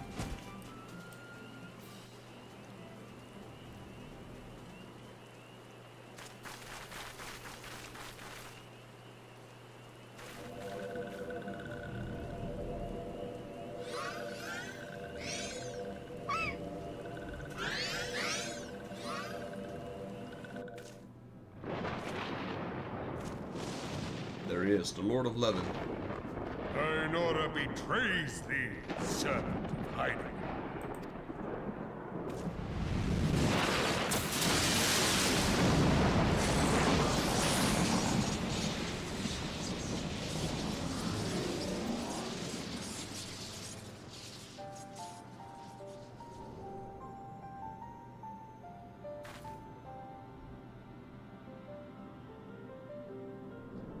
Thou art the bringer of light, bane of Ifrit, Titan, Garuda, and Leviathan. Don't forget about Mugomok and Odin. I am Ramu, guardian of the children of the forest. Thou tramplest upon sacred soil, bringer of light. By what right doth man intrude in this sanctuary of the sylphs? Gridanians proffer peace? Their words are born of delusion, thine offer an insult. Thou speakest of harmony, yet carest naught for my children's desires. They did but wish to dwell beneath these boughs in solitude. Yet even that was too much to ask of man. Thus did they turn to me for succor. The sentence I pronounce upon thy kind is just. Gridanian or Garlean, it matters not. The good intent of one excuseth not the misdeeds of the other. Thy conflict hath brought naught but anguish and misery unto the forest. all blame doth lie with the darkness that resideth in the breast of man. Whence sprung this calamitous seed? In the beginning no such duality existed. Were light and dark given form when man was born? It would explain much. Not least why strife and sorrow follow ever in thy wake. Thou canst not deny the urgings of thine own nature. Knowing that thy mere presence here portendeth tragedy, wilt thou persist in this pretense of peacemaking?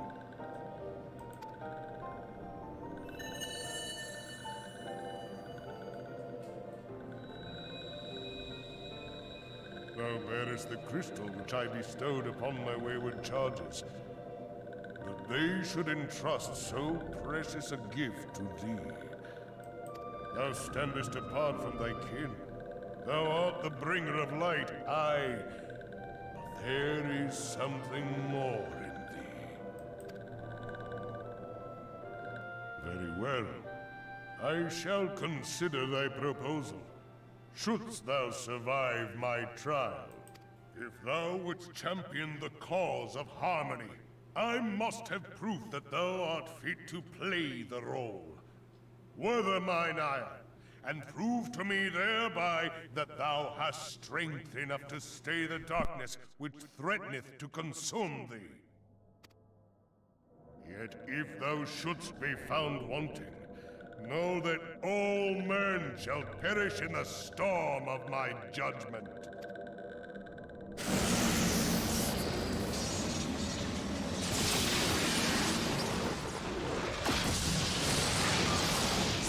Nice. Judgment bolt. Come to me, bringer of light. I shall await thee on the field of battle. Let's go, Ramu. Eorzea, it is rare indeed to find you so far from a tome.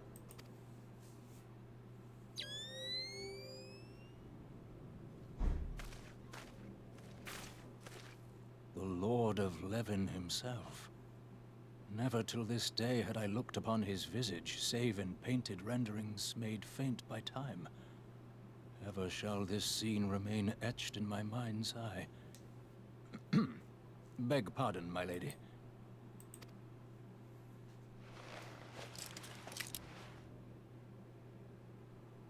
I must beg thine aid on a point of research. If thou art resolved to face Lord Ramu, I would ask thy leave to observe the event.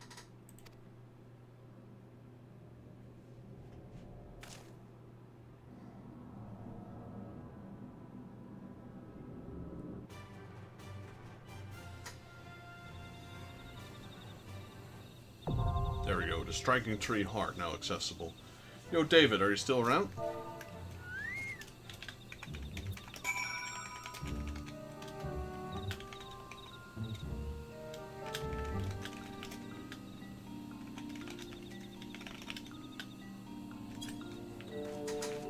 I want to do the normal one at least on normal, and then maybe we can do the extreme one on synced afterwards, if that's alright.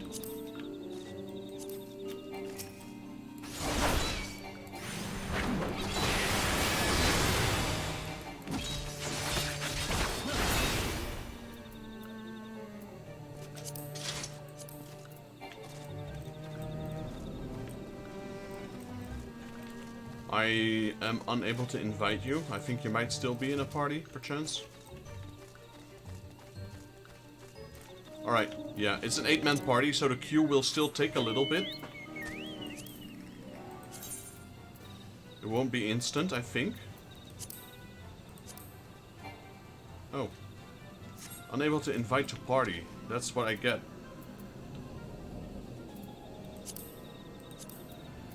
I'm able to invite, David, but why? Things has been doing weird, like the cross-server thing.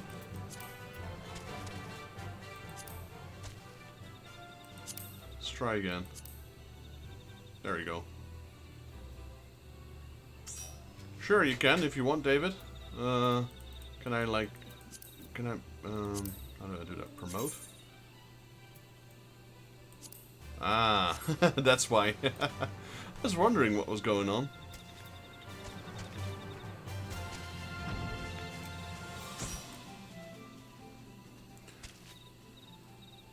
Alright, so, can you promote me back to leader and I'll queue for it? Unless you want to queue it, that's fine as well. I need the striking tree normal. Or striking tree hard, as there is no normal. Clear section. Striking tree hard. Now it is instant, but that's because we have 1 tank and 2 healers. And a DPS. So we're already half the party. But 3 of the hardest spots already filled, so that helps.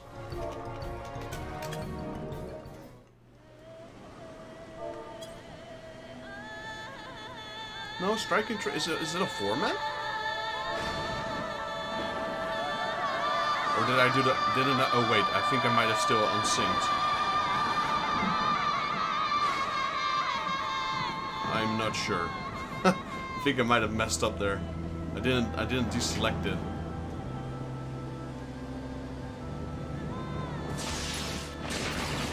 Well, maybe we can do it synced at least after this one. Just watching the cutscene right now. I kind of want to at least do these ones, like the story progression on normal. Don't want to cheat it.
You need electricity?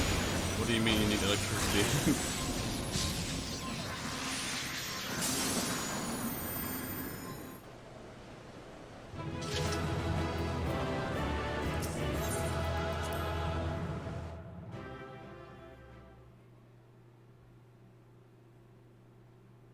I guess I'll be stuck in a cutscene for a second.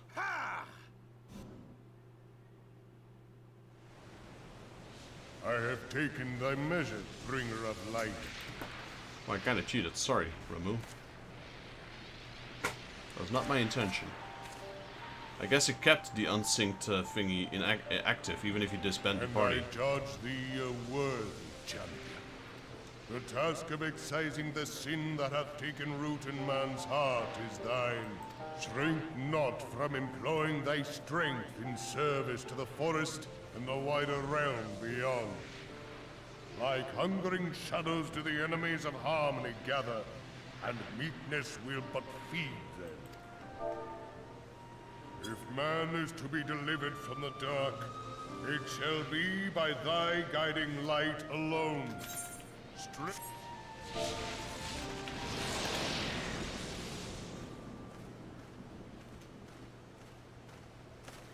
Thou hast slain the Lord of Levin. A regrettable act, but a necessary one.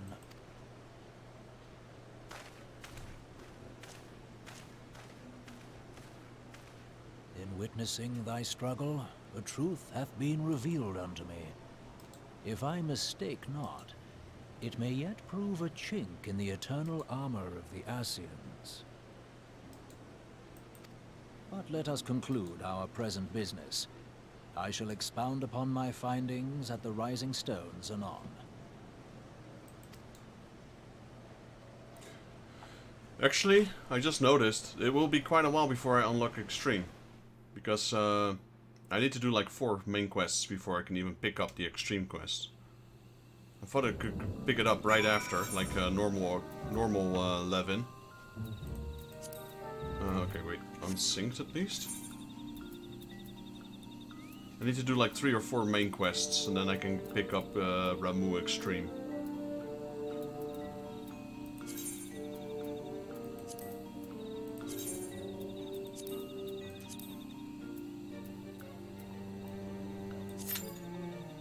There we go. Like I said, that shouldn't be in an instant queue.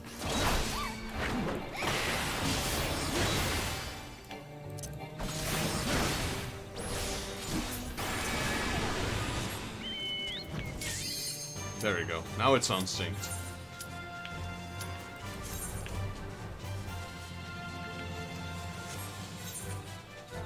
We can farm the Extreme for unsynced if you guys still need the mount. I know Rachel already has it. I know I don't have it.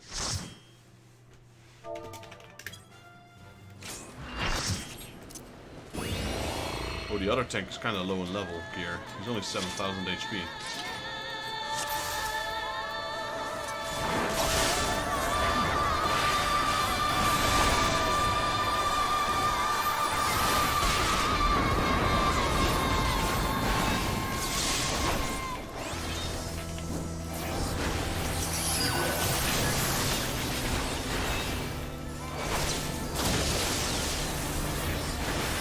Doing some self-promotion in between the runs, because why not, right? Half the party is my party, though.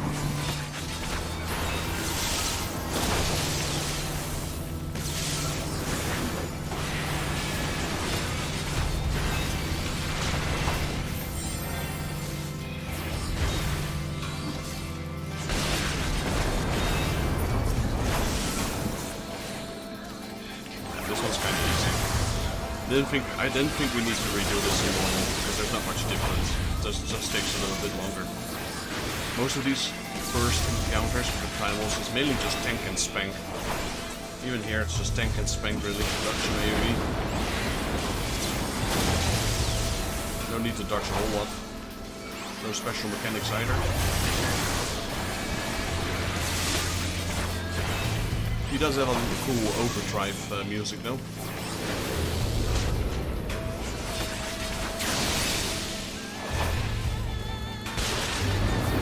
Guy's just AFKing here.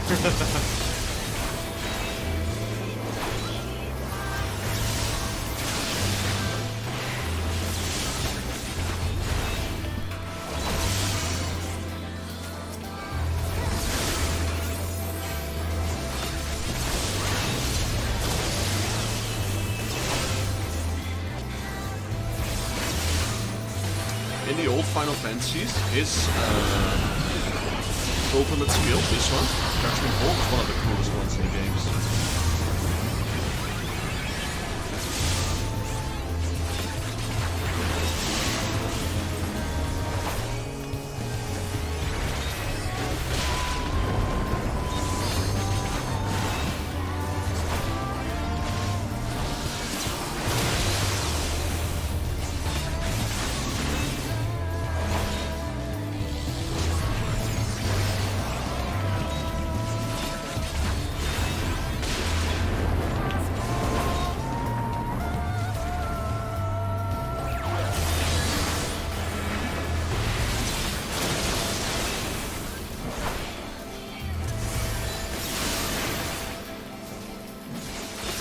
Judgment is high. To me, mine arbiters.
You need to grab those orbs.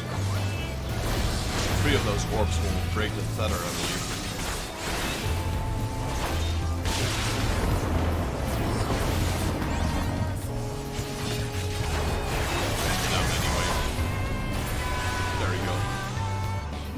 GG's.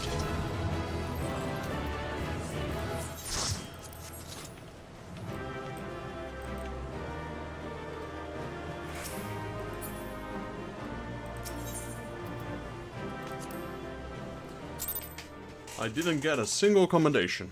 Woohoo. Alright, so now I just need to complete a few quests, a few main quests. I think 3 or 4. And then I'll get the extreme version of this one.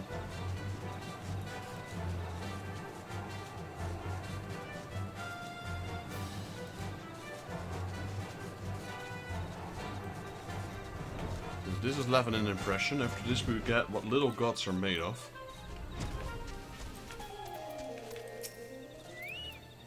Vexus, you return. Dare I ask how Ramu received your visit? He challenged you to a test of arms. It is well then that you have some experience in such matters. The people of both Gridania and Little Solace will be relieved to hear that the Lord of Levin has accepted you as the Forest Champion of Peace.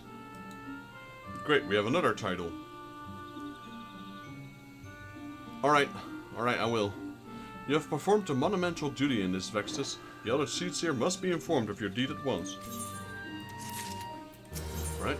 What little gods are made of. The Serpent Lieutenant is ready to send you on your way. The other seats here will wish to hear your experience firsthand. We can do, if you want the mount as well, we can do extreme, but it will take about, I reckon, 10 to 15 minutes, something like that. Maybe 15 minutes, so if you want to do something else in that meantime, that's fine. I can always call you out in the link shell or on stream if you're still there. Pray return to Gridania, make directly for the Lotus Stand. The Conjurer Novica's altar will be expecting you. Farewell, Vexus. Like, I'm not entirely sure how long this chain quest will last before we can pick it up.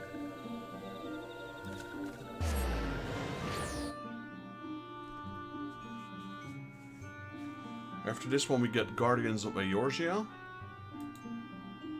And then we get Recruiting the Realm. And then we get Heretical Harassment. And then we get When the Cold Sets In. And then we get Brave New Companions. And only after that one are we able to pick up Extreme Ramu. So yeah, we got a few quests going on.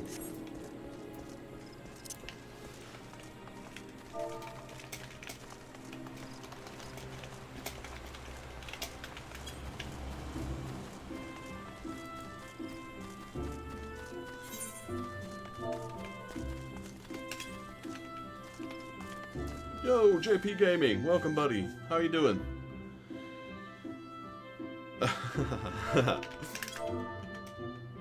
One second, I was replying to someone in the party channel. I was assuming it was on the stream.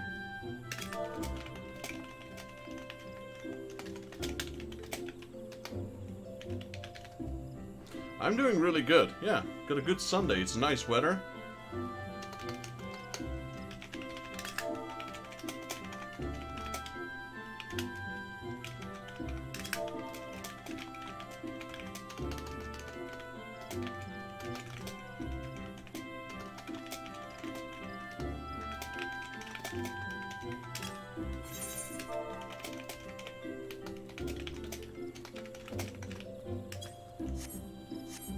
Yo, David. Okay, yeah, so I just explained it in party chat as well. There's like 4 or 5 main quests I need to do before I can even attempt to do Ramu Extreme. How are you doing, JP? Welcome back, Honored Scion. Who knew that your mission would have been most anxious to see you return? The other seats here await you within. Like, I'm not sure where you're from exactly. I forgot. I'm not sure if you mentioned that, actually.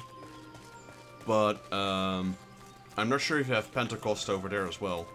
Like, where I'm from, we have Monday everyone's free as well.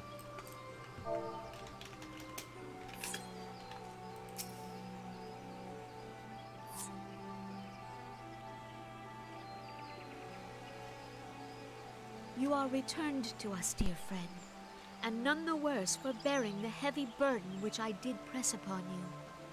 Most glad am I of this. I am informed that your efforts to negotiate a peace with Lord Ramuh ended in conflict. Pray tell me, what befell?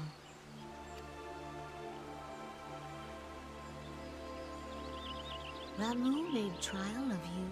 I fear there is truth to his claim. It is the darkness within us that attracts the darkness without.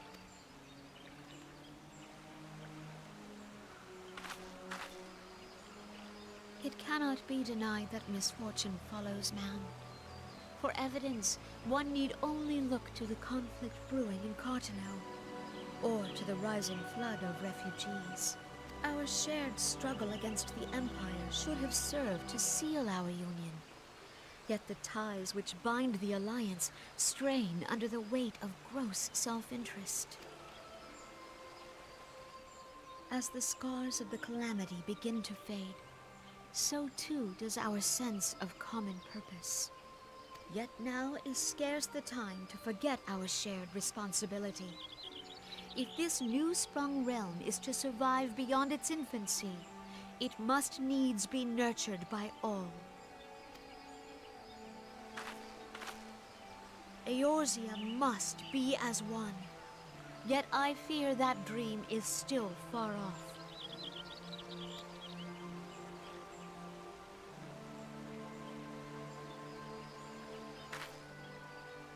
On behalf of the people of Gridania and the elementals both, I thank you for all that you and your fellow scions have done.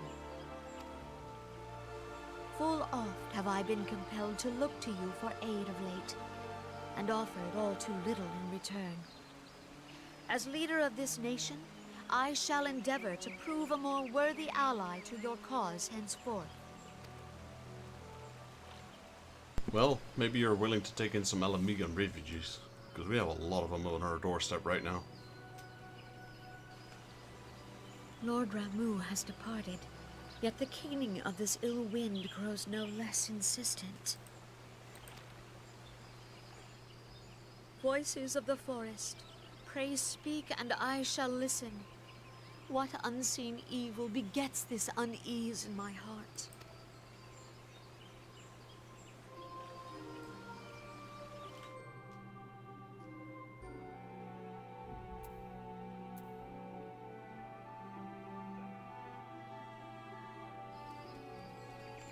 Alright, Papalimo.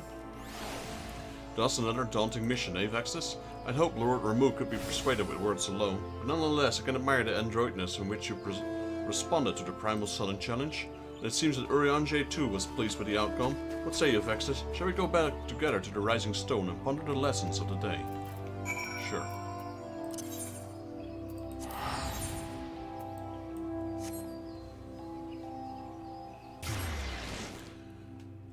Ramuh is now... Okay, that's another problem solved for now. Now we're gonna have to focus again on the problem with the refugees at Mordona, the Lamigans, as well as the uprising, I suppose, in Ul'dah. Or maybe that's already stemmed out as well now. I guess the more pressing matter would be the refugees right now in Mordona.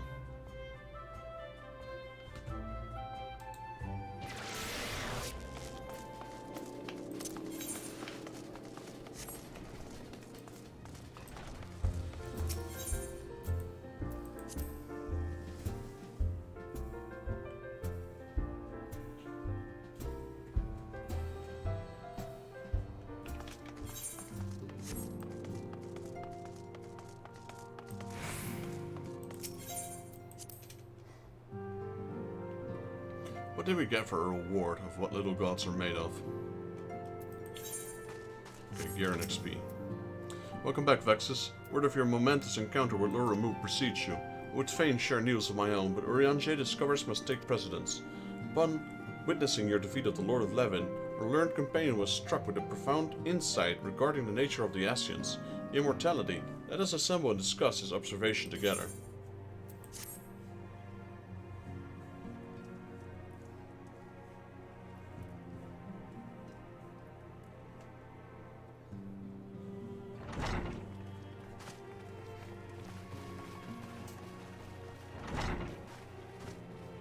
crew If is here. everyone is ready, let us begin. Eorzea, the floor is yours.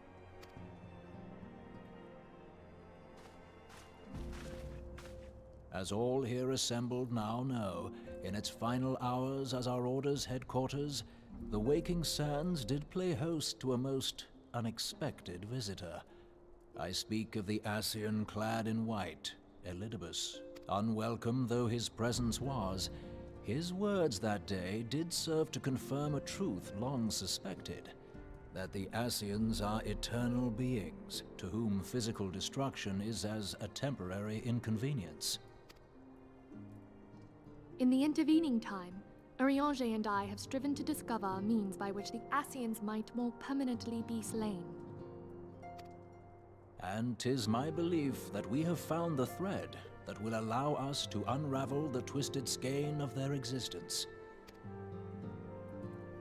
In the moments prior to Leviathan's most recent manifestation, the Sahagin elder who summoned him was observed to undergo some manner of ascension. The etheric readings taken by Y'shtola at the time of this transfiguration have proven most enlightening. The disruption to the flow of ether was sudden and dramatic. So tangible was the agitation, I scarce had need of my goggles. The significance of Y'shtola's readings might better be understood in the context of mine own, taken at the instant of the Lord of Levin's demise. Unlike the primal, the Sahagin was not subject to etheric dissipation. Before discussing our new discoveries, it may benefit us all to recall what we know of etheric behavior.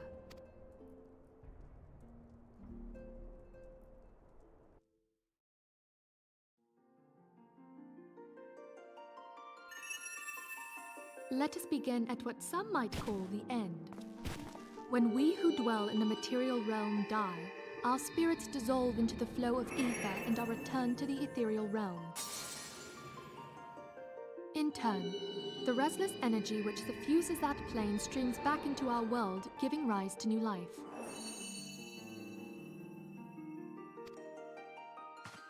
"'Tis as the heavens did decree, the way of all mortal souls. Twixt this world and the next do the ethereal currents swirl, bearing the very essence of life.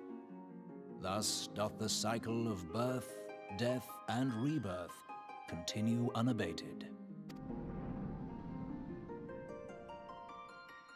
Primals behave somewhat differently. In order to manifest and then maintain a physical presence in this realm, they must consume vast quantities of ether, most often in the form of crystals. Though they may seem to live, their flesh is but ether given shape. Thus, a defeated primal leaves behind no broken corpse. Rather, the essence of its form seeps back into the land whence it came, and the energy of its shattered spirit is called back to the ethereal realm. And there it waiteth, till next the prayers of the faithful do draw it forth from the sea of ether, to take their offering of crystals and make for itself a new body.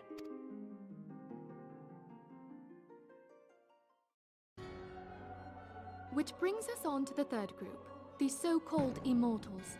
They exist in a manner all their own. Quite. Even as the Sahagin elder fell to the Admiral's musket shot, I witnessed the release of an ethereal cloud, which immediately took possession of a nearby minion. A soul that dissipateth not upon the death of the flesh. The secret of life everlasting, and in the claws of a Sahagin no less.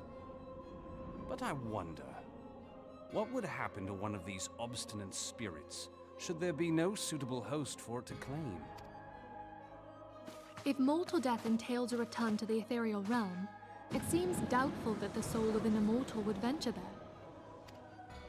Nay, it merely withdraweth the distance, unto the shore of the ethereal sea, perchance, but no further.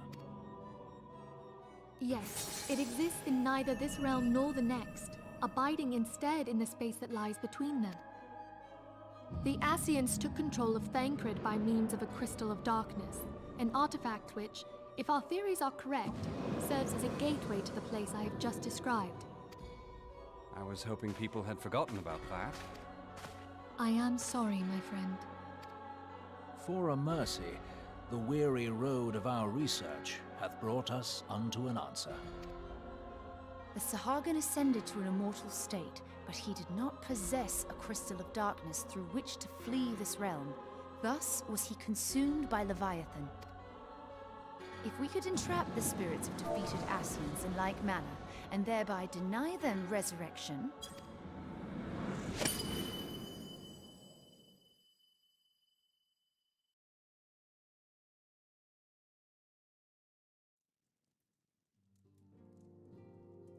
Therein lieth the path to victory. Thou art most perceptive, my lady. Only when we have trapped the bodiless soul within an ethereal prison can we hope to defeat its unnatural constancy. Thus might even an eternal paragon be consigned to oblivion.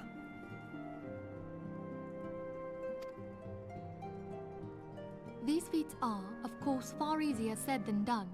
At present, we lack a viable means to entrap and extinguish an Ascian soul. Yet, I believe it to be possible. The pieces of the puzzle lie before us. We have but to put them together.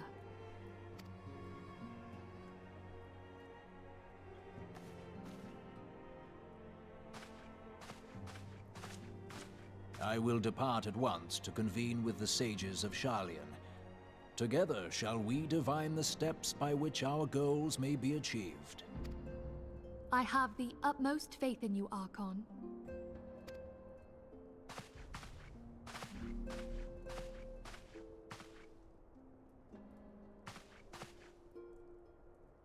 Beg pardon, antecedent, but I would raise one final matter. Even now, a Sharlayan survey party seeketh to ascertain the fate of the students of Baldessian. Their findings shall soon be known to us. Though you harbor feelings of dread, I bid you surrender not to sorrow, but abide instead in hopeful prayer. I shall, Archon. Thank you.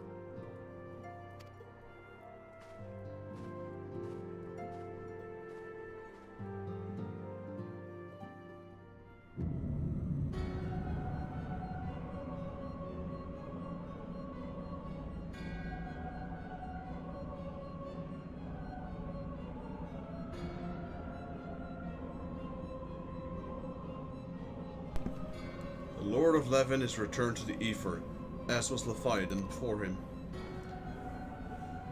Ramuh's acquaintances was most intriguing. Inferno, Vortex, Crack, Whirl, and Levin all now have been humbled by the Bringer of Light. The limitless potential of man, idle servants grow mightier by the day. Yet, the prospers of a great cost to his mistress, whose strength was all too finite. 7 times have the masses survived the rejoining, but this soul are grown weak and worn. Yet, even as it enervates, the ardor empowers our master. All that remains is to nurture the strength of the gifted to forge the final key. And that is the task to which we bend our every effort.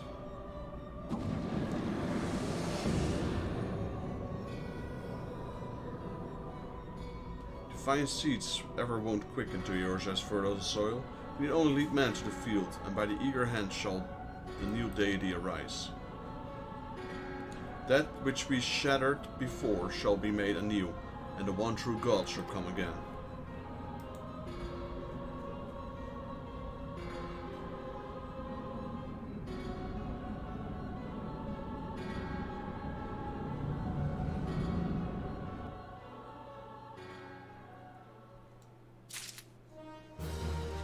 Quest complete.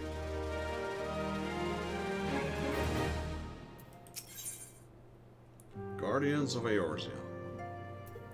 Minfilia has some correspondence she wishes to share with you.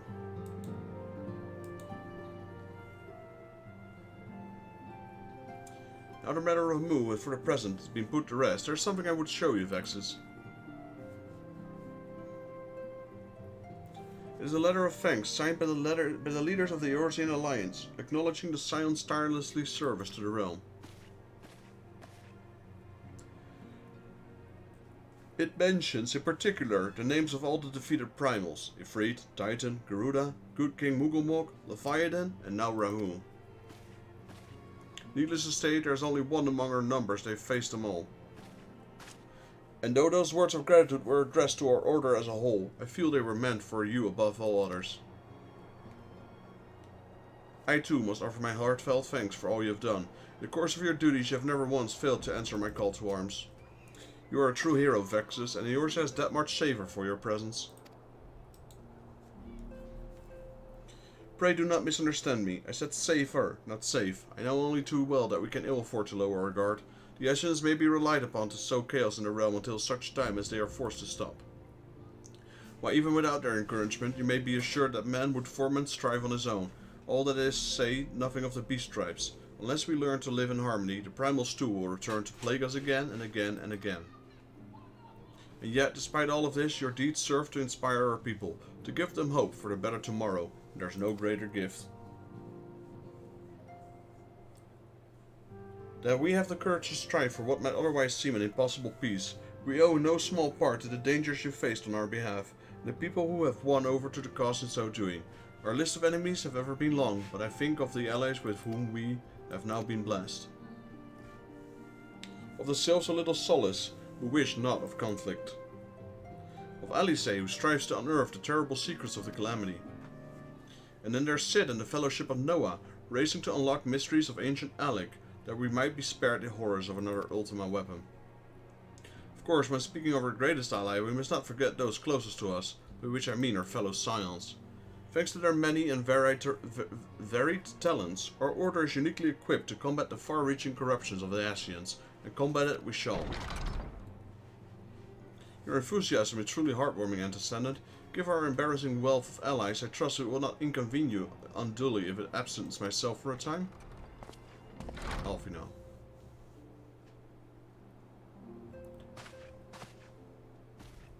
Alfino, I take it the troubles in Ul'dah no longer require your attention?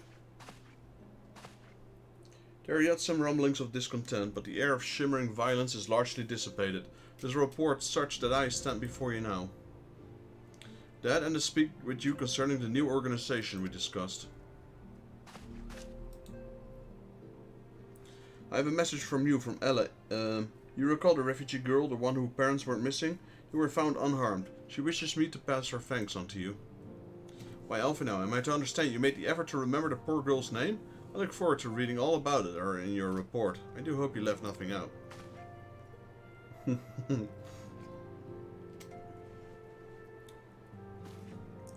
Vexus, you've been away from Revenant's Stall for some time now, I believe. Might I suggest that you put your affairs in the realm to one side at the moment, and take this opportunity to reacquaint yourself with the town. Which reminds me, one of the Doman children recently inquired as to your whereabouts. Yozen was his name. I believe he has some small matter to wishes to share with you. Why not oblige him with a visit? Will do.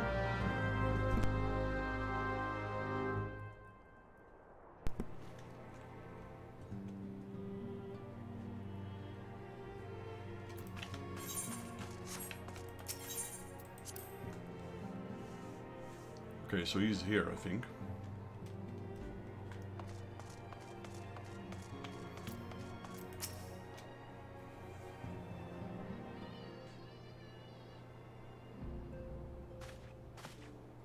Look, it's Master Vexus. He's back from his adventures. We heard you were fighting off primals, and they say they're some of the strongest enemies you could ever face. I wish I could have seen you in battle. Anyway, we all want to be heroes too, so we finally formed our very own Doman's Adventurers Guild to protect all the Domans. Oh, do you think you could train us today, Mr. Vixus? Maybe you could show us how you fight the primals. What's all this commotion then? Oh, there. Ori Boulder or something was his name? Mr. Boulder and Mr. Coltonet, you know that Mr. Vexus is back. Yeah, Ori Boulder.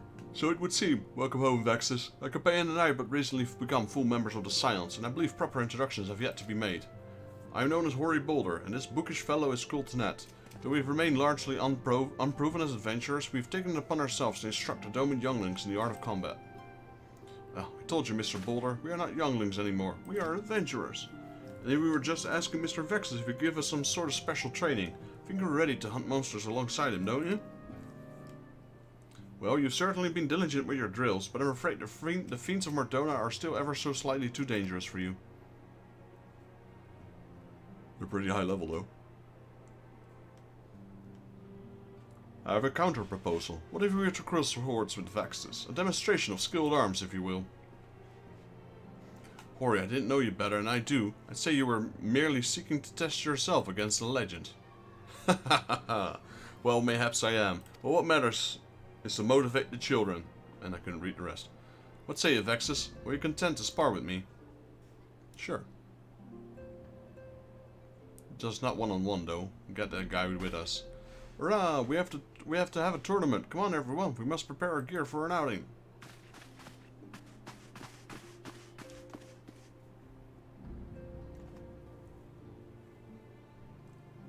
Do try not to disappoint them, Have faith, Kultanet. I shall summon every last ounce of my strength to make this a worthy contest. The fields to the east of town should prove suitable for our purpose. I very much look forward to our bout.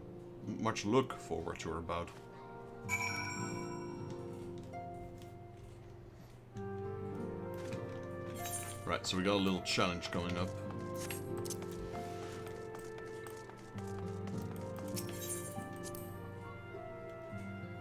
Like I said, we got a few main quests to do before we can get 11 Extreme.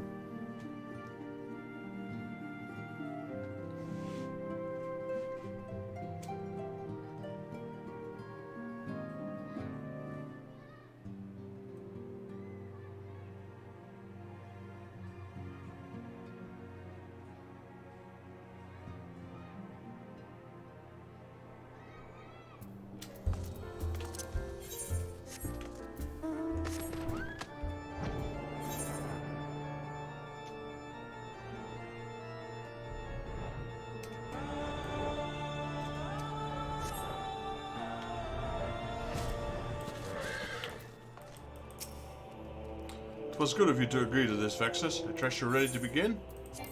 Yeah, I knew it. I have to leave the party for a second, Rachel. I'll message you when I'm ready.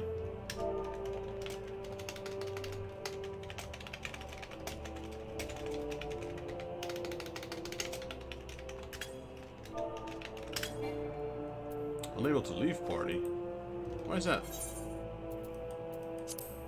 Disband then. Because I was the leader, I can't leave. It was good of you to agree to this, Vexus. I trust you're ready to begin? Yeah.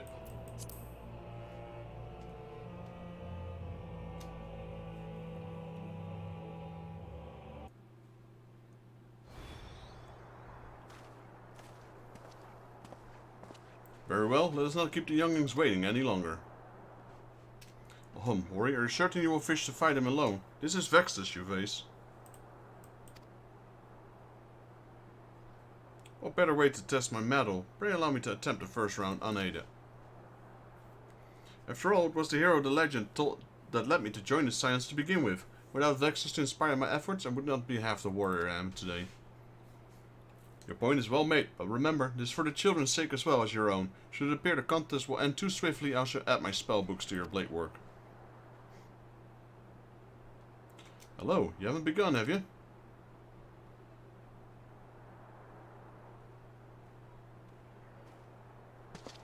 Ida, what?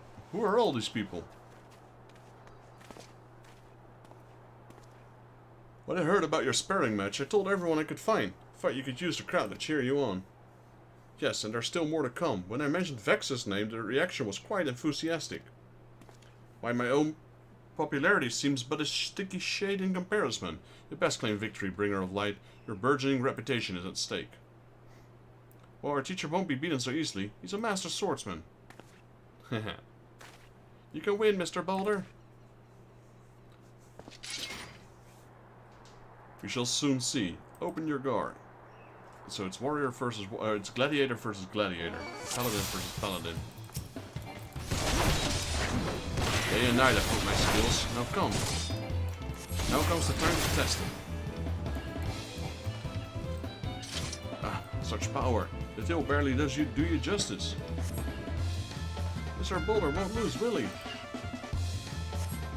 It's not over yet. It can't be. Aye, the children have the right of it.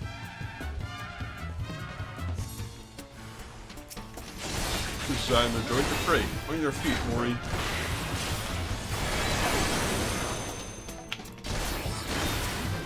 I must admit defeat. It was an honor and privilege. These guys are getting massacred. There we go. Oh no, he looks hurt. Mr. Vexus is so strong. You can't give up, Mr. Boulder. You can't disappoint the younglings.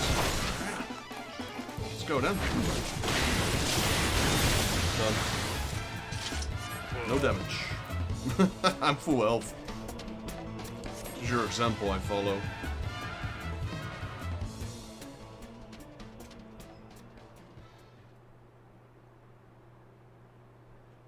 You have bested me. I yield.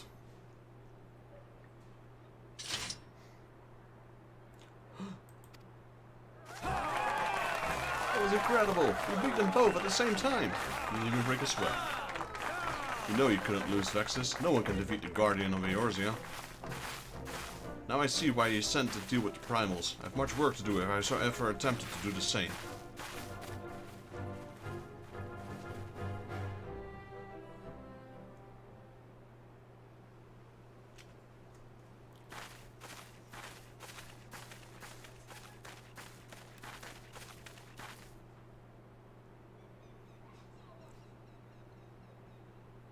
Impressive as always, Vexus. It's ever a pleasure to witness the spectacle of your martial prowess.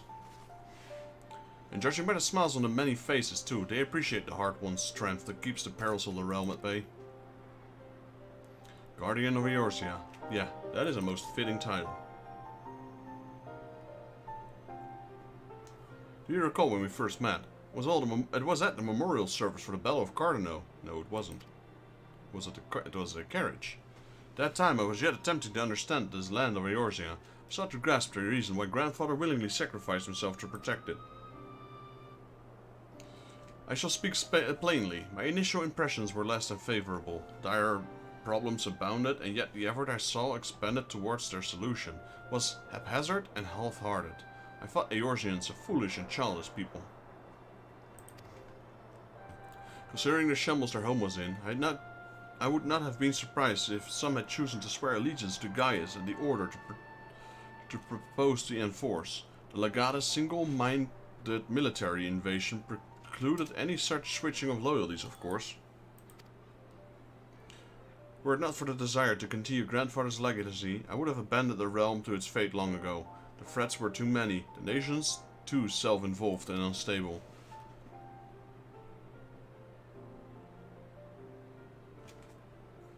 It was you who convinced me the salvation of Eorzea was possible. It was you who taught me, though countless acts of bravery, that what my grandsire sought to preserve was not the land, nor its people, or any single nation. It was the people, these wonderful, oft infuriating, stubborn people that suffer blow after terrible blow, only to drag themselves back to their feet to face another day. Though he never put such feelings into words, I believe Grandfather's admiration was the inextinguishable courage, grew into the fervent wish, a wish to aid Eorzea and its inhabitants in its charting a course for the future. A wish that has now become my own. I too will endeavor to take up the mantle of Guardian Eorzea and champion these people who toil towards a better world. Our course, however, is not a simple one. The troubles that plague us are in a skill that cannot be solved by the silence of the Seventh Dawn alone. No, what is needed is to take the root of the primal threat and effectively counter the schemes of the Ascians. Is a new, expanded organization that operates beyond the limitations of nations and borders. If you would aid me in building such an organization, then pray let us continue the discussion back within the walls of Rising Stone.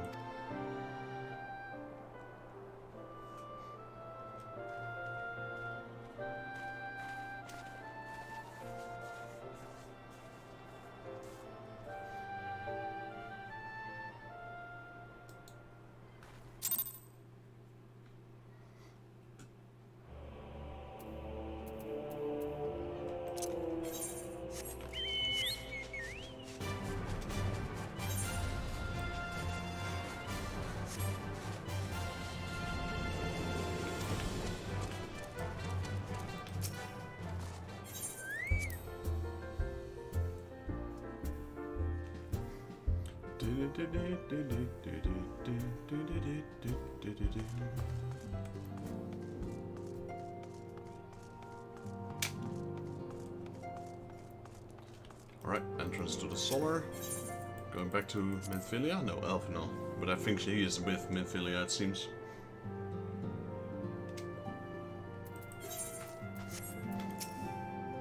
Thank you for coming, Vexus. The world shifts and alters, and we, my friend, must ever be one step ahead of the chaos.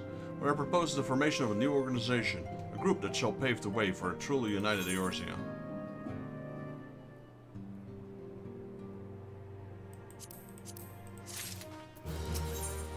Alfino wishes to request your assistance for his new endeavor. Pray forgive me if I tread over old ground, but I want to speak first of the grand plan.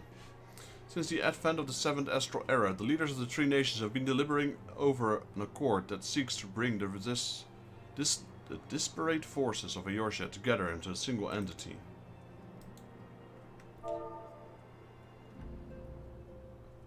A realm-wide grand company, if you will. The military might of such institution would be drawn from every corner of the land and directed against the threats that no single nation could hope to overcome alone. Yet, while the purpose of this hypothetical organization is undisputed, the logistics of this formation have become the source of endless debate. And the longer these discussions continue, the more I sense the impetus towards unification draining away. Thus have I been campaigning for the creation of what might be considered a trial company. It would be on a much smaller scale than we had hoped to eventually achieve, but capable of the same manner of unrestricted operations according to the Silence. It's my hope that the successful utilization of such a force will lend the momentum to the lagging deliberations. Also, being a primarily military outfit, I mean to assure fears of misuse by placing the fledgling organization under the authority of the Antecedent. The Silence work tirelessly to protect the Eorzea and its people. But as you would have witnessed with the refugee revolt, there are limitations to what even we can achieve. With this new company under Silence command, however, we will be capable of responding to a wider range of difficulties without straining the resources or overtaxing your formidable talents. The goals of the proposed organization and those of the Silence are ultimately identical, a point conceded by all concerned. But before I can move forward establishing the precursor to the true border-spanning Grand Company, it is necessary that I visit the three leaders and gain their official approval. A tiresome and time-consuming task, which is why I would ask that you accompany me on the journey and attend to the business of recruiting our inaugural members while I'm otherwise engaged with bureaucratic formalities. Right? Thank you. They're reassuring indeed to know that the bringer of light and his discerning eye will be selecting our future allies. Our first destination will be Limsa Lominsa. Let us rendezvous at Bulwark Hall. There we go. Recruiting the realm. Like I said, we still have a few main quests, and these main quests are kinda long.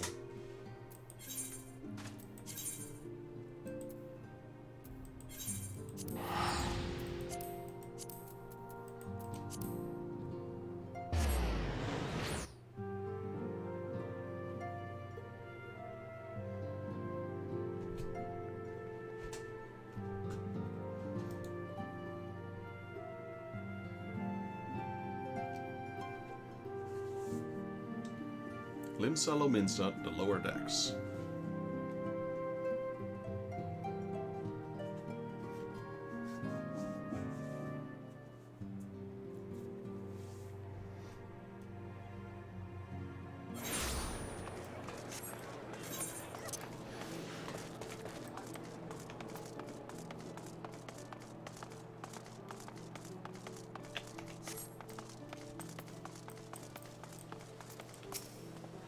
Ah, there you are. Ready to ascend to the bridge and speak with the Admiral Blueswin.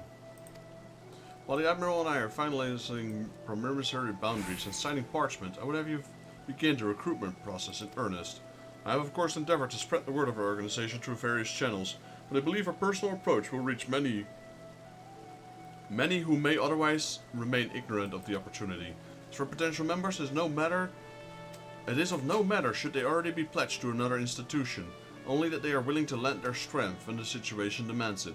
They needn't range into our countryside. The upper decks alone are populated with sufficient candidates to suit our purposes. Once you've satisfied your recruiting efforts, meet me at the airship ticket counter, that we may prepare for the next log of our journey.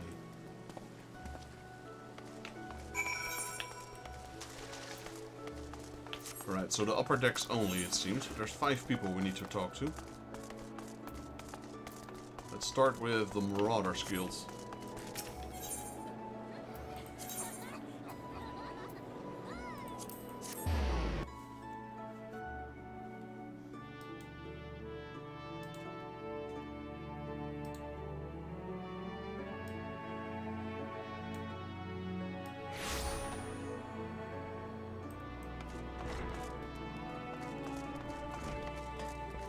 Rainer. Commodore Rainer. Hello? As to Arvenant's new organization, yeah, if I heard information of the trial company was in offering. It is with regret, however, that I must decline your invitation. As commander of the Yellow Jackets, the protection of Limsa Lominsa must needs receive my full attention. Yeah, that's kind of obvious.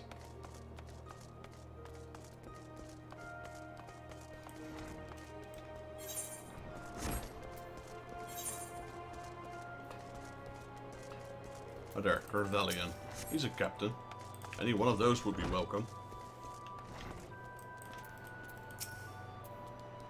An organization with the freedom to operate without territorial impunity. I must say, your proposal intrigues me.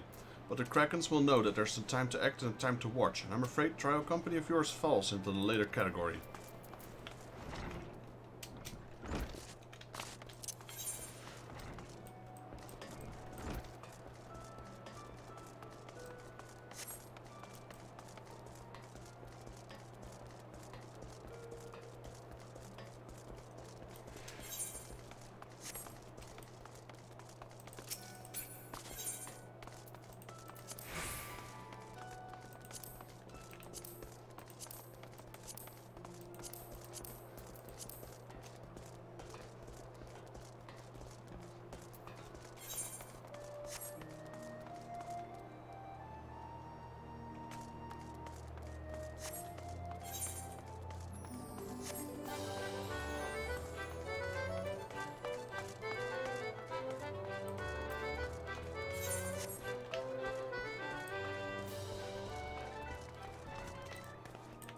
Hello, Rossman.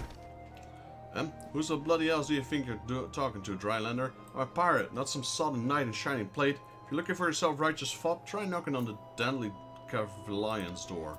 Or they did.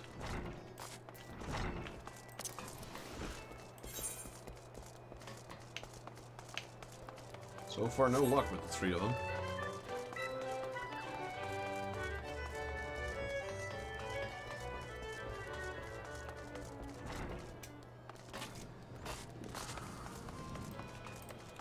Fieldmaster, Nansa. Precursor to the United Eorzea Grand Company. Well, I do admire the hope of their ambition. My responsibilities here at Neldik and Vermelis keep me close to the forge. I have not the time to be trapezing hither and yon across the realm. Should you require my skills as an armorer, however, I might be willing to accept some special commissions. That's something, I suppose.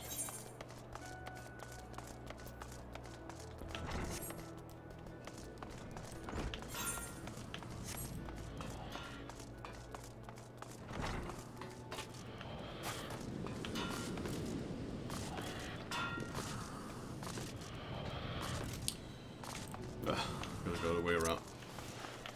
I thought I could go like that, but I can't.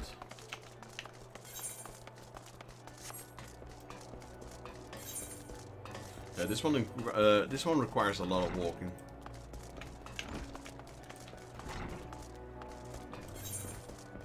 Well, here's our last chance. We got 4 declines.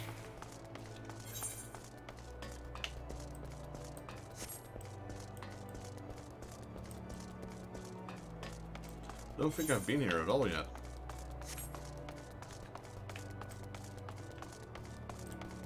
Riol. Well, maybe he wants to be. Oh, he's the guy from the Company of Heroes. Well, if it ain't Fextus, I'd not forget adventurer brave enough, or daft enough, to seek the shortcut to Titan's Bat Chamber. You remember old Riol, don't you? Formerly of the Company of Heroes. 3 Wizards of Bronze Lake? Aye, ain't often I dragged my arse out to Limsa for a drink, but I'm not right glad I did. How fare you fight these days? You're looking to put together a new crew. Top tier work. Ha, sounds like a right lark, it does. Alrighty, lad, count me in. The heroes may have gone their separate ways, but I ain't ready to climb into my grave just yet. Hey, we got one, and that's a reliable character, I suppose. A former company hero member.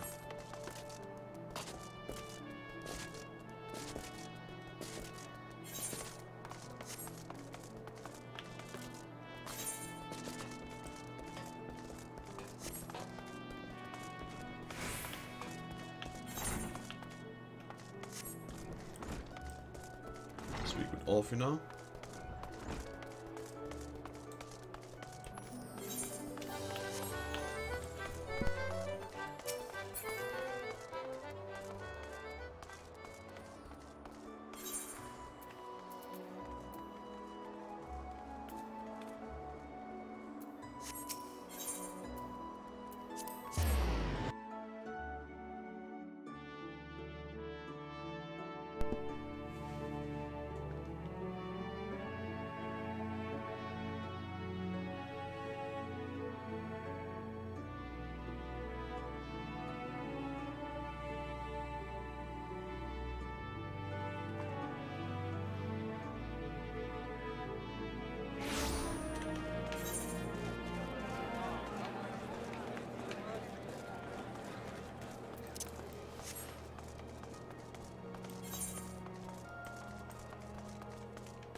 Vexus, your recruiting went well, I trust? I'm curious as to how my proposal was received by the rough and ready folk of Limsa. A member of the legendary company of heroes indicated his interest. Astonishing. I knew enlisting your aid was the right choice. Few could boast the acquaintance of such an elusive character. I too was successful in my task. The Admiral consented to sign all the documents required her approval. I can only hope that my visit with the other seats here proceeds as smoothly. Pray continue on to Gridania at your own pace. I shall await you at the arrival at Noviga's altar.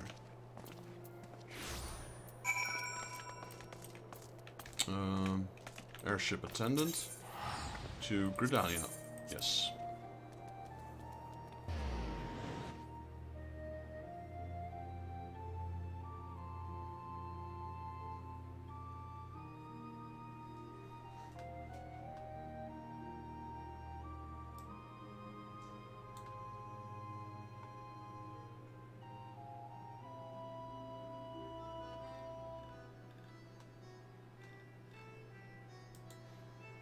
This is definitely one of the longer quests that we had in a while.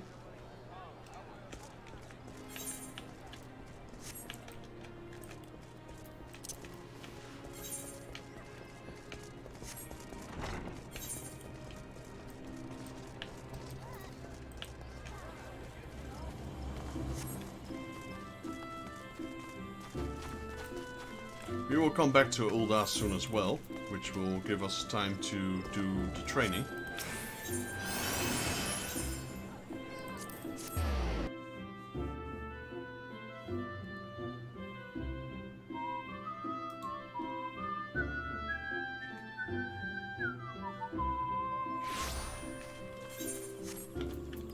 Hello, Alfino.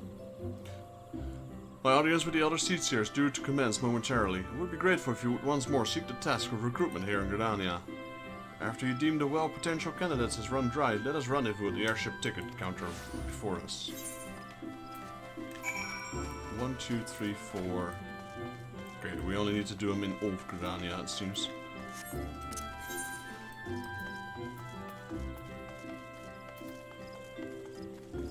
Let's see who this time we come up with.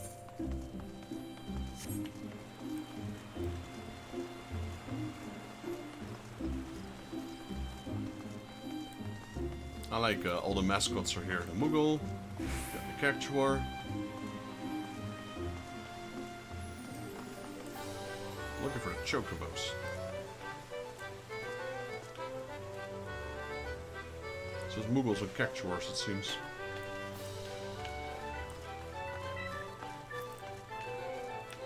Yeah, so I figured they put something here that is technically not here, so it's just an image. Because they would have to program a physical object in here. Laurentius, who are you again? Oh gods, can it truly be you? Why the fickle fortune must face I see, upon my release be yours. Oh, that's the traitor. Could it be that you don't remember me? It is I, Laurentius, the man whose crime you exposed. I was a whaler and a regular patron at Buscarons. Who? Laurentius, I was selling maps and supplies to Garleans before you and the red-bellied poachers mopped the forest floor with my erstwhile employers. Here now, just how many criminals have you dealt with that many innominous tale ignites not the slightest figure of recognition? The less said of my past, the better, I suppose. And what of you, adventurer? What business bring you here to the part of Gridania? Recruiting, eh? Well, what is your policy on reformed convicts? As the matter stands, the boot whalers will have not more to do with me. This may just be the second chance I was looking for. Revenant Stoll, you say? I shall leave at once. You shall not regret this, I promise. I am a changed man. Well, you better be. So we got an ex-convict. Okay. If he changed his way, that's fine. If not, we'll just throw him in the slammer again.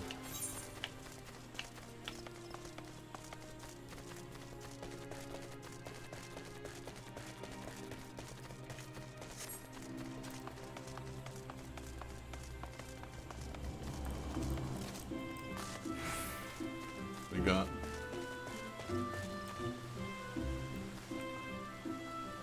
Aliane, and we got Isildur, apparently, from Lord of the Rings over here. Grandfather, you must call it a day. Let us return to the guild and rest. Your tormented back gives up for your good. Terribly sorry, we're just... well, Vexus, isn't it? It's been some time since our paths crossed outside of Copperbell Mines. Why, you're barely more than a novice adventurer, then. But look how far you've come. Mother Million tells me it was you who felt the fearsome Black Wolf. And now you seek the stout-hearted souls to fill the ranks of a new order? Well, your cause is undoubtedly just, and my old companion here would be much relieved to see me in good hands. Yes, I'll do it. This is the very thing I've spent my entire adventuring career working towards. I shall join you in the company just as soon as I've seen the Isildur safe home. You alright, buddy? Maybe it's time you retire. Recruiting the realm. Alright, who do we got here?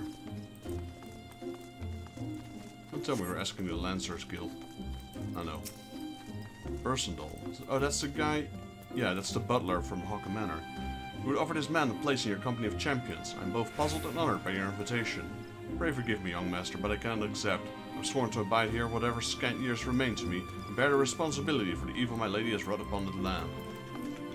Alright, just stay there and rot away for all I care. At least he was nice about it. Or maybe he's just feeling guilty.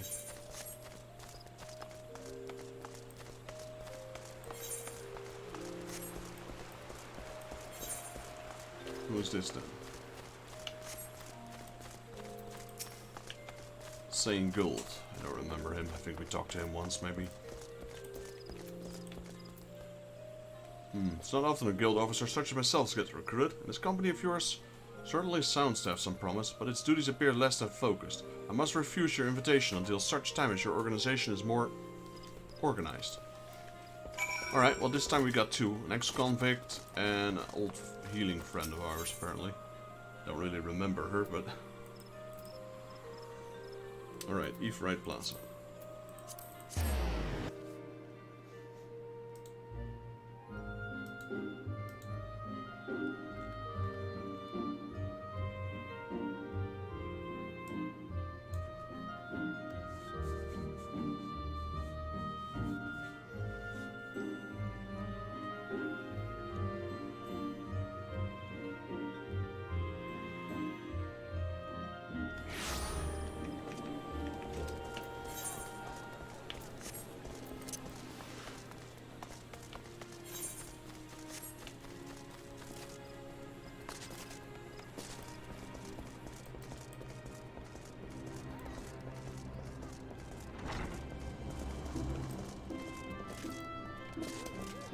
Hello, Elfino.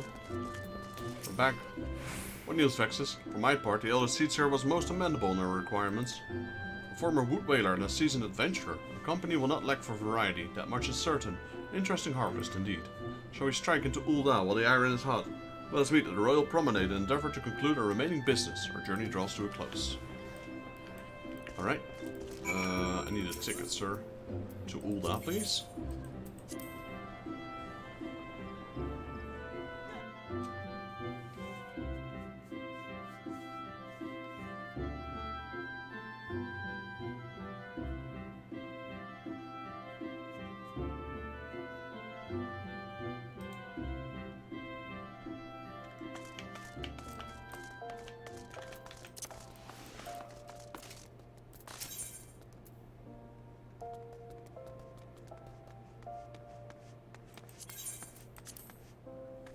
Told me to go to the Royal Promenade. Or the Hustings... No? Was it Royal Promenade? I think so. Hustings Strip is up there.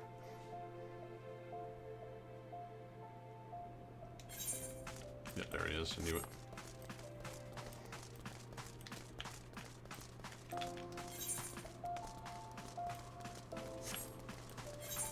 Like I said, we will need to pay a visit to the Hall of Flames over here.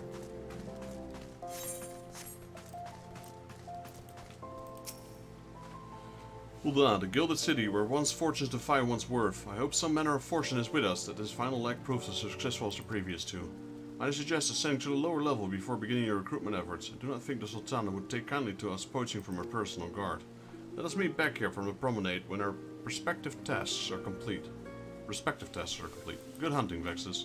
I like perspective tasks? That doesn't sound right. And then I looked at the text, I'm like, oops. That is indeed not what it said. Right, let's, so we have 1, 2, 3, 4, 5, so we don't need to recruit over here. I still want to go to the Ephraim, though. To do exactly what I said with the training. Training's only take an hour. It's been done for a while now, I reckon. And then we'll start going to the Steps of Fall and recruit the other 5. So there's one here, one here, one here. We're probably gonna ask one of those guild masters again, which makes no sense, but...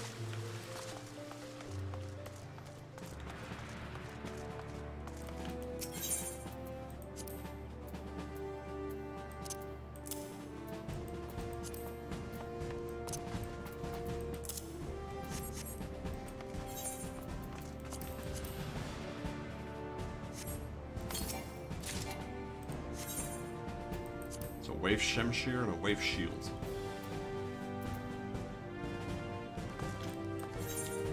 Let's see how it looks. It's kind of cool with a glow. I just don't like the shape of it. That's better. Wait, we gotta check the board because they're done training. There we go. Send them on a mission. Nope, not that one. This one. What is it now? This one. There we go. It's like, wait, what did I do wrong this time? So we lost 80 of that, and with that...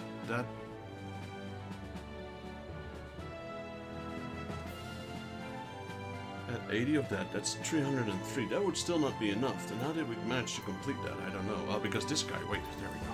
This guy's in the wrong position. Yeah, so that would have been enough. But now this one is enough, so...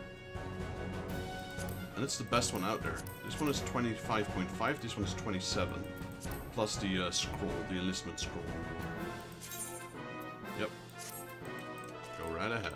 Let's see what this one has. Oh, nice, we got more people. We got a rogue, we don't have that one. Question.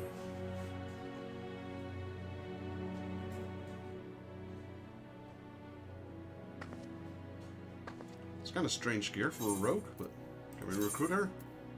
We gotta let go of someone apparently. So it's 96. Let's see. We have one, which a lot of that. She's the only one. We have a lot of that, the one with the middle. So I think we should let go of the Arcanist, maybe. Let's see. I think that's a good choice. Let's get rid of her. There we go. Sofina's joined us. Is there more? No. Plus she's a higher level, so we don't need to level her as much.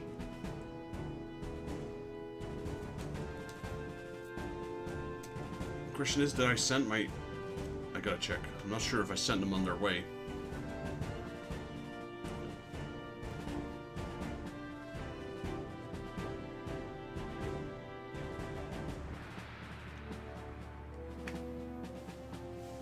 Apparently those requisition things are really good to level up, because I always see people level up, bam, bam, bam, bam, bam, bam. They are underway? Mission underway, yes.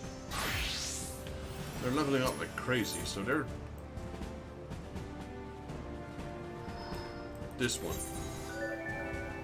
These must give off an amazing amount of experience. Of course, not that one.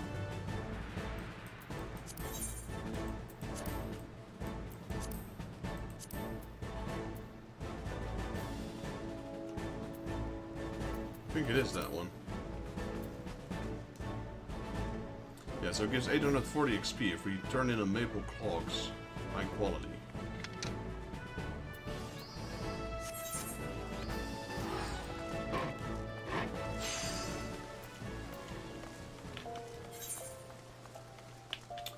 Alright. I guess we'll just run.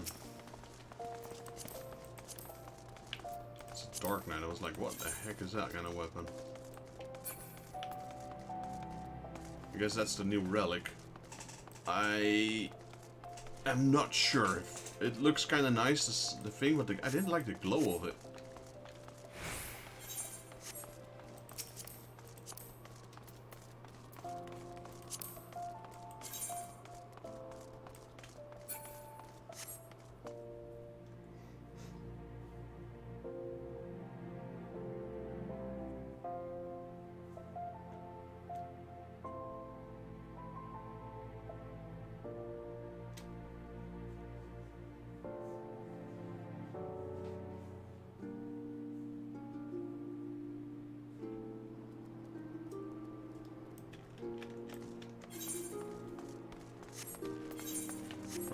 Alright, let's start recruiting people. Who do we want? Singolf? Really? A company that looks to cure the ills of the realm entire. Listen, friend, I can scarce bear the complaints of the next all over, let alone the conundrums of a neighboring nation.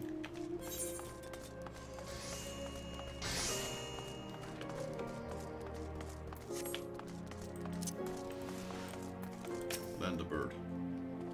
Aye, you'd be surprised what rumors drift down the Pearl Lane. I know of this glorious new company of yours, and just how far I'd go to avoid getting involved in it. Whispers on the street say your organization is funded by corrupt coin, by syndicate money. If you think you're recruiting for a just cause, then you're a bigger fool than I took you for.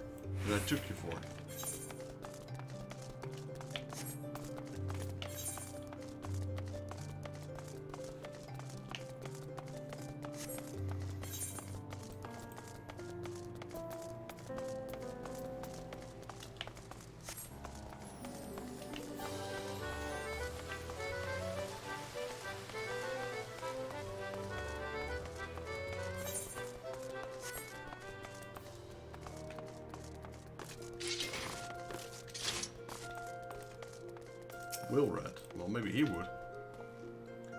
Wait, you're the one who came to Little El Amigo looking for that masked devil.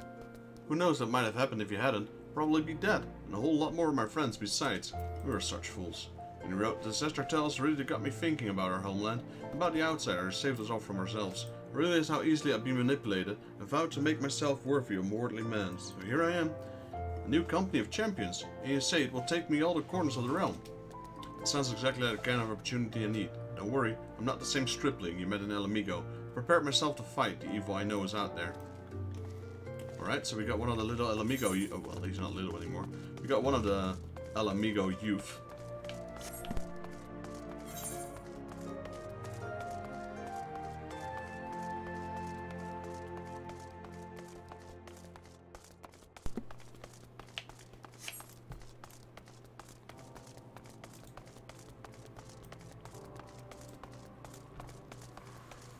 Like I said, I knew this was quite a big quest. We're almost done with this one now.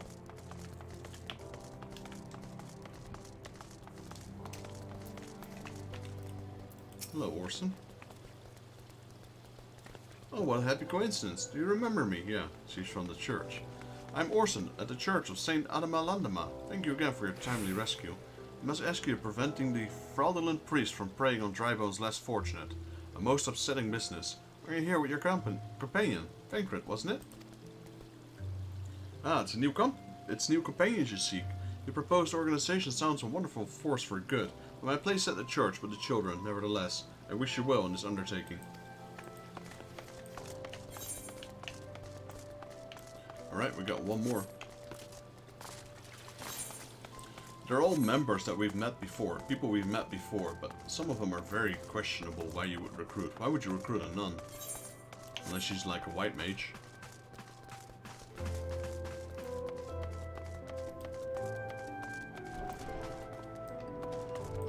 Yellow Moon. I don't think she was any good, she just likes fashion. Sorry, you wish to recruit me? Is this some new fashioned manner to propositioning a lady?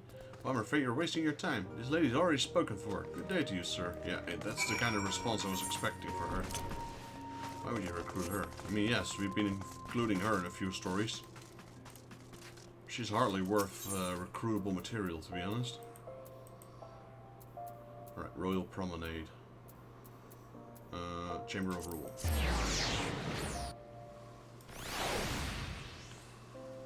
I think my character was getting desperate. Who else do I know in Ul'dah? Let's talk to a nun, and let's talk to someone who only cares about fashion.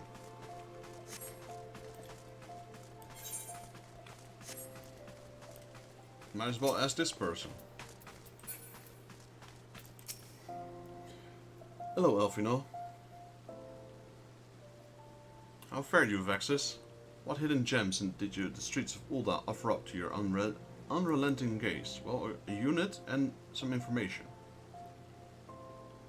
A single Alamigan youth. Well, you certainly give us an admirable start, even if our ranks are yet somewhat thin. In these troubled years following the Calamity, talk of Eorzea's salvation must seem akin to grasping at clouds. But there are those who have risen to the challenge nonetheless, and the hope that inspires these people was born in no small part to the victories you have yourself won. Thank you, Vexus. I will not squander the precious gift you've placed into me. Keeping these recruits will become the foundation of a new beginning.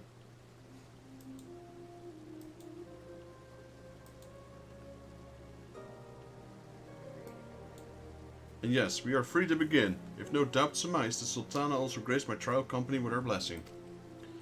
Our first wave of recruits is over, the documents signed and the finances secure. There's not aught to prevent me from taking the next step. You're concerned about the syndicate's involvement, as was I. Thus was the origin of every coin of the contribution carefully scrutinized and recorded. The organization will not be built on corruption. Naturally, I would prefer not to rely on outside sources at all, but even my family's substantial cover should not sustain a venture of this magnitude. And as for these rumors and doubts surrounding this enterprise, well, such things shall plague us until the company has had a chance to prove its worth. It will not be easy to process, but we'll earn the people's trust once success is at time. Speaking of time, we should waste no more. Let us return to the Rising Stone and lay the first stone for the united Eorzea. There we go, finally. The end of this quest is in sight.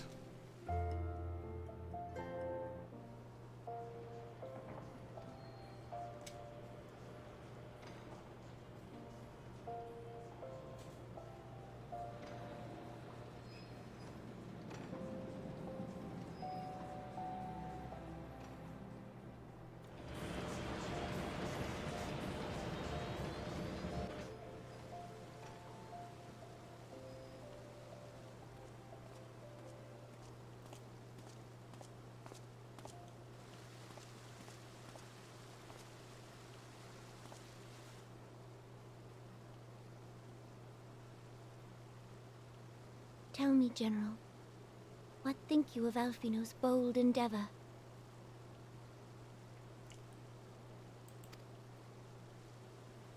I think it is more than bold, Your Grace. His organization would pave the way for a united Eorzea. Well do I understand his impatience, since facing the common threat of the Ultima weapon, our nations have seemed farther apart, not closer together.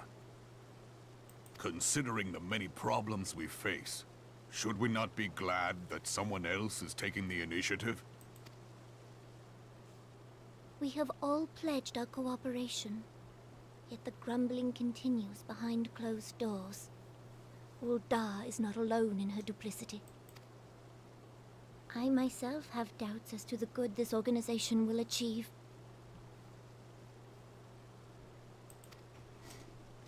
With the inclusion of the finest soldiers of the 3 grand companies, it promises to be a fearsome military body. But whom will it serve? Even under the watchful gaze of the Scions, it is not unthinkable that such a force could perpetrate a great wrong. Does it not concern you that a significant proportion of its financial backing came from the coffers of the Syndicate? That those unprincipled worms might forge this extraordinary gathering of warriors into a private army? I have trust in the Scions, Your Grace. They have spared us no end of trouble at the hands of the primals. If they seek reinforcements, I deem it unwise to deny them.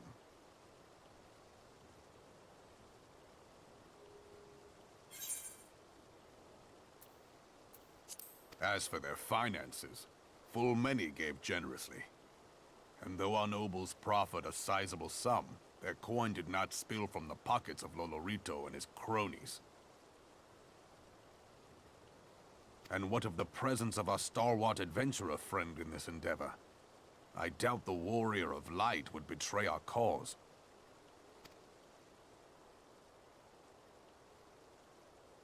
Yes, there is that, I suppose. Yet I have known people to change. Whether we will or no, the events of the age hurl us this way and that, like a dust devil skipping across the sands.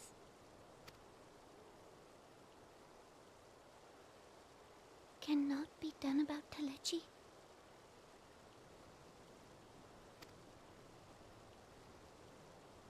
I have explored all avenues available to us, Your Grace. But as Ul'dah law now stands, we lack the evidence to convict him of any crime. To arrest him on spurious grounds would only play into his hands.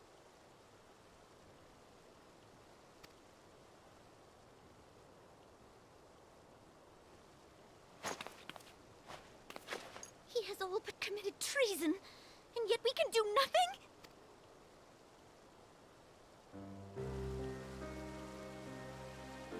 Then what good our government? What worth the royal house? How deplorable this mockery of justice!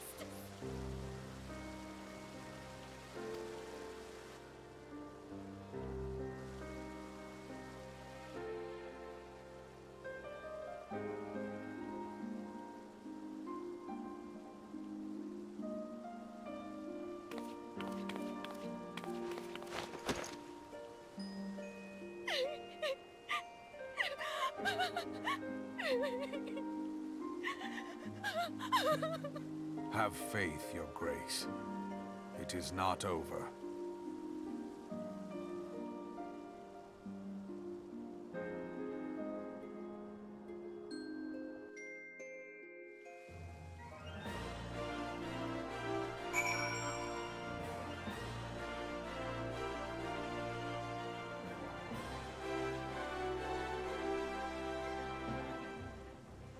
Alright.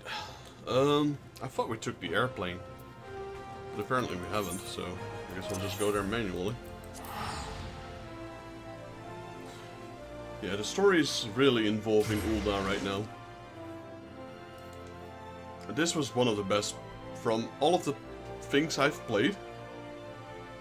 Like till endgame Stormblood. This was one of my favorite moments. This is where the story gets really good.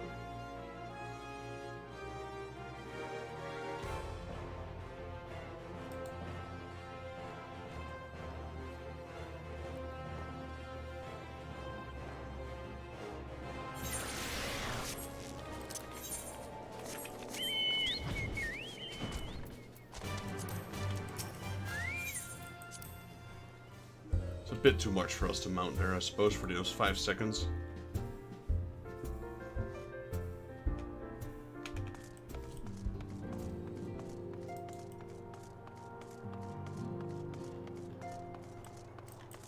Entrance to the cellar.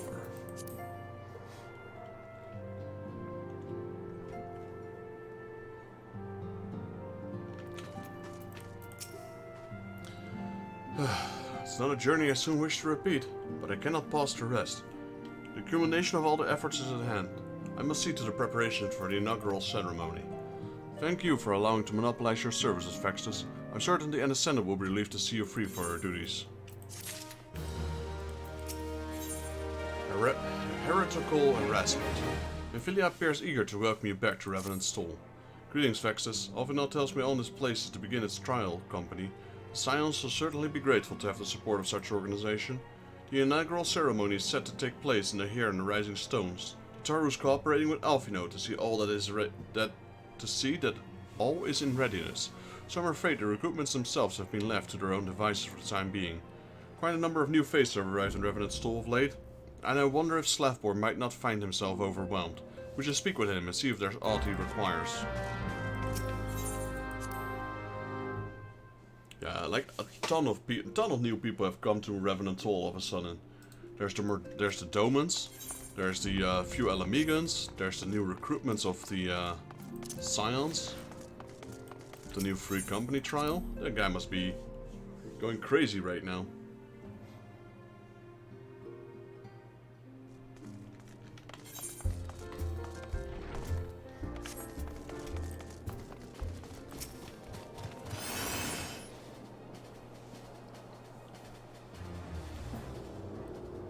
What can I do for you, Vextus? I thought you'd had your hands full helping out with the new arms of the Scions. Ha! I barely noticed your recruits arrive. It was barely a trickle compared to the flood of treasure hunters we have passed through here every day. Well, I appreciate your offer of aid. The more your burden that concerns me... It is more your burden that concerns me. I'm told this trial company will answer directly to the Ascendant, so I trust that means less work for you in the long run. Slavborn, shipment, we couldn't.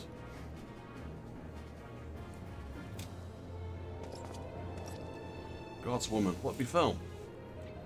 We were bringing a shipment to Revenant's Stall to provision air marked to the frontier effort, but just as we set cross over into Mordona, we were set upon by brigands. I believe they have been heretics. There were many, too many. We only escaped with our lives by abandoning the supplies. Pray forgive us. That is not to forgive. Provisions can be replaced, but smart soldiers are hard to find. Take your rest and I'll have someone along to tend to those wounds. What to do? If heretics are involved, it's likely to be the case of the simple thievery. Ishgard will need to be informed. When did these supplies originate? House 4 Temps. We collected the provisions from Dragon Camp proper. Understood. I should they are apprised of this development. Vexus? Were you not on good terms with the Knights of House 4 Temps? Pretty much, yeah.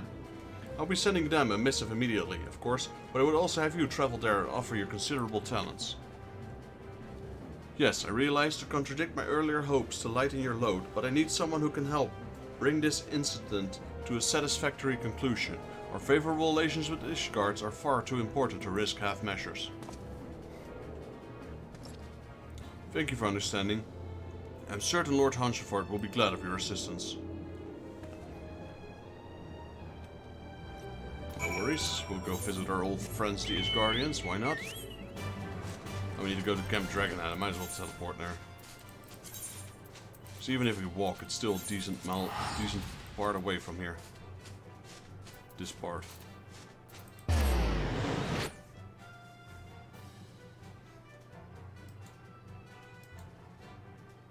That means Snowcloak is not too far away anymore.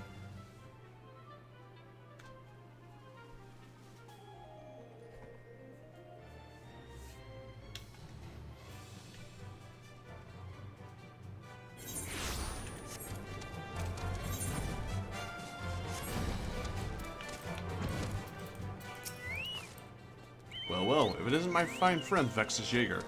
Would you care for a plate of roast caracal? Some mulled wine? No? Ah, I see you've not come into my hall with merely the escape of the biting cold. I was in fact on the verge of opening an urgent missive from Revenant's Stall, and I suspect the time of your arrival was no coincidence. when the cold sets in. Okay, we're getting really close now to the quest that we need for Extreme Ramu.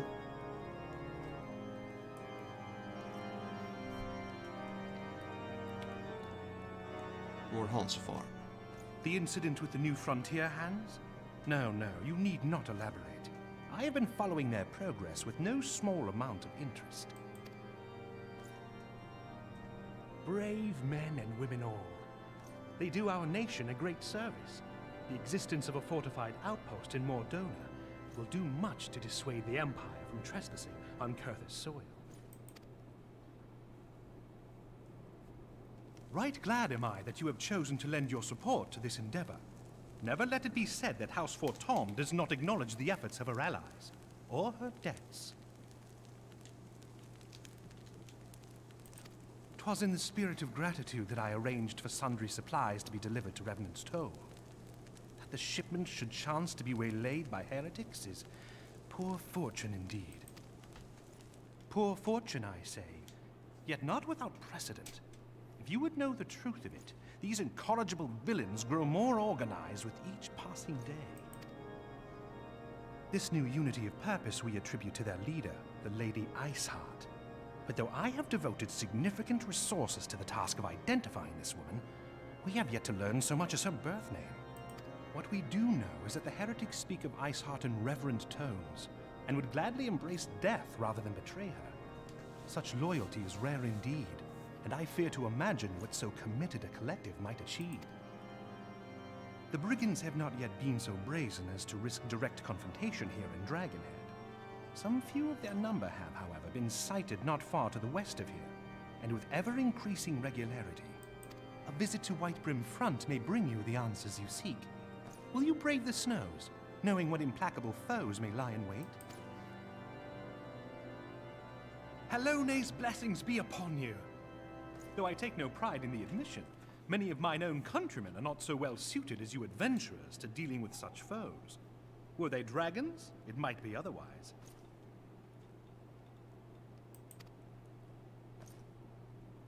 But truly, I could not wish for a finer ally. You have done much for my house in the past, and I have no doubt but that I shall have cause to celebrate your deeds again ere long. After this one is another quest, and then we can get removed. Return to me forthwith. A warm hearth and a warmer welcome shall be waiting for you. This one is a semi-long quest. We need to talk to several people. And then we get the quest that we need. And we need to complete that one, and then we can get removed. So 2 more completions. This one and the next one.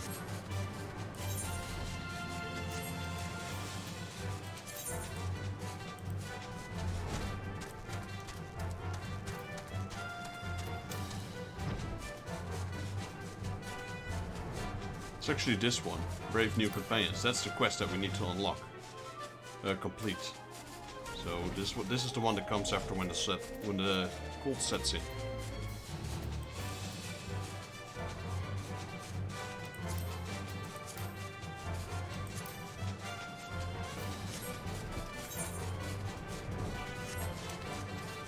Lord Dalamud, he's up there. Let's go from the top. It's quicker.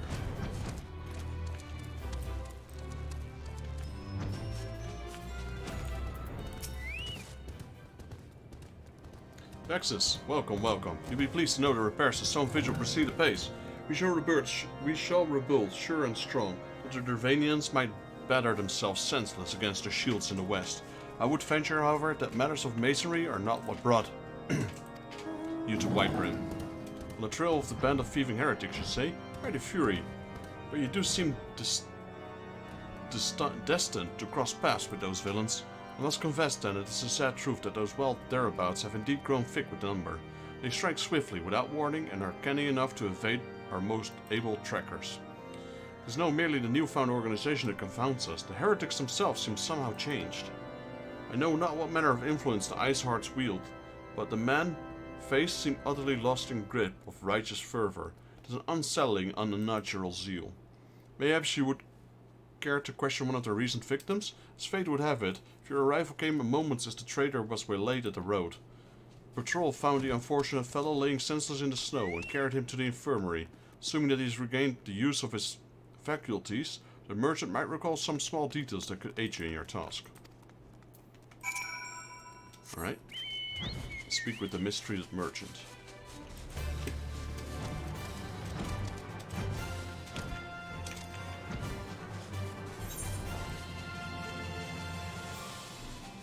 I was following the wrong quest.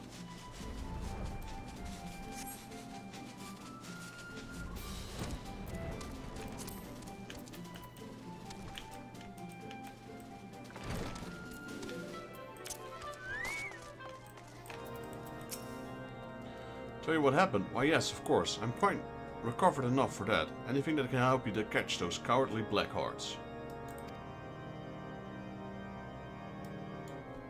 I was traveling my usual route to Whitebrim front when a sudden blow sent me reeling. The next thing I knew was on the ground, and heretics several were rifling through my cargo. Arms, armor, crystals, they were taking everything. It was that one of them noticed my bleary glaze and stalked over to better acquaint my head with his mace. Before darkness claimed me, however, I distinctly heard the words, "Return to Snowcloak." I dare say it's there where they're hauling my goods, but you'll not catch me rushing off in pursuit. They tell me it was a miracle I survived at all, and I'll not trust my thick skull to save me a second time.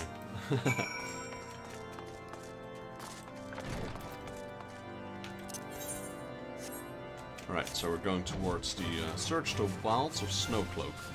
So Snowcloak, as you guys might have remembered, is the dungeon that we need.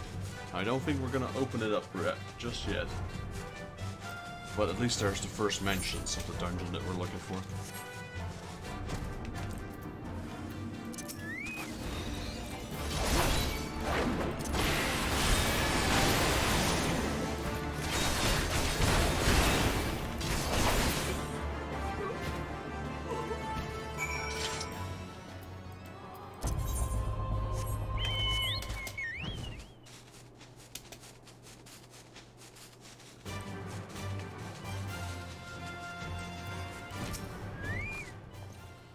Draw your weapons, foul. Wait, I recognize you, adventurer. You come seeking heretics. Then we share a common purpose. We are on patrol when we chance to cross another raiding party and pursued them here. By rights, we should have had them in the corner of this ravine, and yet they are gone, vanished like icy wraiths.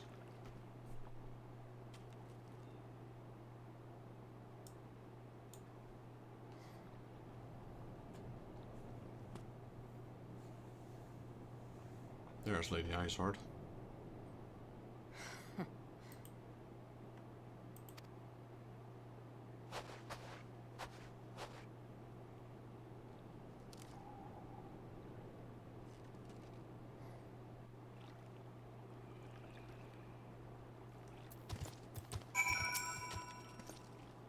You glimpsed a woman atop the cliff. Could it be Iceheart herself to sneer at our volley? To where did she disappear? The heretics must have discovered a passage through the frozen wall. Some hidden tunnels that escaped our notice.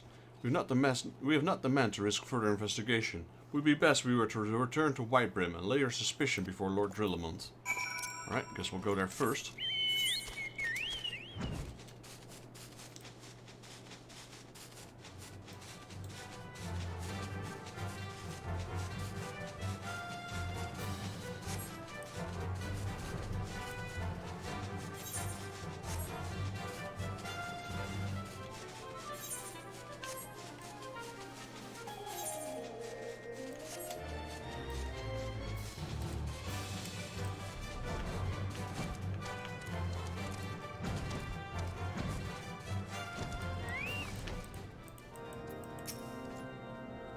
Vexus, it appears I owe you thanks once again. The surviving knights spare no details in their report. The men you found at Snowcloak were some of the finest, and they should be bested so handily. I fear I've woefully underestimated the threat the heretics pose.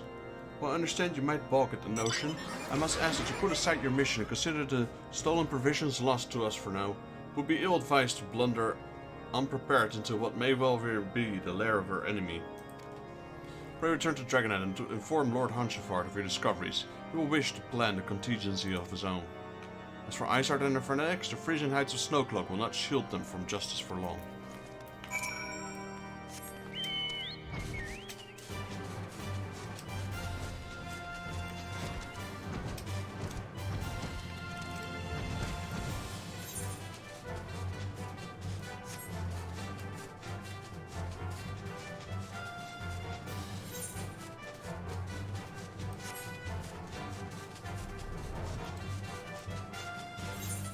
Okay, so I told them originally 15 minutes. That's definitely more than, like, it's probably more like 1.5 hours. It's only a few main quests, but these were rather long ones, full of cutscenes, etc.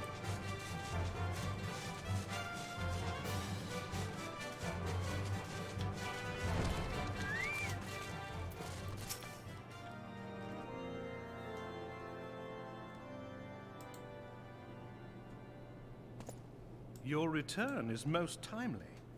Of their own accord, my thoughts had turned to your task and the progress thereof. I confess, my imaginings tended toward the grim and bloody.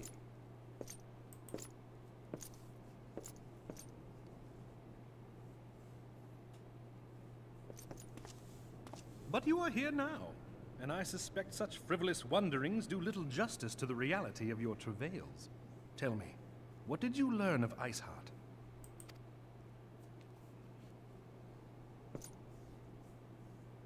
Indeed. And this transpired at Snowcloak?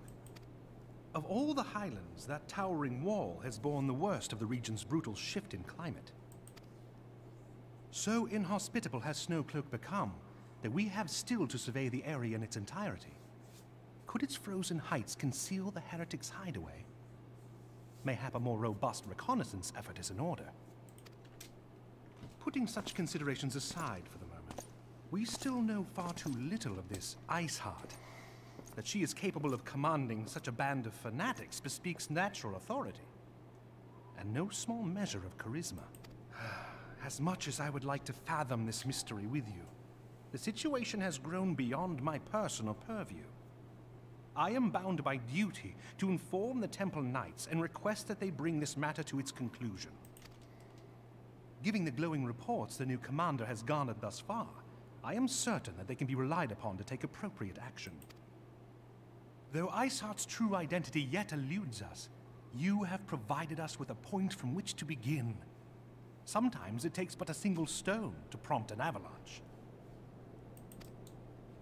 On the matter of the stolen provisions, I have already made arrangements for a second shipment to be sent to Revenant's Toll.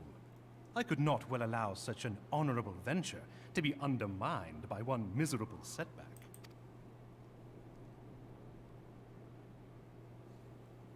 It's quite nice. Make sure you're guarded this time, though. Send some extra guards with it. Got plenty of them around here. They're not doing much. They've been standing here the entire game.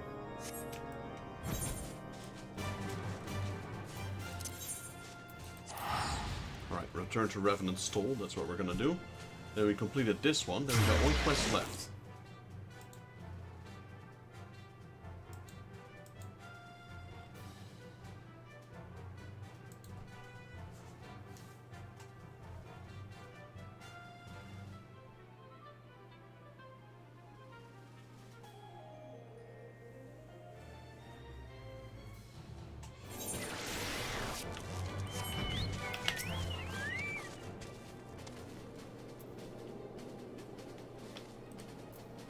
Vexus, good to see you return to the Toll. How fared it in the frozen wastes of Curvis? Our Sword Tempest to send a second shipment. I must send thanks to Lord Hanshafard and his continued generosity. Yet even as our town's growing prosperity, I fear it will attract even greater numbers of those who would do us harm in the name of greater power. All of us, Alphanotes, new recruits included, must remain vigilant against such threats.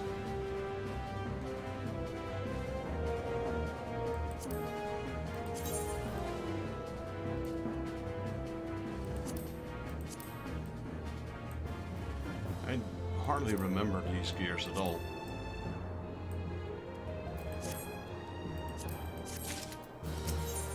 Brave new companions. There it is, finally, that quest that we're looking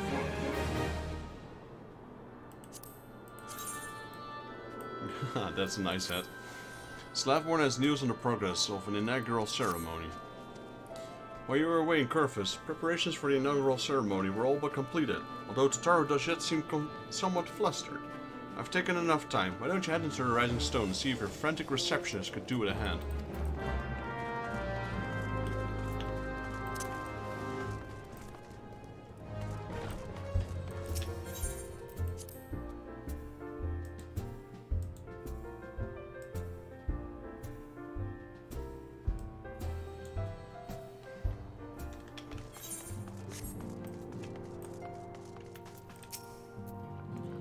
These parchments need to be stored, and these documents, why are they even here? Oh, I'm sorely tempted to file the lot in the waste paper biscuit.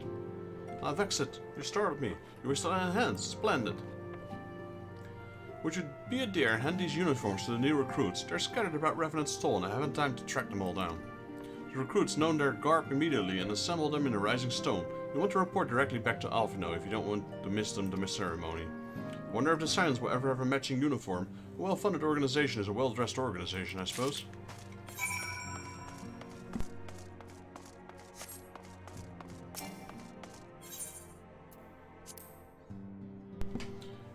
Hey Rachel, welcome back. I'm almost there. Almost there. I'm doing the final quest right now, and after I complete this quest, I'll have access to the quest of Ramu X. Oh, so you were in stream. Perfect. Yeah, so, yeah, down to the final quest. Yu Hase. Those who believe this company will see no riches as short-sighted fools. The giving one himself is an investment in the future. Thus I sign my name to the cause. I remember him, Yu Hase. I remember his name at least. These uniforms are a splendid idea. Once our organization has made a name for itself, we shall be wealth of plenty in selling replica costumes to the adoring masses. He's always talking about money, he's a troll then. There's one on top of here. Laurentius, the Wood Whaler, the ex-con. I thought it's best to mimic my fellows here, but I admit I have no idea what we're supposed to be doing. I think none of them are. I think they're all just staring into the abyss. Ah, our new uniforms, a reminder of my induction into the Wood Whalers. Like, why are there four? Like, there's four of them, and he's just staring at them. Like, where are these guys? There's even another one. I mean, I can see clearly now the rain is gone. I love that song. But why are there's 6 people staring in the same direction? Alright. Argums, I don't remember you. Secret garb makes me a proud member of the Maelstrom and a hardy defender of Limsa Lominsa. Yet in truth I stand in the betterment of the realm. And though this new company is a fine opportunity to contribute on a grander scale. Well, here's your uniform, sir. Oh, now that's a striking shade of blue. Put alongside the Maelstrom uniform, my wardrobe will certainly not lack for color. Alright, there's another one up here somewhere. Ilbert. Hello, Ilbert. I don't know you, but we will know you for sure. I don't believe we've met. I'm Ilbert. I will have the honor of leading my fellow recruits as a captain. See, he's a captain. Much did I lose to the Calamity and look forward to aiding others in rebuilding their lives. Uniforms are a shrewd decision. There's no easier method of creating common bond among what is, essentially a band of strangers.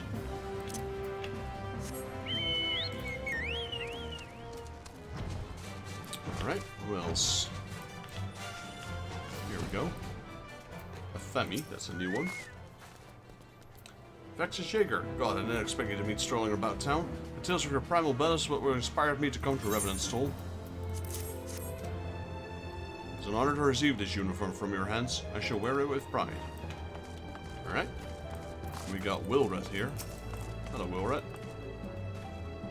Little Alamigo could learn much from Revenant's Toll. This town can be so alive in the midst of such desolation. Never worn aught quite so voluminous.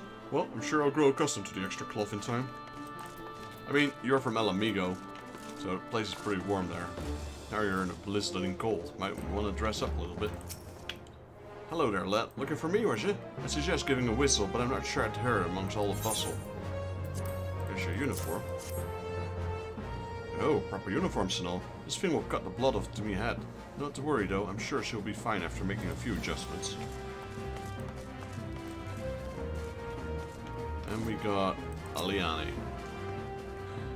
Isildur has at least retired from the adventurer's life, though I shall miss his wisdom and irrepressible spirit. I'm excited to forge my own path forward. And yes, the uniform, thank you. Truth be told, the thought of pledging myself to such a lovely organization is somewhat intimidating. Speak with Alfie now. He is inside the Rising Stones, alright?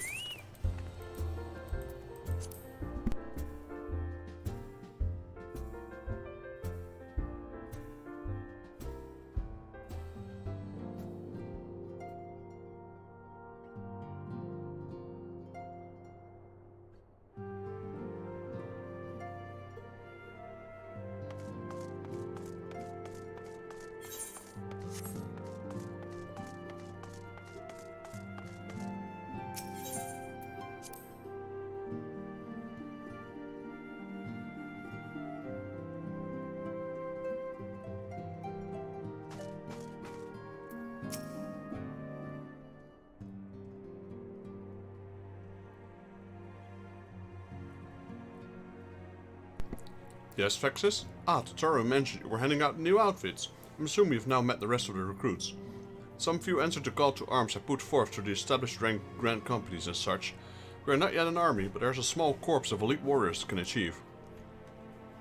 Did I mention I thought of a name of for the company? It is my hope it shall soon be known across the breadth of Eorzea. The moment of truth draws near, Vexus. Once the last of the recruits have gathered, I shall make the official announcement. Alright?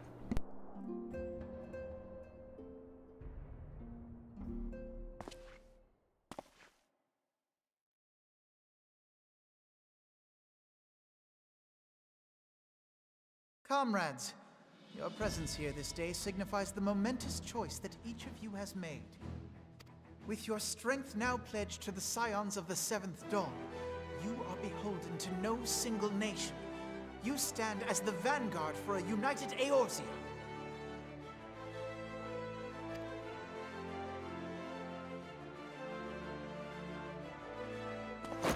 From this moment forth, I declare you Crystal Braves. Let us mend this fractured realm and face our enemies as one.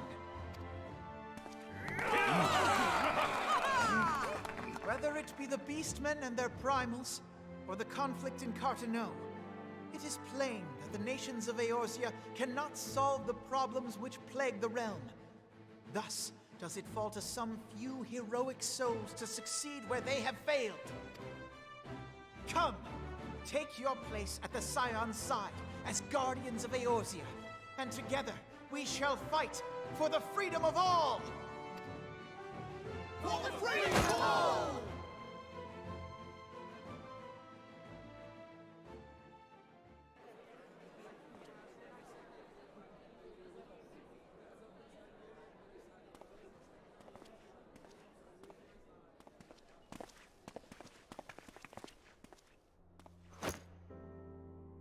A rousing speech, Alphino. Or should I say, Crystal Brave Commander Leveilleur? Please, Antecedent.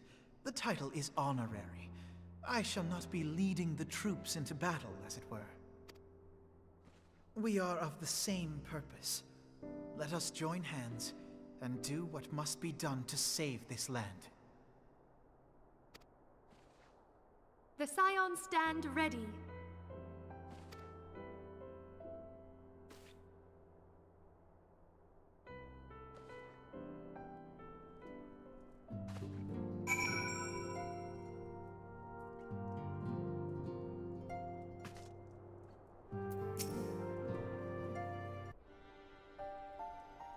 I'm eager to see what the Crystal Braves might accomplish. This shall prove an interesting time indeed for the Scions.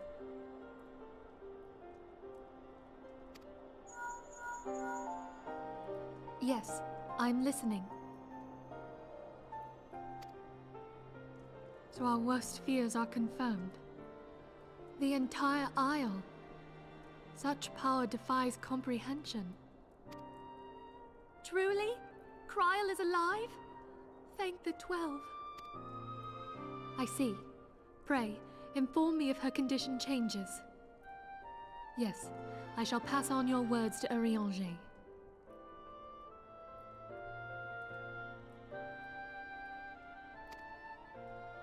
My thanks. I shall contact you anon.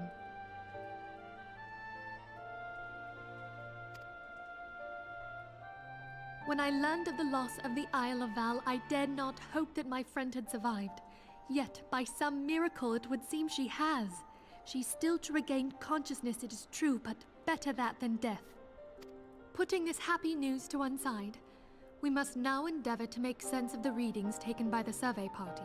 It appears the etheric disturbance which accompanied the Isle's destruction is of a magnitude alarmingly close to that of Ultima. Could the Ascians be responsible for this devastation as well? I wonder, have you heard aught from the Mother Crystal since the battle with the Garleans? Then she speaks to neither one of us. Heidel's silence portends naught but ill, I fear. Louisoix, I pray you yet watch over us.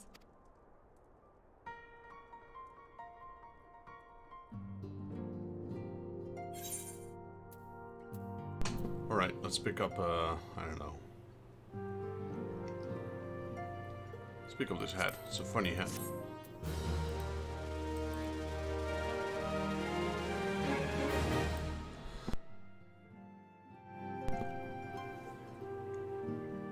No, I believe that's the same gear that drops in the rate. 110, I'm not sure actually. Oh, another cutscene.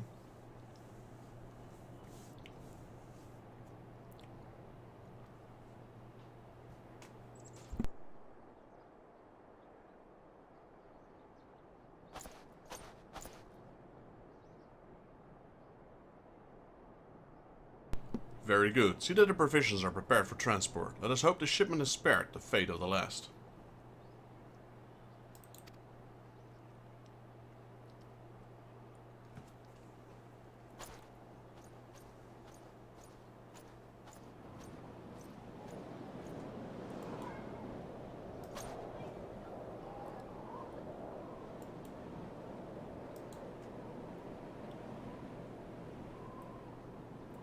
The winds are uncommonly fierce these days.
We got a glimpse of Ishgard's military prowess.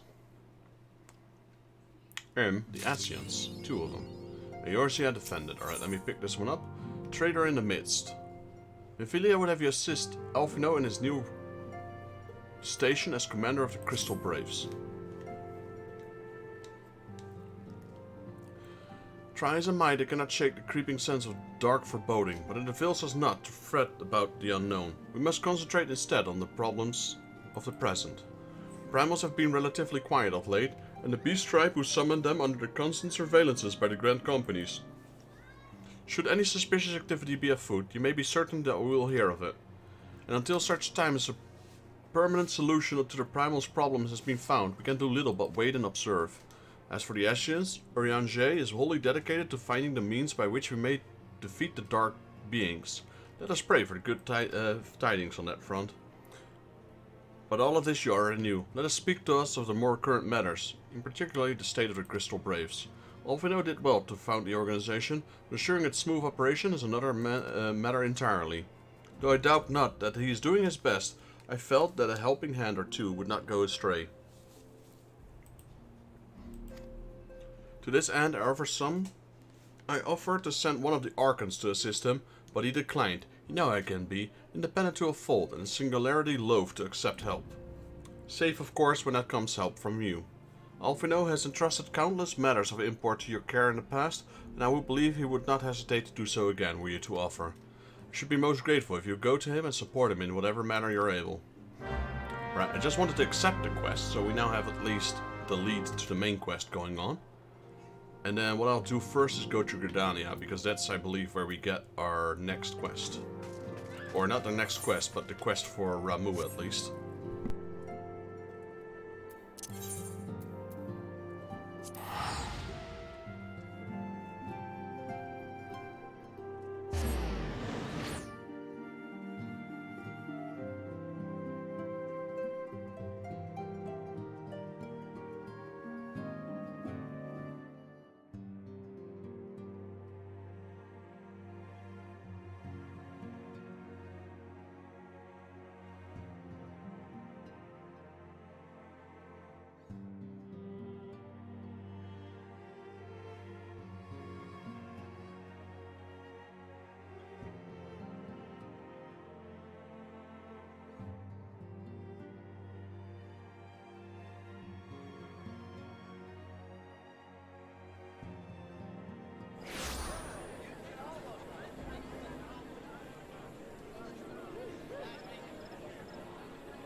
Alrighty, I'm back. I figured might as well go grab a drink while we're waiting for the teleport. And our quest that we were looking for is right here. Judgment, Bolts and Lightning. Because the previous quest we did was the end of a patch. And this one, Trader in the Midst, was the first one after the new patch. So usually at the end of the patch they would introduce these extremes. That's why we had to push it. The main story. Judgment, Bolts and Lightning. Lieutenant Scarlet would ask your aid in investigating resurgence of a primal. Well, then the Slayer of Ramuh. Come to see me in the flesh. How fortunate you should happen by. I was in fact on the verge of sending a runner to track you down. We've had some troubling news from the Sylphs of Little Solace. It appears that the Lord of Levin walks the 12th route yet again. For what we understand of the other Soothsayer's explanation, your last encounter with a primal was a relatively peaceful affair. There was a battle, aye, but one which Ramuh did not begrudge your victory. Why then has he returned to the forest? 'Tis you, Faxus, whom fate has chosen to uncover the answers to that question. It seems that Frixio, the Sylph Elder, would discuss the matter with you personally. Speak first with Alexa and Little Solace, and she will announce your arrival to their leader. And I would also consider it a favor you could pass along aught you learned to the Scions. As I understand, Archon Eorzea is a keen scholar in the field of all matters primal. Pray make your final report to him. Alright. Guess we'll start in recruiting.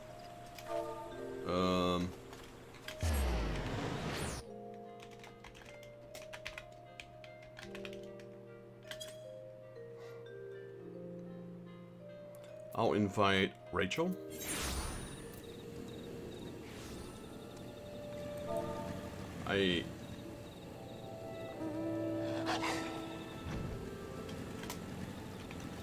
About to unlock X Ramuh.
Yeah, I kind of should have asked that from the start. My apologies.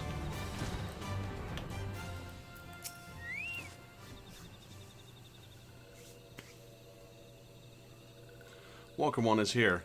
Has Welcome One heard of Lord Ramuh's return? Alright, that's good to know. Yeah, I should have definitely asked you that at the start. And this one does not need to explain. Welcome One should wait here, while this one fetches Elder One. I just got myself a cold can of drink. Oh, this feels amazing. It's like close to being frozen.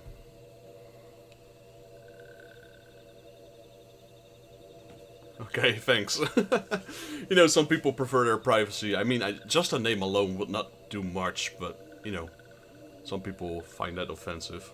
I guess you would have already let me know by then if it was technically, but... Walking One is most welcome in theirs one's home. The gentle sighs of wind and trees and brooks told these ones the Walking One's peaceful words with Lord Ramuh. These ones also heard the thunderous one challenge the Walking One to battle. This one is certain that Lord Ramuh will be pleased with Walking One's strength. Yeah, well, that's also true. It's such strength Walking One has. Arrow shooting ones often tell grand tales of Walking Ones, and these ones are glad to call Walking One friend. But this one must warn Walking One. Touch ones have summoned Lord Ramuh once more, and this time with an offering of many, many more crystals. This one does not think Thunderous One means to bring judgment to Gridania after all. Lord Ramuh made a special promise to Walking One. There we go. Crack open a can. It is the intentions of the Touched Ones that concern this one. Touched Ones yet act in fear and in hate. Even should Lord Ramu ignore Touched One's destructive wishes, his presence alone drains the land of Eivor. It is not just Gridania, but the entire realm that Thunderous One threatens. Life will seep from the soil, crops will wither and die. Then, though Lord Ramu will will it otherwise, Walking Ones will go to war over what remains. This one begs brave and courageous one to fight again. Touched Ones must understand that summoning Thunderous One is futile. The Thunderous One respects the strength of Walking One. I'll send you guys in a fight in a second. Thank you. This one knew Walking One would do the right thing. Walking One knows how to visit Striking Tree, touch the Ephraite found in the domain of the Touched Ones, and Walking One will soon be face to face with Lord Ramu.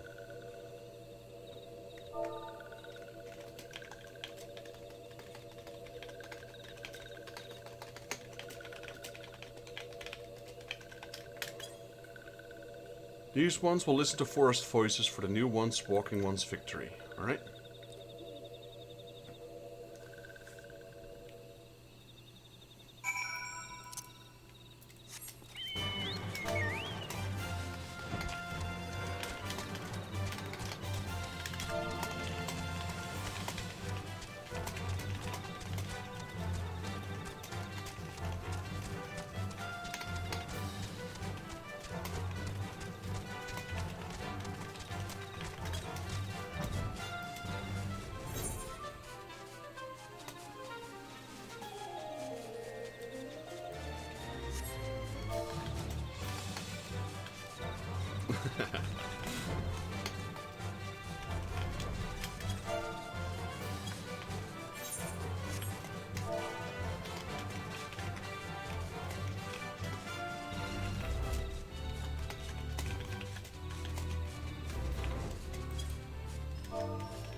Let's see.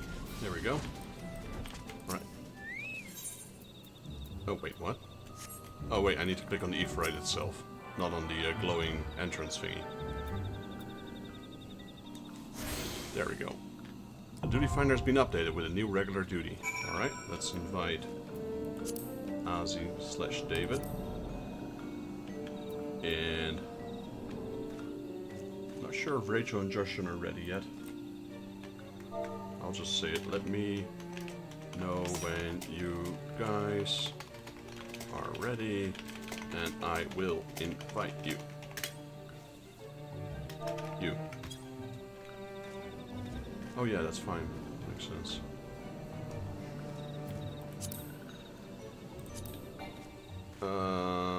You're currently watching a cutscene. I have to wait a bit. Friend list. How about Joshua? Is he ready? He is. Yep.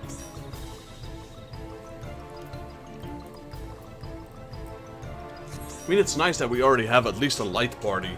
So if there's any new content we can do in the future, we can at least do it as a group.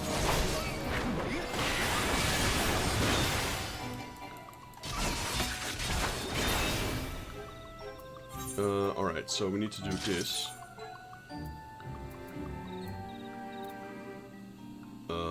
Unrestricted. Confirm. And then the Striking Tree Extreme. There we go.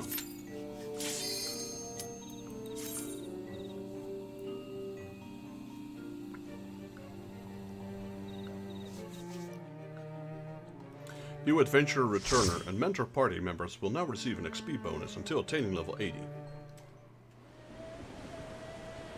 Just gonna watch the cutscene. It's pretty much the same as a hard mode one, but...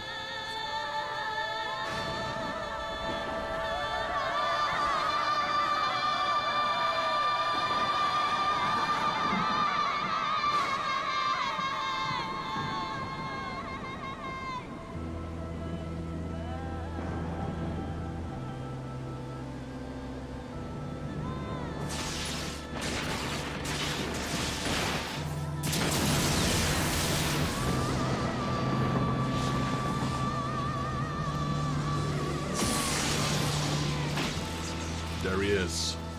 Ramu. He's got a nice beard though. Wonder how long he's been growing his beard for. Oh, nice. I was checking today on what is required to get mentor status. Quite a few things. Like 1,500 recommendations, I believe. Among one of them. 300 hours in the game. I'm pretty sure I've hit that already.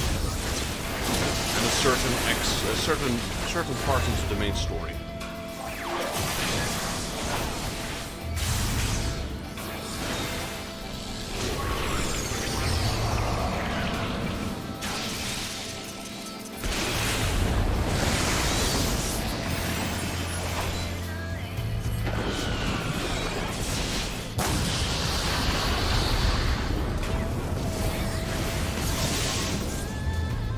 Luckily, this guy doesn't really have some of those annoying faces. Contempt of court.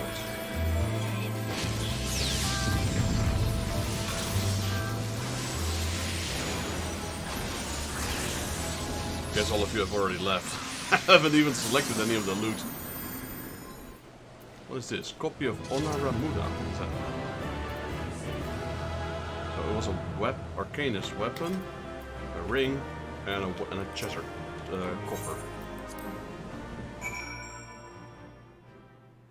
Ah, okay, alright. I reckon you should be able to solo this one when it comes to the mount.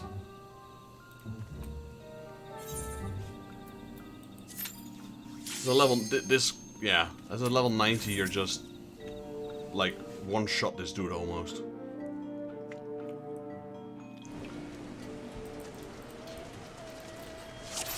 I mean, I'm slowly growing in level right now as well, because I far out-level the content I'm doing.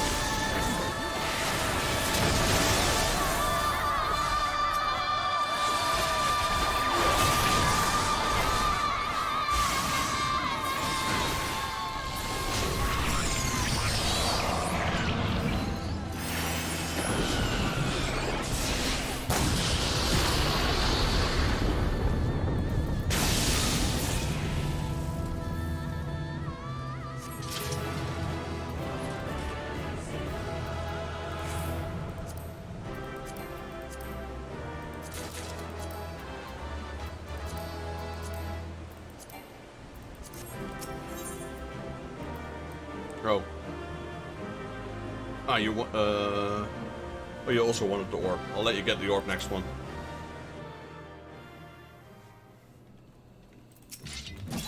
Oh. Crap, I attacked this sylph out of nowhere. Sorry. Sorry, Mrs. Sylph.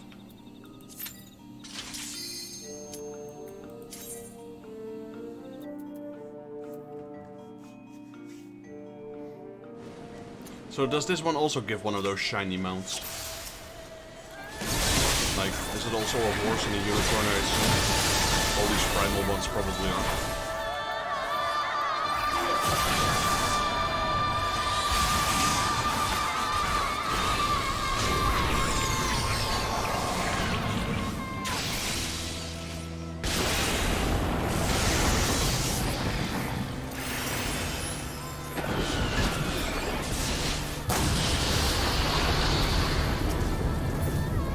This one's kind of quick to farm. There we go. That was quick. Awesome.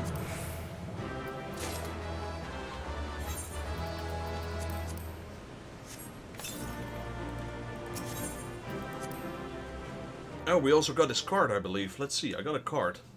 I'm not sure which card that was, though. Oh, Ramu. There we go. Perfect. Well, that was all. That was all I had to do, to be honest. I don't have any more content right now. I'll need to continue with the main quest again. I mean, soon I will get access to Snowcloak and I will be able to continue my relic weapon. At that point I'll probably have some more dungeons we could run if interested. So Marklap. What is it? Markap.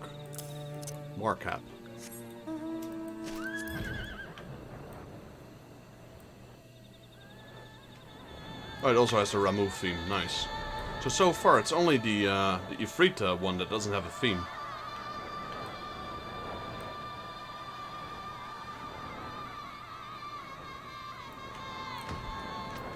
Like this one. This is the one from Ifrit.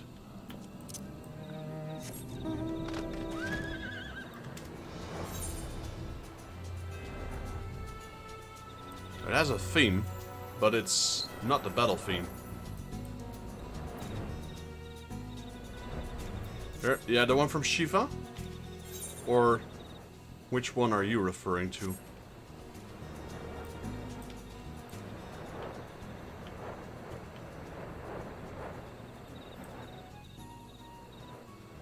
That's the one, yeah.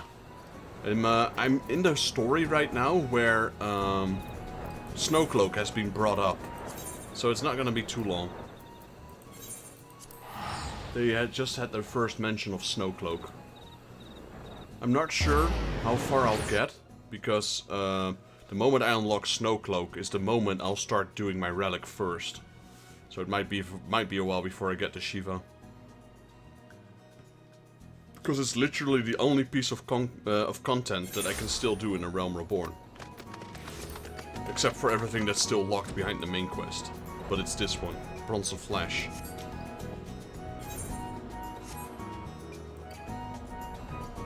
The Nightmare is Ifrit's mount, isn't it? Pretty sure this is Ifrit's mount.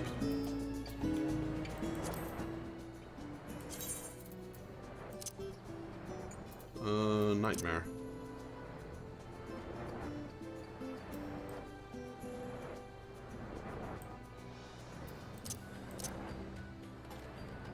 This one's Garuda. Oh, then, but Nightmare, I'm 100% sure Nightmare is, this is what I got from Ifrit as well. I'm almost certain.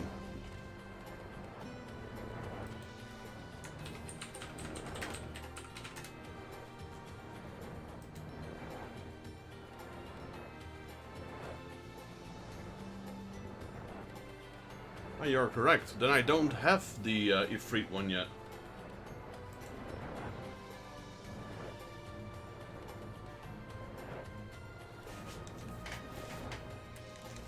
Oh, well, if you want, we can do the Ifrit one then, I suppose. I don't have the Ifrit one.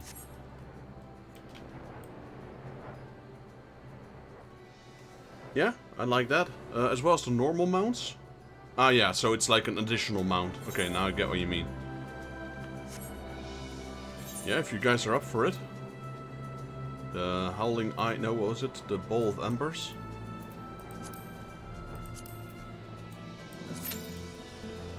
No, I got what you meant now. Like, because this is the one that dropped for us. When you were helping me with the extreme primals, this was the one that dropped on Ifrit. So I was assuming this was Ifrit's one. Didn't know Ifrit still had a normal one as well.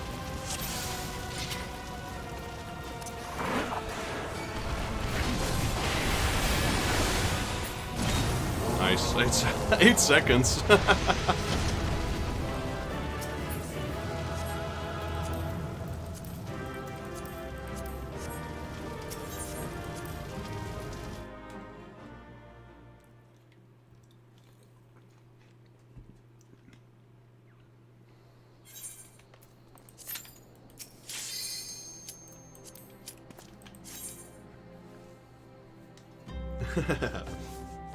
New record, yeah. It's all thanks to me. I'm so strong, I do so much damage. Maybe if I say it enough times, I'll start believing it. Ooh, well, he was immune, and he still died. Interesting.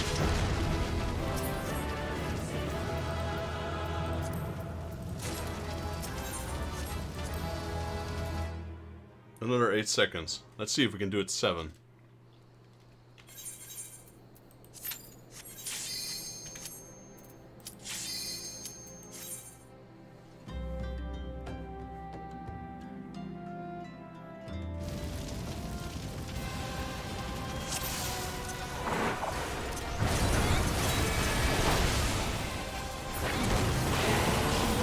I'll take it.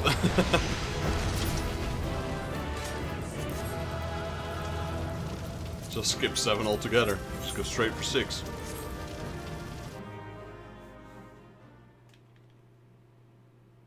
Yeah. This is what I probably should have done when I needed to farm those light. The light for my weapon. Probably just run this extreme on 6 seconds. You know what you should get, Joshin? You should get one of those hard hats with a straw. You can put the beers in. You can put the beers in.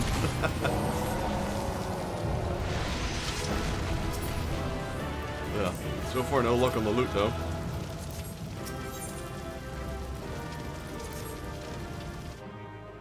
If they ever get one from Final Fantasy, I'll buy it. Maybe starting next week, I'll try making my first YouTube Shorts video. There's so many cool stories I have to... so many cool stories I want to share with the world. But I think YouTube Shorts is perfect for that, because they force you to do it in a minute. Because I could talk hours and hours about it. So I need to, like, shorten it down to 1 minute. 6 seconds. I think that is the quickest you can go.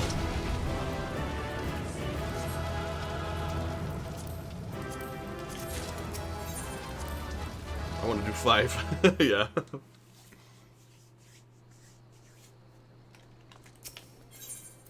Oh. I didn't queue. I went inside. That's not my intention. This was my intention. Yeah, so basically the only primal I have left is Shiva. Then it's a Heaven's Ward.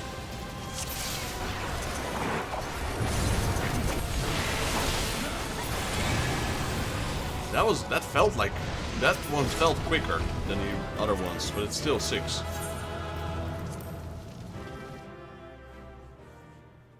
That one felt way quicker.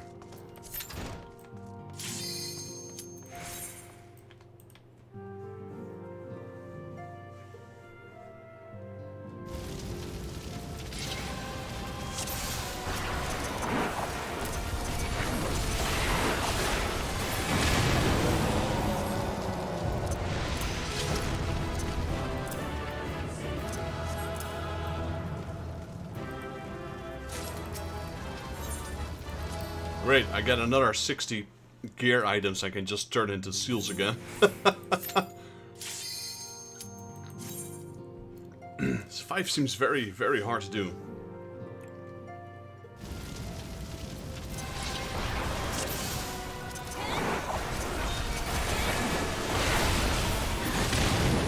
The only thing I can think of is if you use food buffs, you use some sort of food. Because every status is increased by 200%. It might just give you enough status to do even more damage. No, I don't want to talk to Eorzea. No, no, go away. Go away. Alright. Teleport. You've eaten in real life or in the game. I haven't eaten yet, dinner, but I ate quite late in the afternoon. So I'm not that hungry. I think I ate around 3 or 4.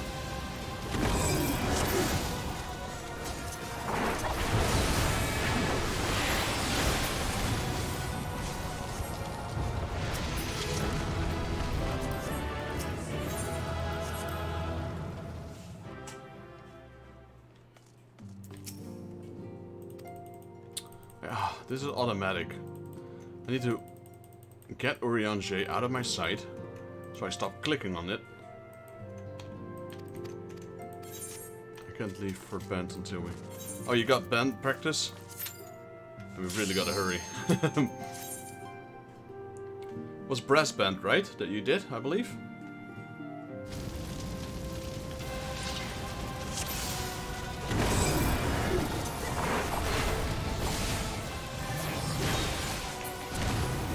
Seven seconds, we're getting slower. We're getting slower.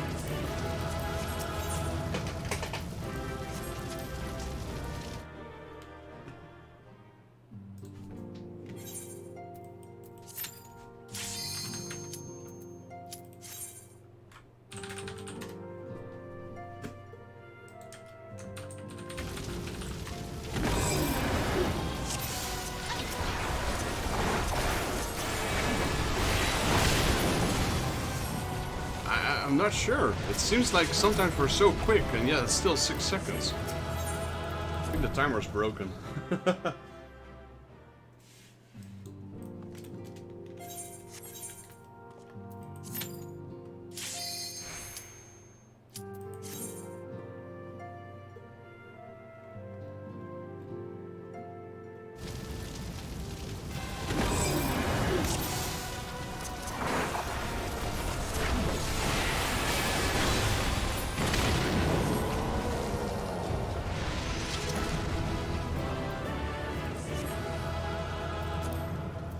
Is that it? That is it then.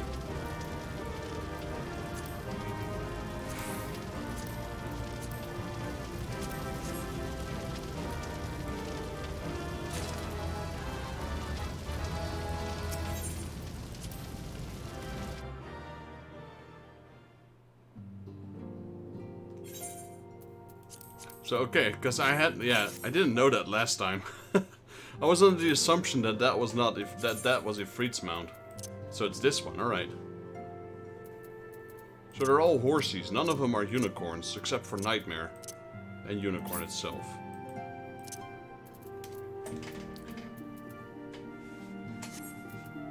So do you get an extra one if you got all 6?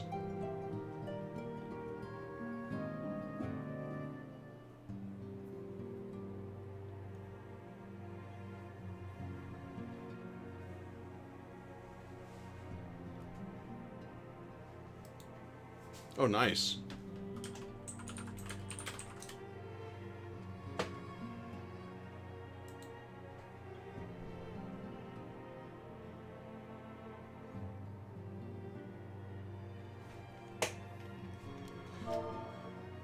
By the way, are you familiar with this? You probably are, but I'm not sure. I can't put the star, so it will be.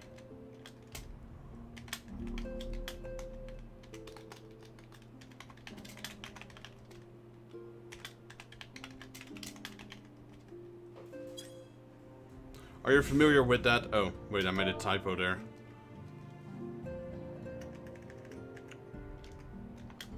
I'm quite knowledgeable on every music from Final Fantasy, so I know that one by heart. Oh, you should check it out. It's a Final Fantasy CD, but it's mainly being played with brass only. You might like it. I have a physical copy of this CD as well. It's supposed to be Bra X, Bra Star Bra, Final Fantasy Brasti Bravo. But it's not about Final Fantasy XIV. I think it's a mix of older Final Fantasies. There's a Moogle theme, the Final Fantasy IV, Final Fantasy V, I believe. It's a bit more of the older Final Fantasy, but I think you might like it, seeing as you have a. Oh, there you go. Not sure if it's to your liking, but I figured, might be interesting. Greetings, Vexus. Though I would not discourage the company, few cross the threshold of the walking sense on a mere whim. Dost thou require mine aid in some matter?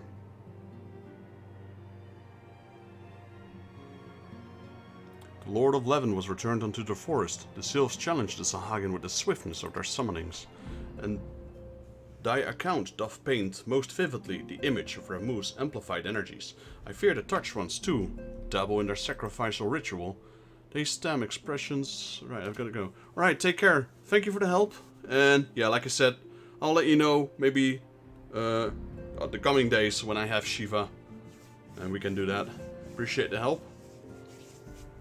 Well, I'm actually done for now. So Joshin can also, if he likes to do whatever he wants really at this point, because right now I need to progress the main story, and I know the main story right now has tons of cutscenes, so I do suggest for him not to wait on me because it would take forever.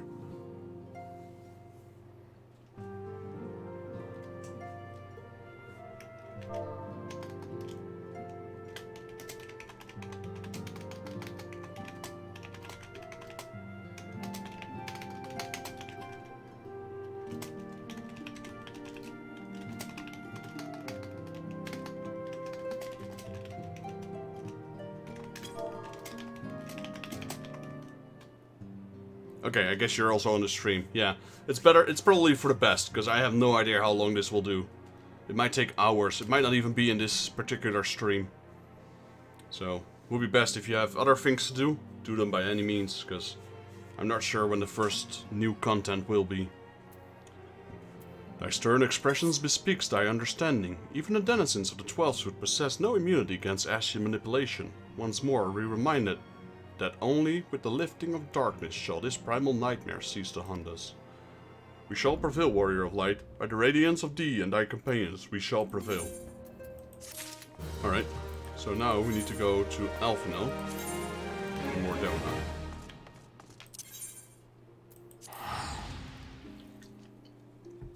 So nice, we got 2 new mounts now.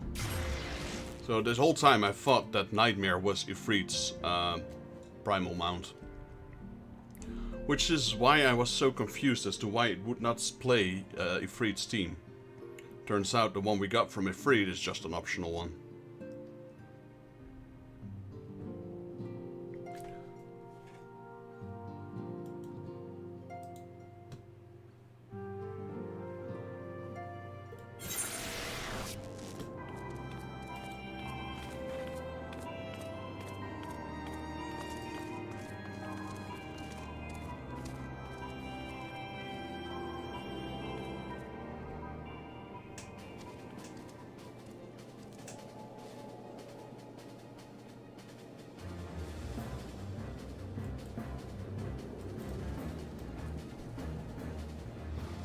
Alright, let's speak with Alphinaud.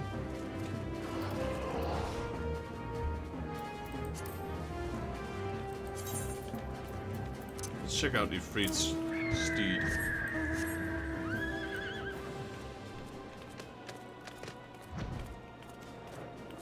Yeah, that's true. The Nightmare one just has, what is that? Gridanian music?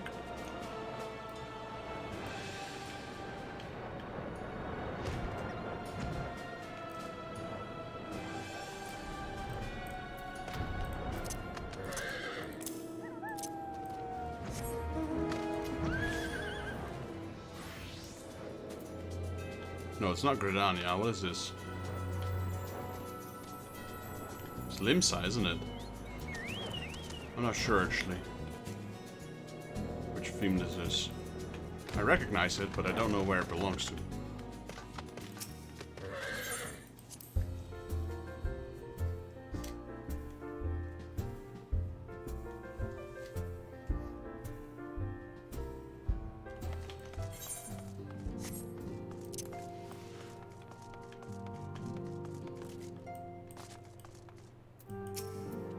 What is it, Vexus? Don't be so concise, I'm rather busy. You would lend a hand, you say? Well, now that you mention it, there's a matter that wants the attention. Given its sensitive nature, I was hesitant to entrust it to my braves, but the demands upon my time are such that I had little choice. Which is not to say my men want for labor. Though we are but newly formed, there's already great demand for our services, and we are hard-pressed to answer all petitions. But I digress. The fact is, I would sooner attend to this particular matter myself, but my presence is required elsewhere. That being the case, I entrust its resolution to my second-in-command, Captain Ilbert. Tell him what I send you, and he will furnish you with the particulars. Many thanks in advance, Vexus.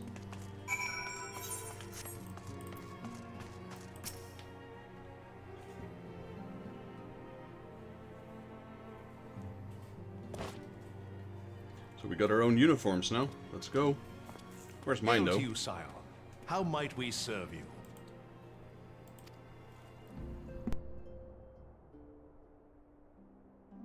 Commander Leveilleur bade you serve us?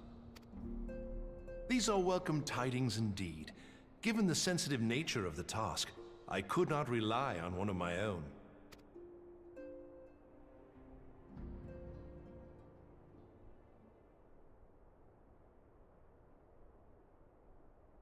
That which I'm about to tell you, I tell you in the strictest confidence.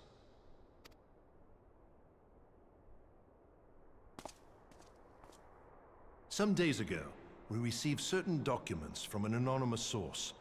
They notified us of the presence of a Garlean agent within the ranks of one of the Grand Companies. Following some discreet inquiries, we identified a suspect among the Immortal Flames, whom we detained for questioning. Alas, the man was not our agent. He was but one of many men in the agent's employ.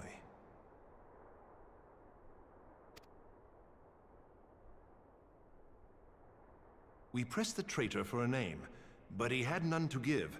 He claims never to have met his master, whom he knows only as the Ivy.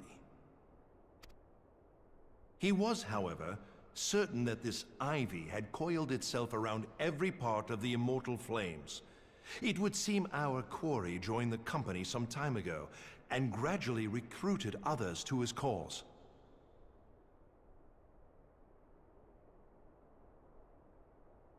These conspirators are the vines by which he learns our secrets, all without exposing himself. It won't be easy to identify the Ivy amidst this tangled mass of subterfuge, but we have a tendril in our hands, and we shall follow it all the way to the gnarled root. Now, much as I would prefer to proceed with due discretion, circumstances demand that this matter be settled post-haste.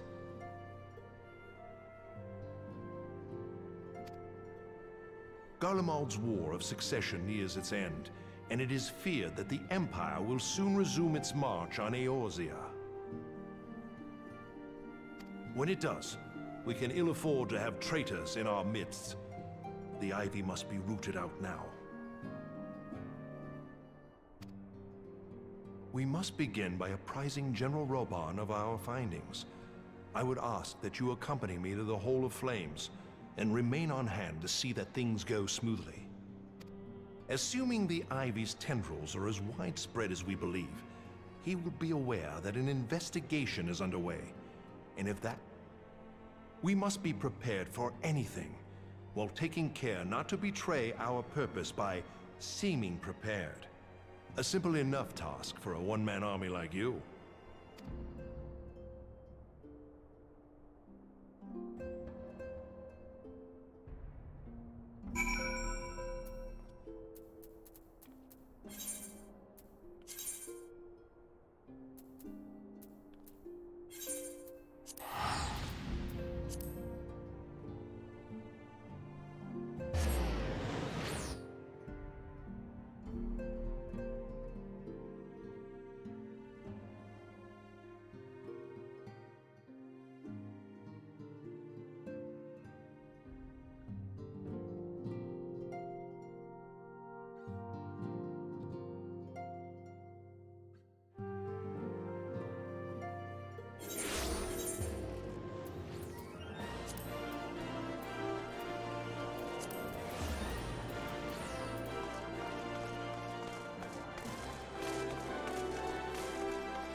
Well, well. What brings you here, my friend?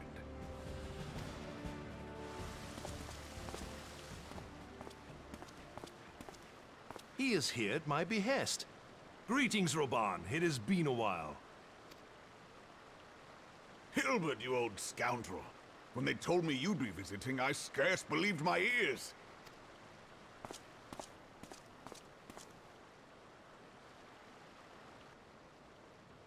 But look at you! The honored captain of the Crystal Bloody Braves. Who'd have imagined, eh? Not many, but fewer still would have imagined your destiny lay in politics, old friend. Aye. We've both come far, have we not?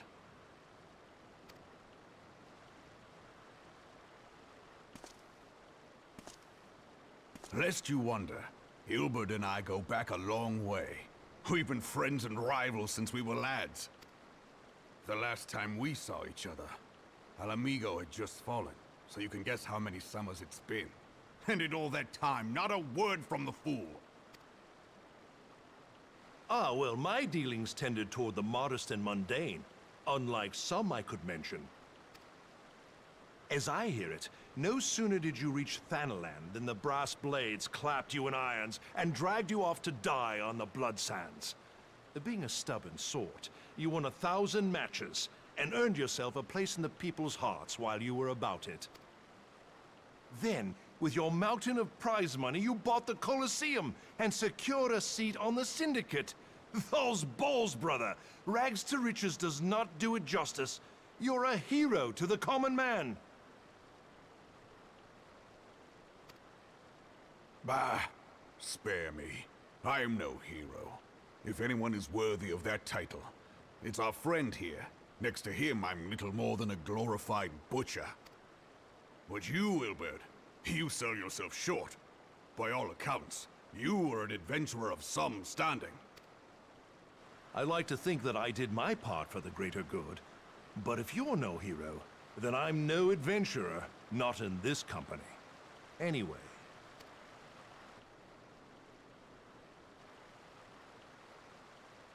I have tidings. So there has been progress. I've let it be known that this meeting is a reunion between old friends. None will give your visit a second thought. To convene elsewhere would only attract attention. Let us speak here, in plain view of all.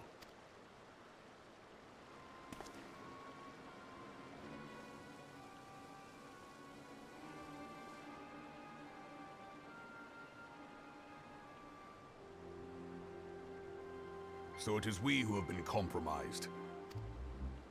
Teleji Adeleji's machinations have shaken Ul'dah to her foundations.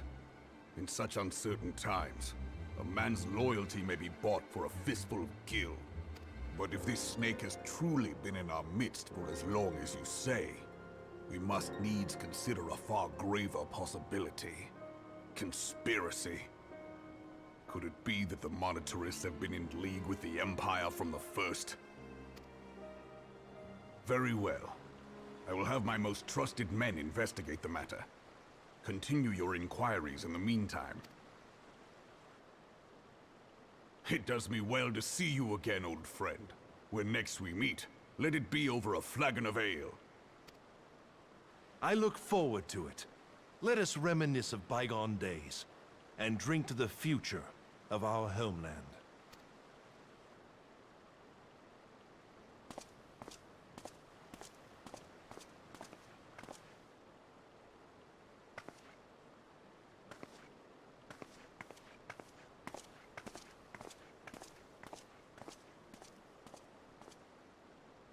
Flame General.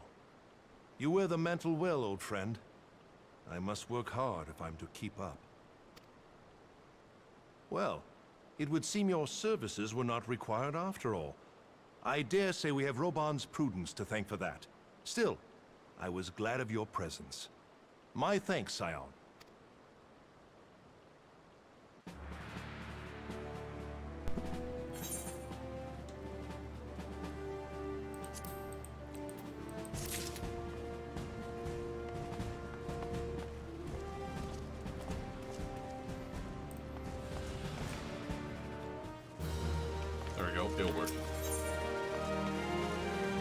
Gilbert is eager to continue his investigation of the Garlean spy known as Ivy.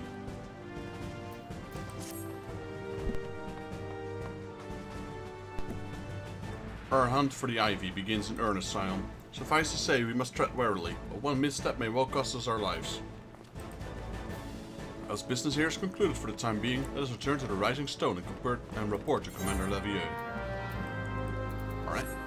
Back now, I'm still on cooldown.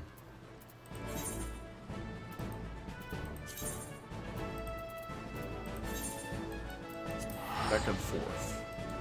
Yeah, that's kind of how it feels like, back and forth.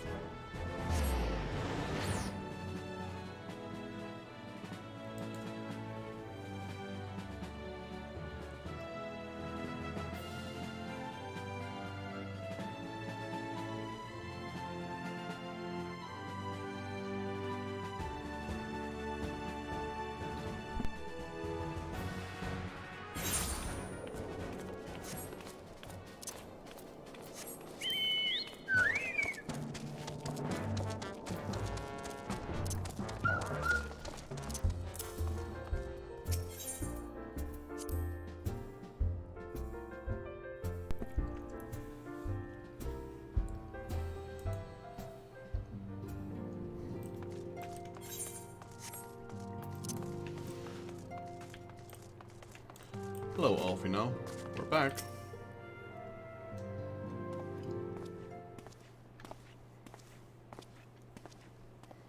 We are returned from Ul'dah, Commander. And not a moment too soon. Something has happened. Trouble? You will recall the Fourth was tasked with reconnoitering the rendezvous site used by Ivy's Minion in his Imperial contracts. Soon after you left, we received word that the unit was ambushed en route to its destination. God damn it. According to the report, one of ours has been taken captive. The Garleans are not one to treat the foeman with dignity, and I have grave fears for her safety. We must dispatch a rescue party at once. Recall those braves who are afield. Begging your pardon, Commander, but we have not the time. I'm afraid I must ask for your aid once more, Scion. An ill-prepared rescue party will only serve to provide the Guardians with more captives, yet time is of the essence. Simply put, you're our best chance we have. Captain Ilbert has the right of it. I trust you are willing, but of course you are. Now, Aliane of the Fourth lies in wait with the Tangle, near the entrance to Castrum's Sentry. Seek her out and she will appraise you of the situation.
You would aid us in the rescue mission? We are in your debt, Warrior of Light.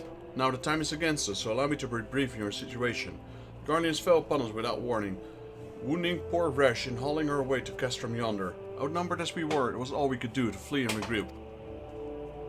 Even as we speak, the Guardians may be interrogating Resh, or worse. With her hurts, I fear that she will no longer survive their attention. We must rescue her without delay. Our order may yet be in its infancy, but the bond that binds us as strong as Mithril. None of us would stand by while our comrade suffers. We, the remnants of the Fourth, will infiltrate Castrum's Sentry. Please help us find Resh before it's too late. Alright. I guess we have to hurry up.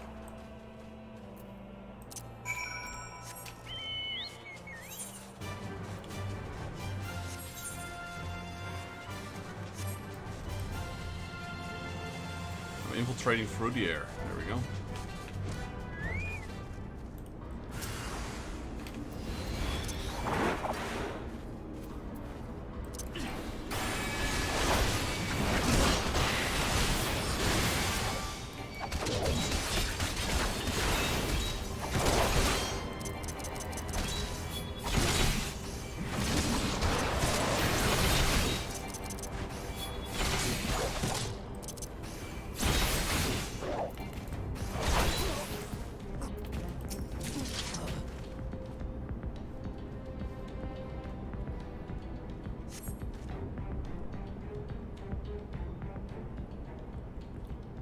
Where am I?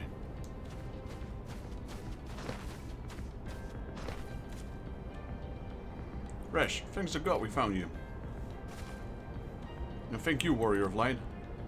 Now to quit this accursed place, Resh cannot move these wounds, so we'll need to be carried out. I believe a diversion is in order. May we trouble you to provide one. Given your reputation, I suspect the Garleans will only be too happy to grant you the undivided attention. If we were to create a commotion within the castrum, we should be able to steal away unnoticed. Let us speak again once we have safely outside these walls. Very well. Let's go create some havoc. What do we need to do? Defeat Imperial troops to appear, alright? I can do that.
too.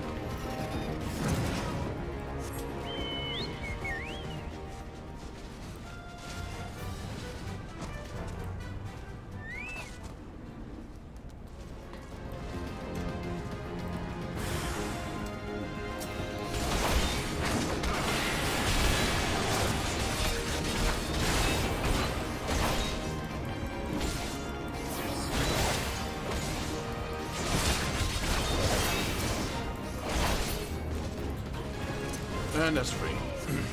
Oh, there's more.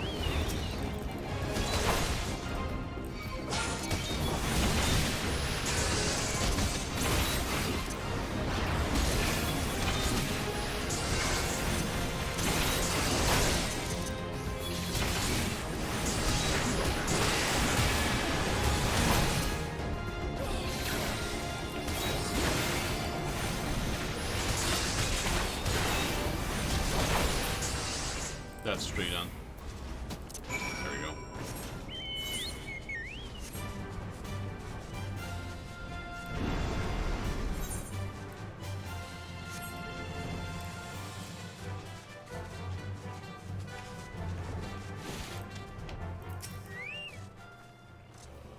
I've waited for your return most anxiously, my friend. You've done us a great service indeed. Thanks to our aid, our comrade Resh is safe, and we suffered no further casualties. Words cannot well express my gratitude. All that's left is a report to the mission to success to Commander Levieur. I shall go on ahead to the Rising Stones.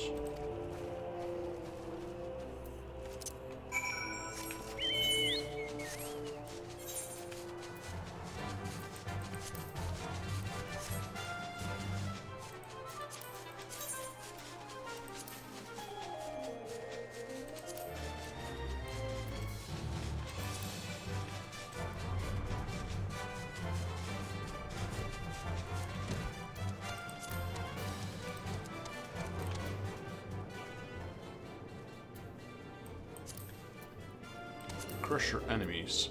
Wow, we're not even close.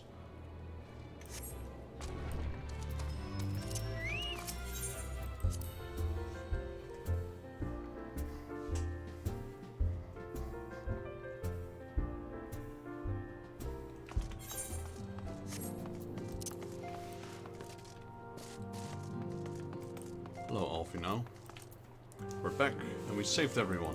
Where's my medal?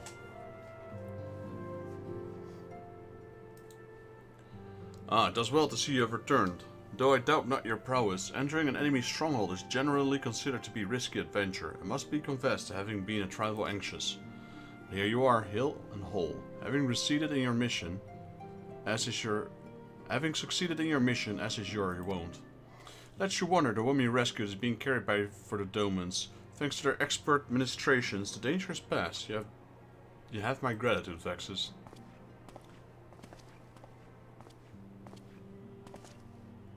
Allow me to thank you also, Scion. Rash owes you her life. We escaped with minimal casualties this time, but we can ill afford to be caught off guard again. The Empire is not an opponent to be trifled with. As you say, Commander, I will see that my men keep their wits about them. And it may yet take time, but it will not rest until we have identified the apprehended the Ivy. I have every confidence that you will succeed, Captain. As for you, Vexus, I realize you have scarce caught your breath, but I'm afraid there's no rest for the weary. I require that you accompany me to Curvis. I've been granted an audience with the Guardian dignitary, you see, and the man requested your presence. Ah, do not look so surprised. You should be familiar with the trappings of fame by now. We shall depart as soon as you are ready.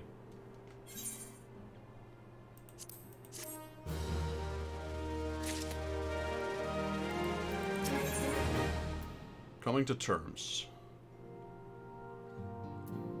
An influential Guardian wishes to meet the Warrior of Light, and Alfino would like nothing more than to oblige him.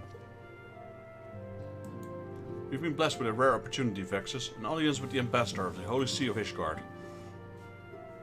We are to treat with Sir Emmerich, Lord Commander of the Temple Knights in Camp Dragonhead. It is considered a great honor to serve the Holy See directly as a Temple Knight. Needless to say, their leader wields tremendous political influence. We will be always to court his favor. For that reason, I consider your attendance essential. If Sir Emmerich wishes to meet with the man behind the legend, it would not deny him the pleasure of your company. The Ascendant should see the wisdom of this plan when you request her permission to accompany me to Corvus.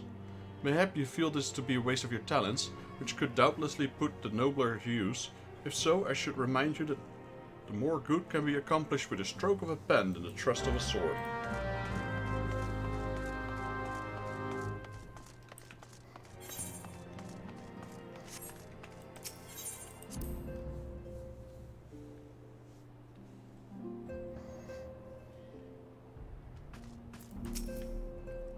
A meeting with the Garlean ambassador, by all means, I think it's a wonderful idea. We received no reports of etheric disturbances or unusual beast tribe activities of late. If Alphanut believes your presence may help him secure the more favorable terms, I see no reason to deny him.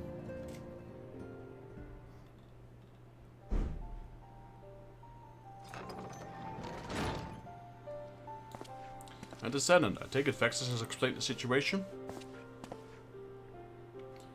Yes, yet welcome though he those overtures are, I cannot help but wonder when prompted them. These Guardians have spurred all contact with the other city-states for decades. Why reach out now? Who did I know? The question of their motives is one to which I have given no small amount of thoughts. Alas, I know no more than it's generally known. The notoriously reclusive nation of Isgard, situated at the center of Abeleva's spine. Ruled by the Isgardian Orthodox Church, at the head of which presides the Archbishop. Members of the original Eorzean alliance formed in the wake of Alamigo's fall some 2 decades ago. Friends of convenience who withdrew from the alliance as soon as the Imperial fleet was routed at the Battle of Silvertear Skies.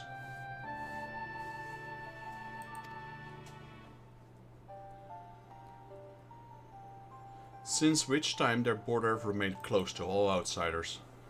They've rejected every one of their former allies' calls to reopen dialogue, turning a deaf ear to their neighbor's plea, even when the calamity loomed large.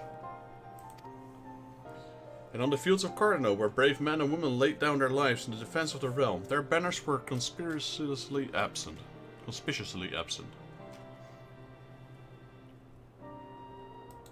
I've tried to convince Ishgard to rejoin the alliance at every opportunity. I've explained over and over that unless Eorzea stands united, we cannot hope to preserve our freedom. One by one, our nations will fall, as once fell Alamigo.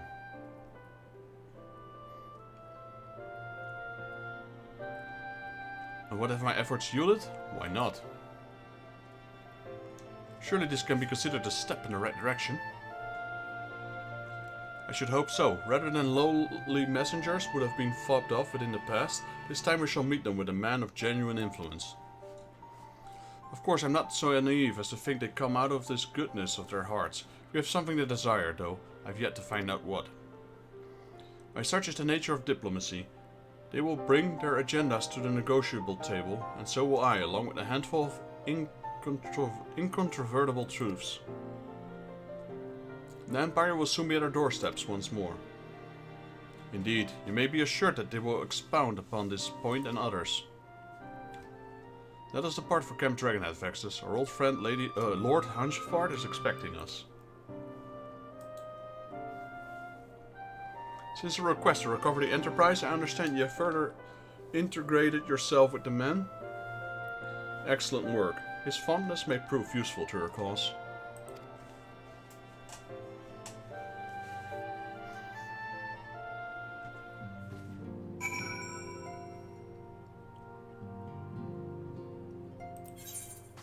Right, going to Camp Dragonhead again.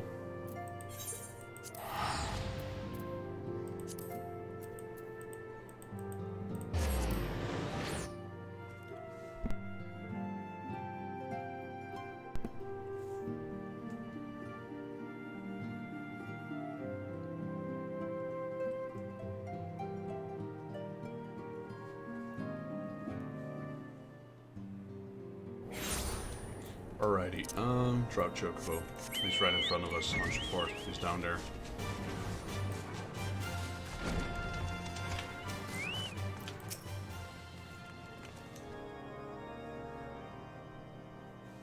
Ah, Vexus, ever a welcome sight.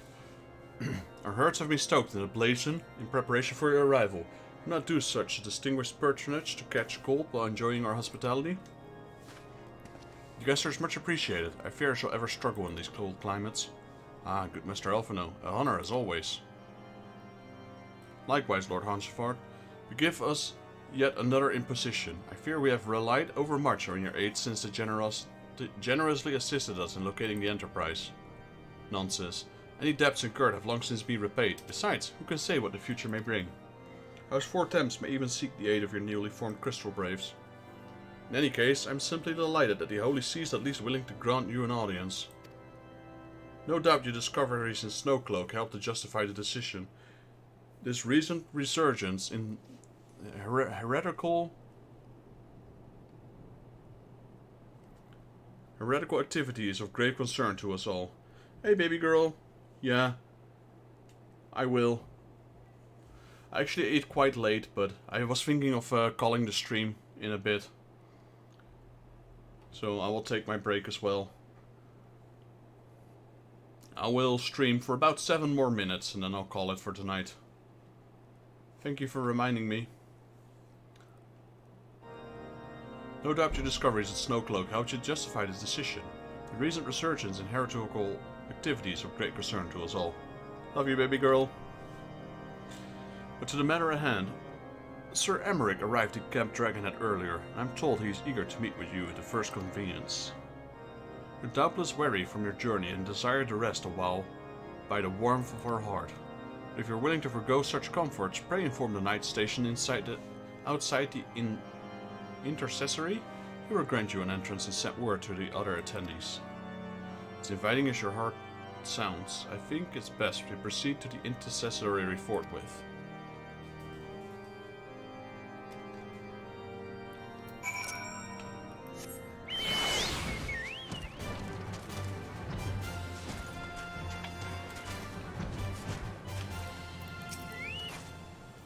We've been expecting you, sir. Please take your ease inside and I shall summon the others.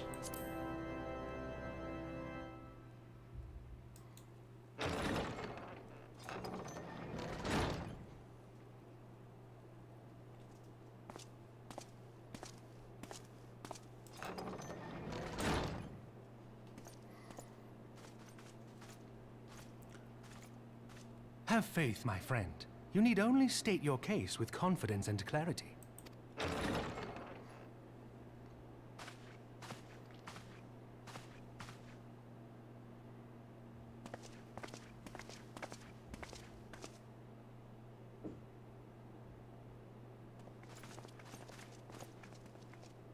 Commander Leveilleur, it is both an honor and a pleasure to meet you. I am Emmerich, Lord Commander of the Temple Knights. Alphino Leveilleur, at your service. Your reputation precedes you, Sir Emmerich. I think we will find that we have much in common.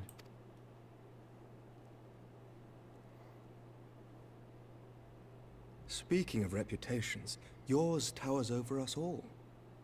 Does it not? I hope so. It does indeed, Lord Commander.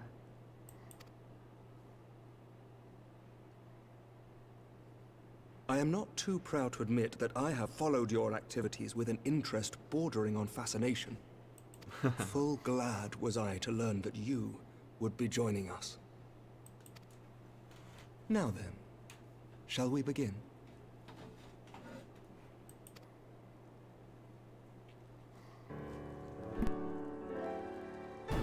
We know full well that the Garleans will return in force ere long.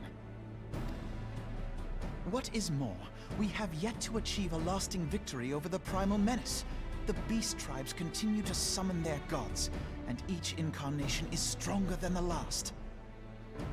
Ishgard is not immune to these threats. I must reiterate that it would behoove your nation to rejoin the Eorzean alliance.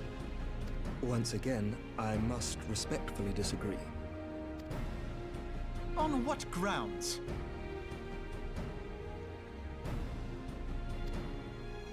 Despite their presence in Kurthus, the Ixal do not concern us.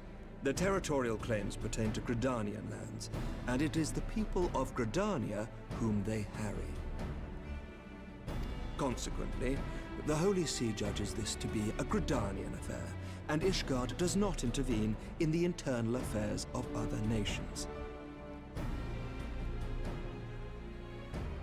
Even were that not the case, our forces are wholly committed to the Dravanian conflict. We have not the knights to spare. As for the Garleans, we are not ignorant of history. We have observed the rise and expansion of the Empire, and we agree that it is only a matter of time before they resume their campaign in Eorzea. Then surely it would be in our best interests to present a united front. Mayhap one day, but not yet. Gaius van Belsar is dead, and the legion of conscripts he left behind lacks the will to fight. We think it highly unlikely that they will emerge from behind the walls of their castra for some time. Forgive me, but if Ishgard's position has not changed, why did you agree to this meeting?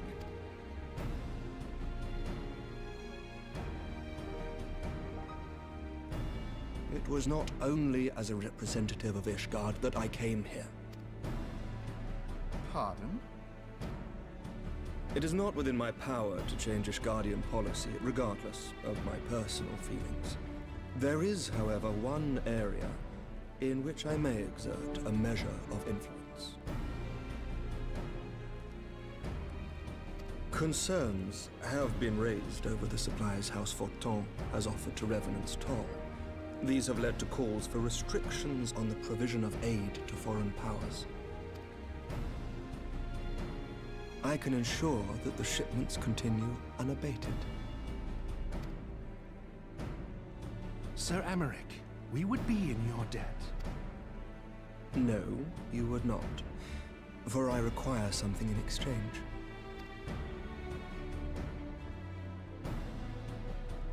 Of late, there has been a flurry of Dravanian activity, the purpose of which was not immediately clear. However, our astrologians have since observed alarming changes in the heavens. The dragon star waxes unnaturally bright, and there are whispers that it portends the resurrection of Midgard-Sorma. The fallen guardian of Silvertear Falls? That's absurd. Full many times have I gazed upon the dragon's corpse still wound around the Agrius, and wondered how different our world might be if it yet lived to plague the skies. I do not know, and I do not wish to know, nor does any son of Ishgard. Yet the mere presence of Dravanian forces is not sufficient grounds to send knights to Mordona, whatever our astrologians say. As I told you before, we have not the forces to spare. But we do. So you will intervene on our behalf if we agree to watch over the Keeper of the Lake. Do you accept these terms? I do. I will see that you are kept abreast of any developments. I regret that we could not come to a similar agreement on other matters, but I understand that you are not at liberty to make such decisions. Nevertheless, I hope that what we have accomplished here today will serve to demonstrate to your countrymen that we can work together towards a common goal. Mayhap one day we shall look back on this moment as the first step towards a united Eorzea. Mayhap we shall, Commander.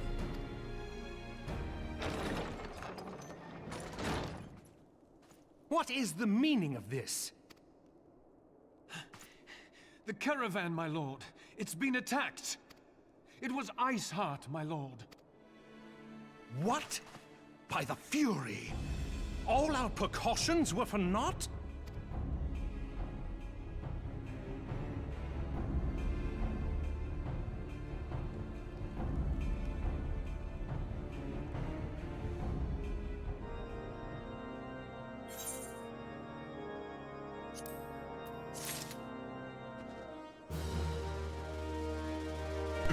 Alrighty, I'm just gonna pick up this next quest, so at least we have a guide towards where we can continue on next stream. Recent developments have given Alphino much to consider. Just when we were starting to make progress. To make matters worse, the caravan they spoke of was bound for Revenant's Toll of all places. Honestly, we're so inclined I should think the gods were conspiring against us. Happily, however, I'm not. I would know more of these attacks. Let us speak with Lord Hanshafard and find out what he has learned. There we go. And that is it for today. I will be ending my stream here, because we've been streaming for quite some time. I appreciate you all for joining. Thank you David, thank you Baby Girl, thank you JP Gaming, thank you Rachel and Justin for joining. And I'll be ending my stream here. For anyone who's watching beside the ones I just mentioned. Thank you also for watching. If you liked the video, please leave it a like. If you're new to the channel and you'd like to help out, please consider subscribing, as it will help me and my channel grow. My goal for the end of this year is 1,000 subscriptions. We can do it, guys. And with that, I will bid you all farewell, and see you all in the next Let's Play Final Fantasy XIV. Till then.